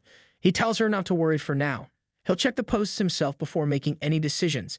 He just asks for the titles of the most discussed posts. Within moments, Song sends the list and the titles appear. One post claims that the so-called White Emperor already knew about the impending cosmic trial. Another post analyzes a video titled Bai, speculating that the experts are all members of the same chat group. Another curious title suggests that if there were monsters before the judgment, there may also be evolved beings. Yet another post from the owner of chat group 002 claims that chat group 001 was likely formed before the judgment. Looks like everyone's talking about it. Chen reads through them carefully, contemplating his next move. He thinks to himself that it's time to make chat group 001 famous. He then pulls up his messaging window, his mind already calculating the potential benefits of this sudden surge of attention. He knows that making chat group 001 famous won't just give them influence. They'll provide serious deterrent power. Because what's scarier than a group of elite pioneers? He says it will also foster a sense of unity among the members, making it a whole lot easier to recruit specialists in the future. Chen then continues walking through the forest. The vibrant, lush greenery around him slowly withers. The leaves crumple into brittle brown fragments and the trees twist into skeletal shapes. Before he knows it, the once lively forest is now a wasteland, completely desolate. The ground cracks beneath his feet and scattered skulls and skeletons litter the area like some macabre decoration. The sky above shifts into a blood-red hue, adding to the ominous vibe. And just when things couldn't get any more apocalyptic, a system message appears in front of him. You have entered the secret dungeon, village of the demon worshippers. Chen Bai smiles as he mutters to himself. He's finally found it, the secret dungeon where in his previous life he received the S-rank class transfer mission to become a demon hunter. It's always nice to return to a place filled with fond, murderous memories. As soon as he steps deeper into the cursed land, a task window appears before him. It outlines his objectives for the dungeon. First, he must interrupt the villagers' ritual to summon the demon. Task difficulty: C. Next, he's told to kill all the polluted villagers. Task difficulty: C. Then comes the kicker. His third task: to kill the demon summoned by the villagers and finish off any remaining polluted villagers. Task difficulty: S. Ah yes, because no dungeon is complete without a near impossible task at the end. Ken's mind drifts back to his previous life. He remembers a smiling young man named Chen Bai, who had roped him into this very dungeon before. Chen Bai had sold it as a simple job. Complete task 2, leave the secret dungeon and split the loot. He had even promised that anyone who didn't win gear would be compensated with gold coins, because nothing screams trustworthy like free money. In his previous life, Chen Bai fell for Brother Kang's lies. He too joined the team driven by the lure of those shiny gold coins, but things didn't go as planned. Brother Chang had intentionally made a mistake, allowing the villagers to summon the demon. Then, just as the chaos began, he led his team out of the combat area. His goal had been clear all along, to use their lives to weaken the demon. Chen vividly recalls the moment Kang, with that same deceitful smile, hurled a spear at the remaining fighters, telling them that their only chance of survival was to weaken the demon enough to please him. By the time everyone realized they'd been trapped, it was too late. Brother Chang had already set up the battlefield, completely surrounding them. And as the evolved ones tried to escape, he ruthlessly massacred them, ensuring no one made it out alive. Brother Chang had managed to gather nearly 100 people, mostly solitary survivors or small teams, all just trying to scrape by in the area. It was the perfect set. With so many scattered and desperate individuals, no one was able to organize an effective resistance in time. When they finally realized there was no escape, the remaining survivors had no choice but to turn and face the demon. In their desperation, they clung to a non-existent hope, fighting with everything they had. Only when the last of them fell did Brother Chang and his team finally swoop in to attack the already weakened demon. But what Chang didn't expect was that Chen Bai was still alive. Chen knew that if he were discovered, he'd be silenced, so he did what any smart person would do. He bailed. Taking advantage of the chaos, Chen slipped away, making his way to the edge of the instance, where the mechanics would allow him to escape if he completed tasks 1 and 2. Just as he was about to make his escape, something unexpected happened. Kang's team finally killed the demon and started rolling for loot like kids at a birthday party, only with more blood and betrayal. To Chen's surprise, a message panel appeared in front of him. Since he was still technically part of the group, he was eligible to roll for rewards, and in a stroke of pure irony, Chen won. The prize? The Demon Hunter Scroll, an S-rank item, the very thing Kang had been scheming for all along. Talk about poetic justice. Kang's team had rigged the rolling system to cheat everyone else, but in the end, it cost them the best reward. If that's not a case of what goes around comes around, I don't know what is. Later, after the dust settled, Kang frantically searched for Chen, realizing too late that the scroll had slipped through his fingers. Knowing Chang would stop at nothing to find him, Chen was forced to leave watching and seek out a new place to lay low. Back in the present, Chen Bai smiles to himself, thinking what a pity it is that he missed seeing Brother Kang's face when the Demon Hunter Scroll slipped through his fingers. That reaction alone would have been worth the trouble. With a light chuckle, he continues walking, lost in his thoughts. But his footsteps slow as he notices something on the ground. An all-too-familiar sight. A corpse, clearly a dead, polluted villager. Someone else is here. Chen pauses, realizing that this could mean trouble. In his previous life, before Brother Chang killed the demon and cleared the secret dungeon for the first time, there had still been about 2 months left. So no need to panic just yet, he tells himself. But it nags at him, who could have discovered this secret dungeon so early. Certainly not the neighborhood watch. Meanwhile, in the central square of the village, a group of people is busy stabbing zombies with spears, working together to complete Task 2. When a system notification appears, confirming that Task 2 is complete and rewarding them with experience points, they breathe a sigh of relief. One of the group stands up and declares that Zhanglong's brother was right. Completing Task 2 allows them to leave.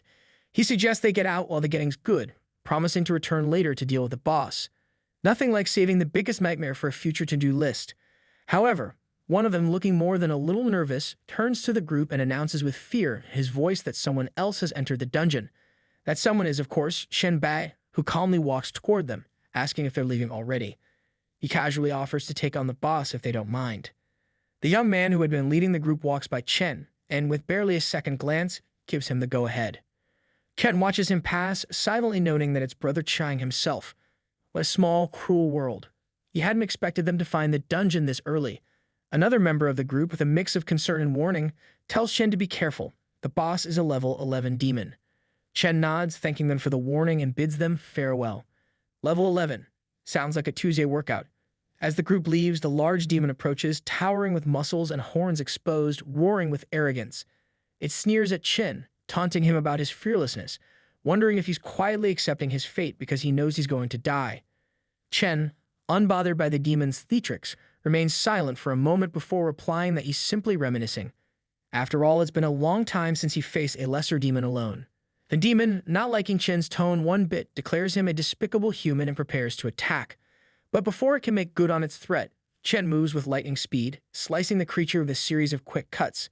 Neon bruises bloom across the demon's skin as it reels from the unexpected blows.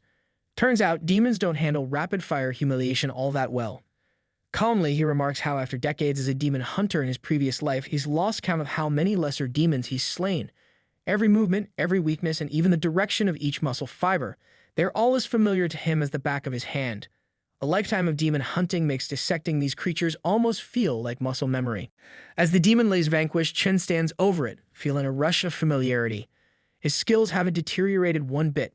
Like riding a bike, except instead of pedals, it's a sword, and instead of a road, it's demons.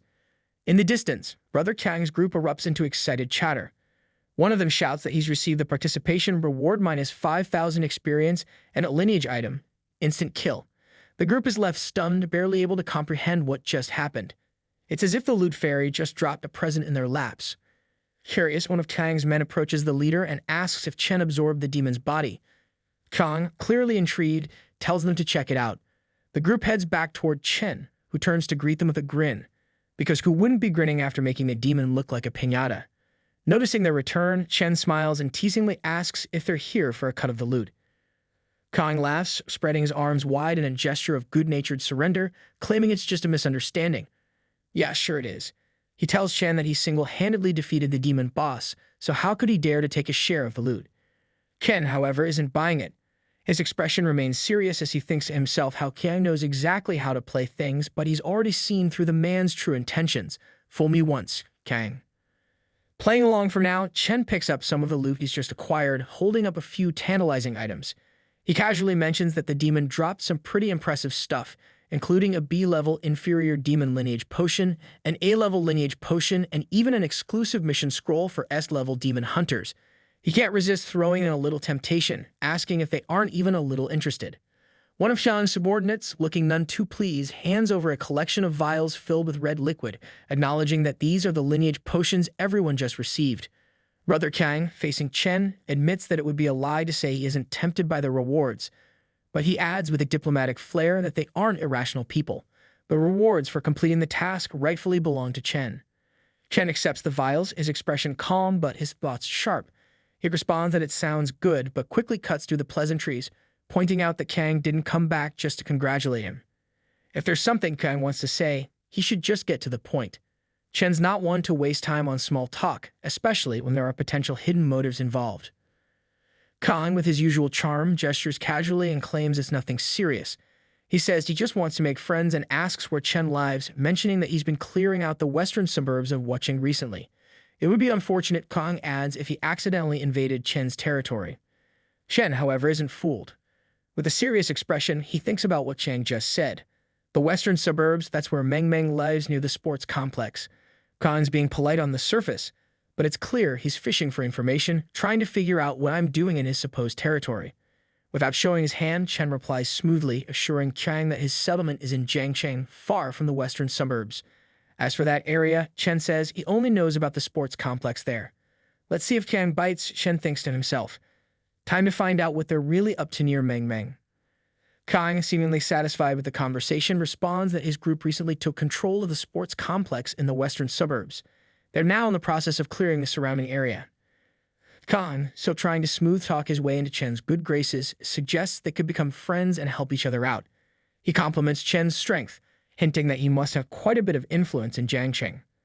Classic Kang offering friendship while plotting something beneath the surface. But Chen Bai, still serious, isn't fooled for a second. The sports complex has already been cleared. He knows better. This so-called clearing is nothing more than a thinly veiled excuse for conquering territory and wiping out anyone in their way. Suddenly, it all makes sense. No one was there to help Meng Meng in his previous life because these very people probably cleared her too. It's all coming together, and it's not looking good for Khan. Just as Chen is processing this realization, a notification pops up. It's from Meng Meng. Chen quickly opens the message, which states that many evolved have suddenly arrived in her neighborhood. They're searching house by house, and she thinks they will find her soon. Chen responds that they're there to clear out zombies as well as the evolveds. He instructs her to keep them out of her house. He promises to be there soon. Trouble is brewing and there's no time to waste. Chen sighs, looking back at Chang. He mutters, "You really?" His patience clearly wearing thin. Without another word, he slowly releases his tentacles. The sight makes Gang tremble, stepping back in fear, his voice cracking as he stammers out a question. What is he going to do? Spoiler alert. Nothing good for Kang. Before Kang can react, Chen curses under his breath, launching his tentacles at the young man. The attack is swift and merciless, capturing Kang in an instant. Chen activates his evolution devour and memory reading abilities, wrapping Kang's body in a small cocoon. As the cocoon closes around him, Chen closes his eyes, focusing on the fragmented memories he's pulling from Kang's mind. Unfortunately, memory reading isn't as neat as a YouTube tutorial. The fragments are jumbled, and Chen can't pinpoint the exact location of the sports complex or any details about Meng Meng's attackers. With Shang fully consumed, Chen opens his eyes and turns to the rest of Kang's group. They're cowering in fear, their bravado long gone. Looks like Chen isn't the only one with strong survival instincts. Chen coolly announces that he'll need one of them alive to show him the way. He remembers the one who had warned him to be careful about the boss. It seemed like that guy knew a lot more than he was letting on. Time to do a little more digging, literally if necessary. Meanwhile, in Wucheng's western suburbs, inside Building 16, Meng Meng clutches a baseball bat with all the strength she can muster. The sound of pounding on her door fills the room as someone shouts from the other side, demanding she open up. Because nothing says welcome like a countdown to invasion. Trembling, Meng Meng manages to shout back, telling them they're not welcome and to leave, warning that if they break in, she won't hesitate to defend herself. Outside, the man laughs and turns to his companions, amused by her defiance, because naturally, laughing off threats always goes well in horror movies. His two accomplices join in, mocking her, egging her on, and teasing her about what she could possibly do. They tell her to get ready because the brothers are coming in. These guys are really leaning to the whole creepy villain vibe. But Meng Meng, showing more strength than they expect, raises her voice in a fierce shout, demanding they leave. Her voice isn't just loud. It's powerful, pulsing with energy. The sound hits the intruders like a sonic wave, drilling straight into their ears. They scream in agony as blood flows from their ears, while Meng Meng, overwhelmed by the exertion, collapses to the ground, dropping the bat.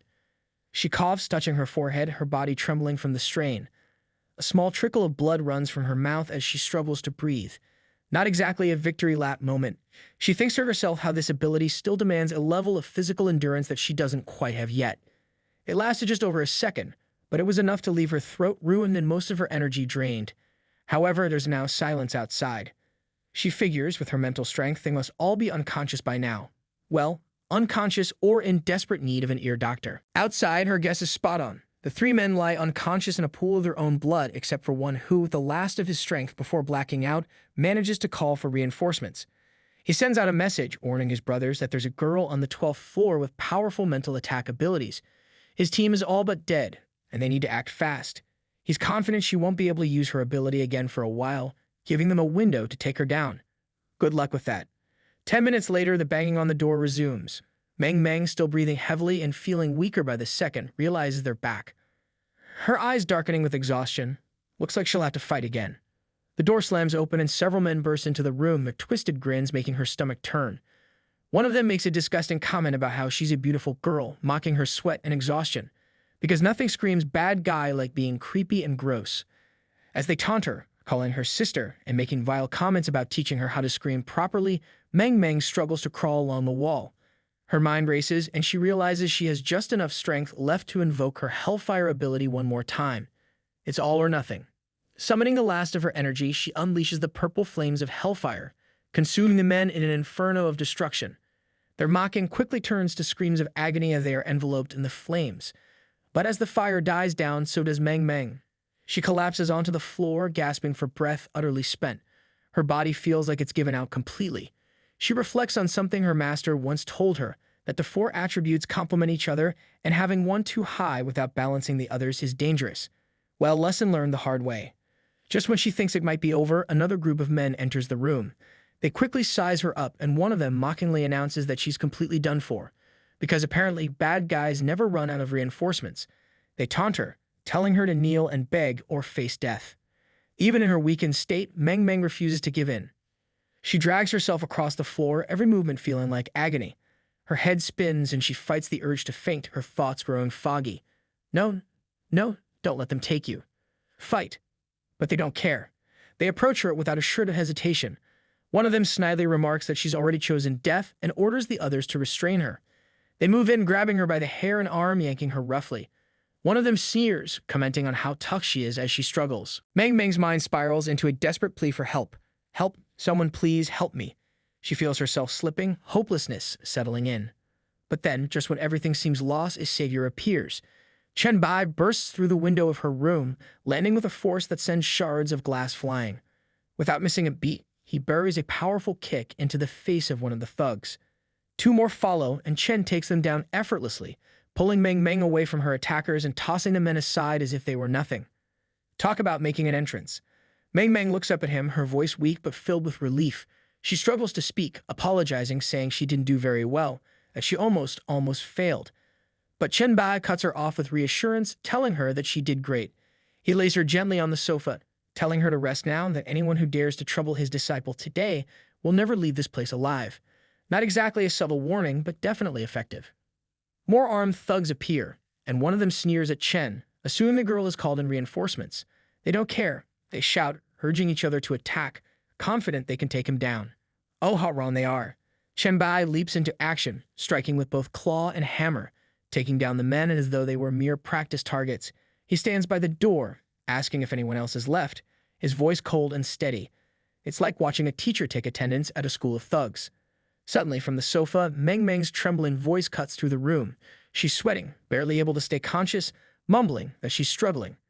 Chen kneels beside her, recognizing the signs. Fatigue and the pressure of her mental strain are causing hallucinations. Poor girl, she's given it everything she's got. She stretches out her hand, blindly searching for him, and whispers, asking where he is. Chen takes her hand, gently assuring her that he's right there, telling her to hang on. Stroking her head, he tries to calm her. Because if anyone can bring comfort in the middle of chaos, it's Chen Bai. As he's tending to Meng Meng, a new thug bursts in, axe raised, ready to strike. Without even flinching, Chen Bai impales him with a tentacle, lifting the man to the ceiling. He reassures Meng Meng once again, telling her not to be afraid, that he will protect her. Because nothing says calming like impaling attackers left and right while offering gentle words of reassurance. Chen focuses his energy, planting his claw into the ground. Every time a new thug dares to enter the room, they're immediately impaled by another tentacle, as if the room itself has turned against them. All the while, Chen stays close to Meng Meng, his thoughts crystal clear. No one will hurt her. Not while her is there. An hour passes, and now Meng Meng rests with her head in Chen Bai's lap. He watches her, his expression softened as he thinks she looks much better now. The room around them is filled with the bodies of the fallen thugs, a testament to the chaos that had unfolded. As Chen reflects, he senses someone approaching the door. A young man enters cautiously, hands raised in a gesture of surrender, quickly identifying himself as an ally. It's me, Mr. Bai," he announces, his voice trembling slightly. Chen, ever calm, continues to gently stroke Meng Meng's hair as he responds, acknowledging the young man's arrival. He asks if this means all of Chen Yikong's forces have been wiped out. The young man kneels before Chen, confirming that per Chen's instructions, he had devised a plan to lure Kang's forces here and eliminate them. Now, all of Chen Yikong's trusted followers and core members are dead. Mission accomplished, though it's not exactly a cause for celebration, considering the bloodbath involved. Chen then asks if the only ones left now are the young man's own followers and core members. The man's eyes widen, shaking his head fervently. He quickly explains that he doesn't have any trusted followers or core members, just a wife and children. He had been forced to join Chen Yikong because of his unique talent for detection called True Vision, because apparently being too talented can get you into some serious trouble. Kang had used his family as leverage, threatening to violate and murder them if he didn't comply, just like what had happened to his neighbors and friends. Chen listens, his expression unreadable but calm. He tells the young man he understands. He recognizes the value of his talent and appreciates the warning he had given about being cautious of the boss earlier. It's always nice when someone's paranoia pays off. Chen then asks if the young man would be willing to follow him to Jiangsheng, offering him a new path. The young man, clearly conflicted, stammers, uncertain. Chen smiles gently, sensing the hesitation, and reassures him. It's okay if he doesn't want to come. Chen isn't a man who believes in ruling by fear or forcing anyone to follow him. He calls him by name, Zhang Long, and tells him that he respects his choice and won't pressure him.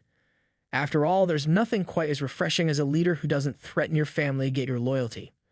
The young man gestures eagerly, finally replying that he's willing to follow Chen Bai. His hesitation wasn't about loyalty, but about the many people still enslaved by Chen Yikong and his fortress, just like his own family. Seems like saving one family just scratched the surface of a much larger problem. Chen, ever the strategist, opens the window of his warehouse and considers the situation. He tells the young man that he's willing to take them all, but if the number of people is too large, it won't be easy to bring them directly to Jiangsheng. With that in mind, he suggests a plan. Zhang Long should stay in Wucheng for now and work to stabilize the situation. As a gesture of support, Chen hands him a potion to enhance his strength. Because in this world, a little extra power can make all the difference. Chen also sends Zhang Long a friend request, the modern touch in a post-apocalyptic world. He instructs Zhang Long to contact him once things have settled. At that point, Zhang can decide whether to remain in Wucheng and develop the area or join Chen in Jiangsheng, depending on how things unfold. Flexibility is key when rebuilding civilization. Zhang Long smiles, relieved and grateful, as he takes the potion, thanking Chen repeatedly. After Zhang Long leaves, Meng Meng continues to sleep peacefully on the sofa, her breathing finally calm. Chen Bai remains seated beside her, keeping watch as the room grows quiet once more. With the girl resting, Chen shifts his attention to his warehouse. He orders it open, and as he sifts through the items inside, his eyes fall on a mask. His expression turns disappointed. This thing wasn't like this when he placed it here. He remembers that when he got the potion for Zhang Long earlier, the items in the warehouse hadn't mutated yet, but now the profession transfer mission scroll and the demonic bloodlines he had placed inside seemed to have changed. Frowning, Chen starts sifting through the warehouse, muttering to himself. Looks like it's time to figure out what's going on with this mess. He decides to try moving the items around, his mind already racing with possibilities. Chen Bai's eyes narrow as he realizes what's going on. The mask seems to be fixated on the demonic bloodline potion. He holds a handful of potions and a thought hits him. Could it be that this mask wants to consume these? He reflects that these inferior bloodline potions are of no use to him, so why not feed them to the mask and see what happens? Holding the mask in his hands, he thinks about the value of this treasure. Even Lito wants to get his hands on this thing. Maybe feeding it will unlock some hidden function. Worth a shot. With a decisive nod, he pours the potions into the mask's mouth, which eagerly swallows them all with a glowing smile. 5 minutes later, the mask opens its mouth wide and lets out a burp. Chen, staring at it in disbelief, feels the disappointment sink in. He wonders if that is it. He sacrificed all those potions just for a burp. He mutters, annoyed that such high-level treasures amounted to nothing more than this. Great a treasure with table manners. But before he can fully process his frustration, the mask suddenly vomits a strange purple goo onto the floor. Chen looks down at the mess, bewildered. This thing uses the same mouth to eat and puke? Fantastic. As he kneels to inspect it, annoyance still bubbling under the surface, he picks up the small spherical blob of goo. Immediately, he realizes it's not just dirt. His eyes widen as a description message appears before him, confirming his suspicions. Ordinary demonic bloodline essence. Item type, potion. A purified essence of demonic bloodline with stronger effects but higher usage requirements. Carefully holding the small, strange substance with a cloth, Chen's disappointment melts away into a grin. It can really purify demonic bloodlines, he thinks to himself. And combined with another item that can cultivate demonic bloodlines, this could mean one thing, an endless supply of high-level demonic bloodline essence. Ken's grin widens. Looks like that burp was worth the wait after all. Later, Chen Bai sits beside Meng Meng, holding the red scroll in his hands. His thoughts are racing as he reflects on the situation. He was so focused on helping Meng Meng that he hasn't even started the Demon Hunter job mission yet. He opens the scroll and reads the description. Job transfer mission scroll for Demon Hunter, level S, a special and unique scroll that can only be unlocked after killing the first pure demonic creature. Of course, nothing is ever simple in this world of chaos. The mission details are laid out clearly. Completing the task will transform the scroll into the Demon Hunter Job Scroll. The requirements are straightforward. Use the scroll to enter the first level of the Abyss, where you must kill 100 lesser demons and 100 fallen demons to complete the mission and leave. Just your average demon hunting task list. Kill a bunch of demons and try not to die in the process. Chen calmly says to himself that he'll enter the Abyss, but this time he won't rush the job or take unnecessary risks. The Abyss, after all, is filled with dangers and opportunities. It's a demon-infested buffet with a side of chaos. Meng Meng, still lying on the bed with her head resting in Chen's lap, begins to stir. She slowly opens her eyes, rubbing them with tired hands. Her gaze finds Chen, and with traces of tears in her eyes, she whispers his name before launching herself into his arms, hugging him tightly. Chen smiles gently, reassuring her that everything's okay now. As she sits up, Meng Meng looks determined despite her weakness. She confesses to Chen that she wants to double her skill training, feeling like she's still far too weak in the real world. Her resolve is stronger than her current level. Chen pats her head with a knowing smile, telling her that while training is important, there won't be much improvement without real experience.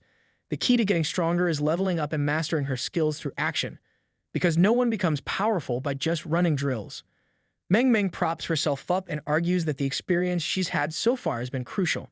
However, she points out that in her dream world, she's already eliminated most of the nearby monsters and only a few remain. She doesn't have the ability to search for more, let alone find a dungeon on her own. It's a bit hard to level up when the local monsters are all extinct. Ken smiles and proposes a plan, suggesting Meng Meng accompany him to Jiangcheng, where he can help her level up. After all, the city is filled with dungeons just waiting to be conquered. Meng Meng's face lights up with excitement, and she eagerly crawls out of bed, declaring that she feels great and they should head to Jiangcheng right away. Looks like she's ready to jump right into the action, no time to waste. But just as she starts to move, Chen gently grabs her by the wrist and tells her to wait. He chuckles, pointing out that even if they ran nonstop, they wouldn't reach Jiangcheng before next month. Without another word, he scoots her up in his arms, and Meng Meng blushes at the sudden gesture. Not exactly the usual travel method, but it works. Ken leaps out of the building's window with Meng Meng in his arms. He tells her to hold on tight and not to open her eyes, warning her that if she feels any pressure, it's just the wind. Because flying through the air while jumping between buildings is perfectly normal, just your average commute. As they soar across the city, Chen moves with incredible speed, leaping from wall to wall with ease. Soon, they are bounding through the trees in the mountainous area outside Wucheng. Eventually, they arrive at the entrance to a secret realm village. Chen places Meng Meng gently on the ground, and she marvels at how the scenery around them has changed so suddenly. So this is what a secret realm looks like, she muses in awe. Chen, always the teacher, explains that one key difference between a secret realm and a dungeon is the entrance. Only secret realms that have been cleared will have entry prompts. For evolved beings, venturing into an uncleared secret realm is extremely dangerous. A small reminder that this place is more than just pretty scenery. Meng Meng, with her usual enthusiasm, smiles and comments on how much her master knows.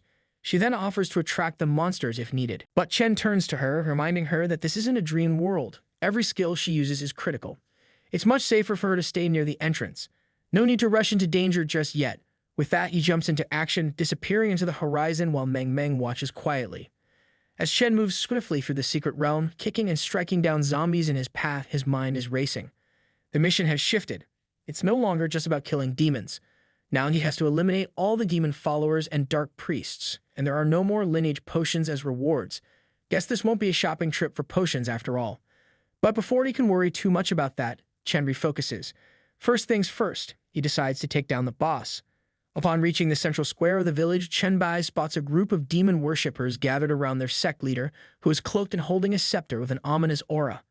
The leader's voice rings out, calling Chen an intruder and declaring that he will be sacrificed to the demon god. Because nothing says warm welcome like an invitation to become a sacrifice.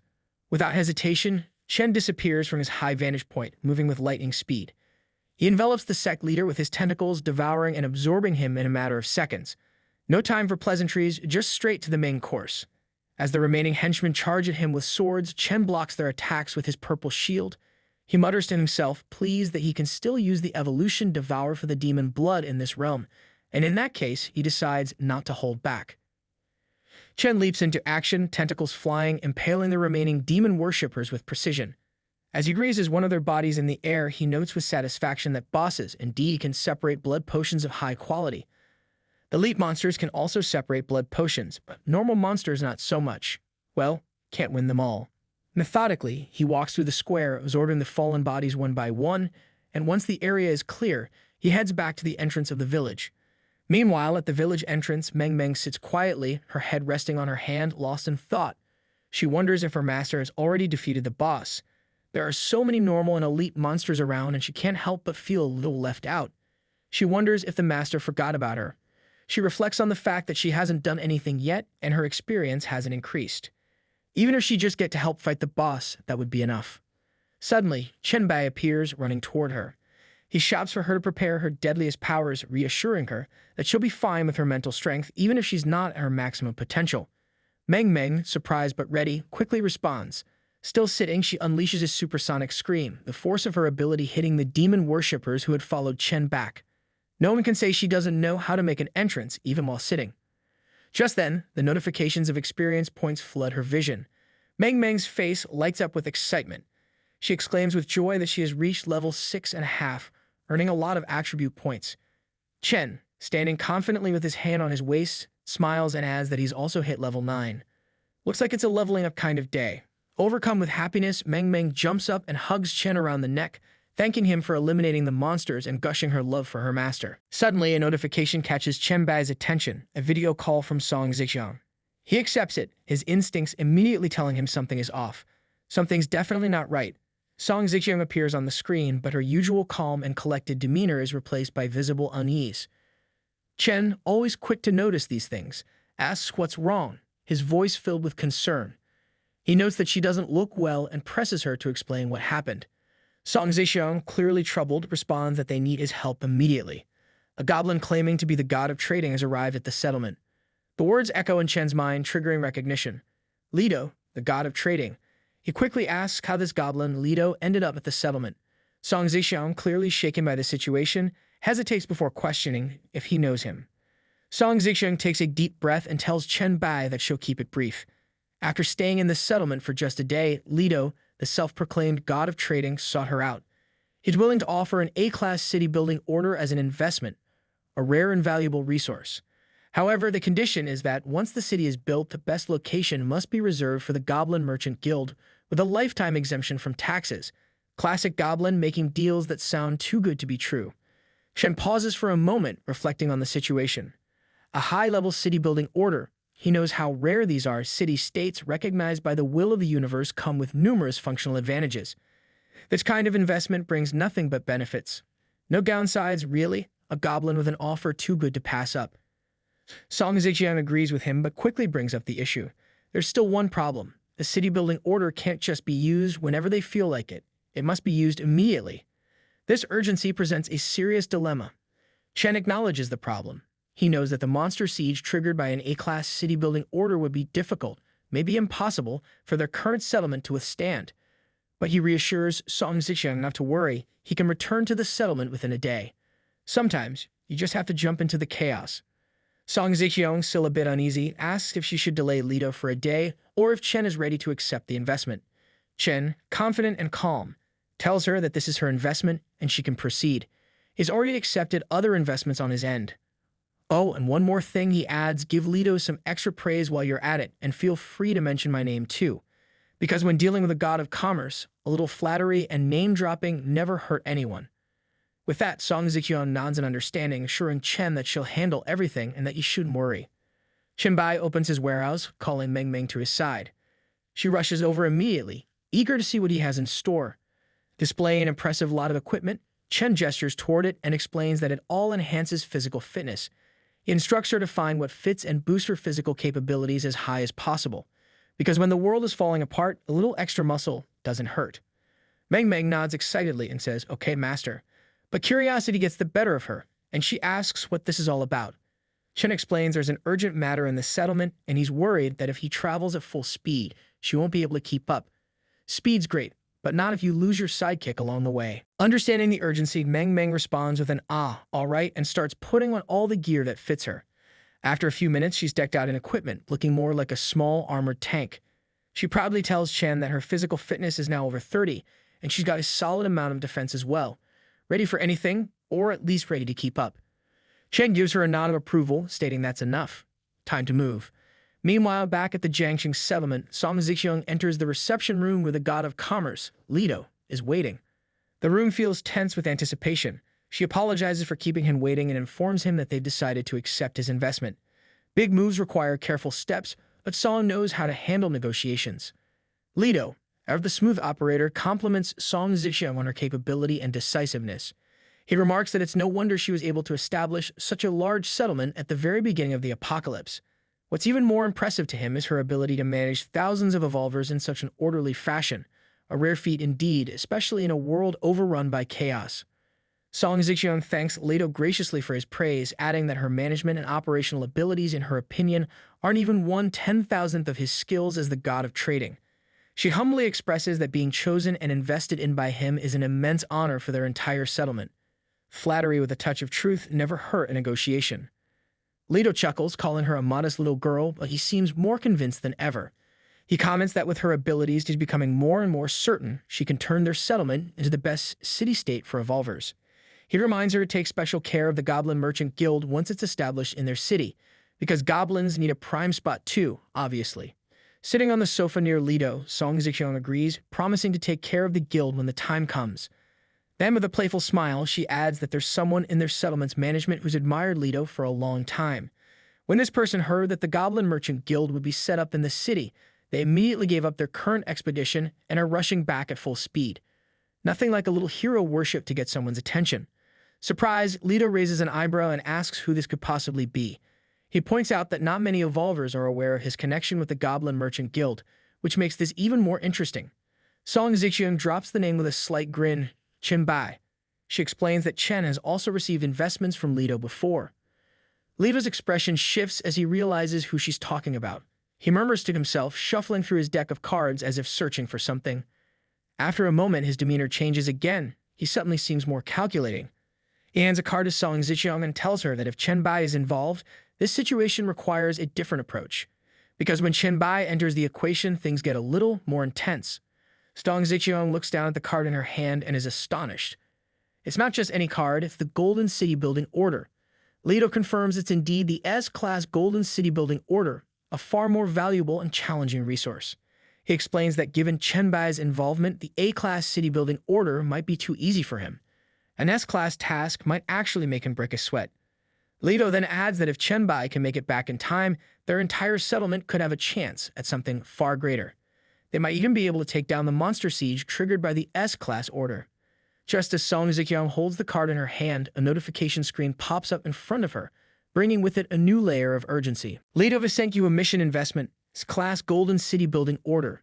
The mission description is simple yet daunting. After a one-day preparation period, all surrounding monsters will be strengthened and launch a relentless assault on the location of the city building order. The settlement must withstand the siege for 5 days to complete the mission.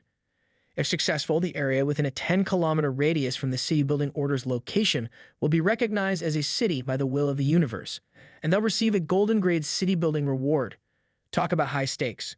The notification prompts Song Zixiang to either accept or decline. She glances at the map, noting that this S-Class city will be much larger than the A-Class city they were initially preparing for. More land, more power, more danger. Lido, watching her closely, comments that with the increased size comes increased danger as expected. He asks her with a mischievous smile if she still dares to accept the investment. Because who doesn't love a little challenge, right? Without hesitation, Song Zixiang replies with confidence, clutching the card in her hand. She's willing to accept, noting that with Chen Bai around, there's nothing she wouldn't dare to face. When you have a walking powerhouse on your side, the sky's the limit. One day later, Chen Bai finally reaches the grand terrace of the villa, carrying Meng Meng in his arms. The long journey shows on his face, but he remains composed as always. Song Zixiang stands on the terrace, waiting for his arrival with a mixture of relief and anticipation. As Chen lands, he remarks that it took longer to get back than he expected. The monsters have already started gathering, and he had to clear part of the road on his way. No trip is ever without a bit of chaos when monsters are involved. Song Zixiang rushes toward him, visibly relieved that he's made it back. She's just glad he's returned safely. Chen nods, saying he'll go and put Meng Meng in the bedroom to rest, and then instructs Song Zixiang to brief him on the current situation. Time is of the essence, but first, priorities. Song Zixiang, already prepared, tells him they have less than 20 minutes before the siege begins. In the meantime, they set up 3 defensive lines according to the terrain. The area facing Jiangcheng has become their primary defensive zone, and Song Zixian explains that they've already prepared some defensive measures there. With only minutes to spare before the siege begins, every detail counts. A short while later, Chen Bai gently places Meng Meng on the bed, still fast asleep, her exhaustion evident. As he steps back, Song Zixian approaches him, holding a sleek black briefcase in her hand. She tells him this is all they could prepare for now. Chen looks at her with appreciation, acknowledging that she's done well under pressure. In a siege situation, it's all about being prepared for the worst. Handing him the briefcase, Song Zixian adds that in the past few days, they've been grinding the sewer dungeon and have finally completed the plague set. Nothing like dungeon crawling to get ready for a monster invasion. Chen takes the briefcase with a nod of gratitude, pulling Song Zixian into his lap in a rare moment of affection. He thanks her, telling her that choosing her as part of his team was one of the best decisions he's ever made, because behind every great leader is someone who grinds dungeons like a pro. Blushing slightly, Song Zixian replies that being chosen by him is the luckiest thing that's ever happened to her. Flattery, but with sincerity. She admits she's a bit nervous about the upcoming siege, but jokes that seeing Chen still has time to carry a girl back with him puts her at ease. Because when you're calm enough to multitask even during a crisis, that's saying something. Chen smiles and clarifies that Meng Meng isn't just any girl, she's his disciple. He explains that her talent is no weaker than his own, making her vital to their defense. He instructs Song Zixian to bring Song Ji over to take care of Meng Meng and notify him the moment she wakes up. Meng Meng is the key to defending the settlement, and Chen makes it clear she shouldn't be neglected. Because in a fight like this, everyone's talents matter. Song Zixian, taking the seriousness of the moment in stride, nods and says she understands. I hope that you liked today's video, and if you did, hit that like button as today's like goal is 1,500 likes. Comment down below for the next part. Also, consider subscribing with the notification bell on to get notified as soon as a new video drops onto the channel. You can also join the channel to support me financially and watch videos before public release. I'll meet you in the next video. Until then, thanks for watching.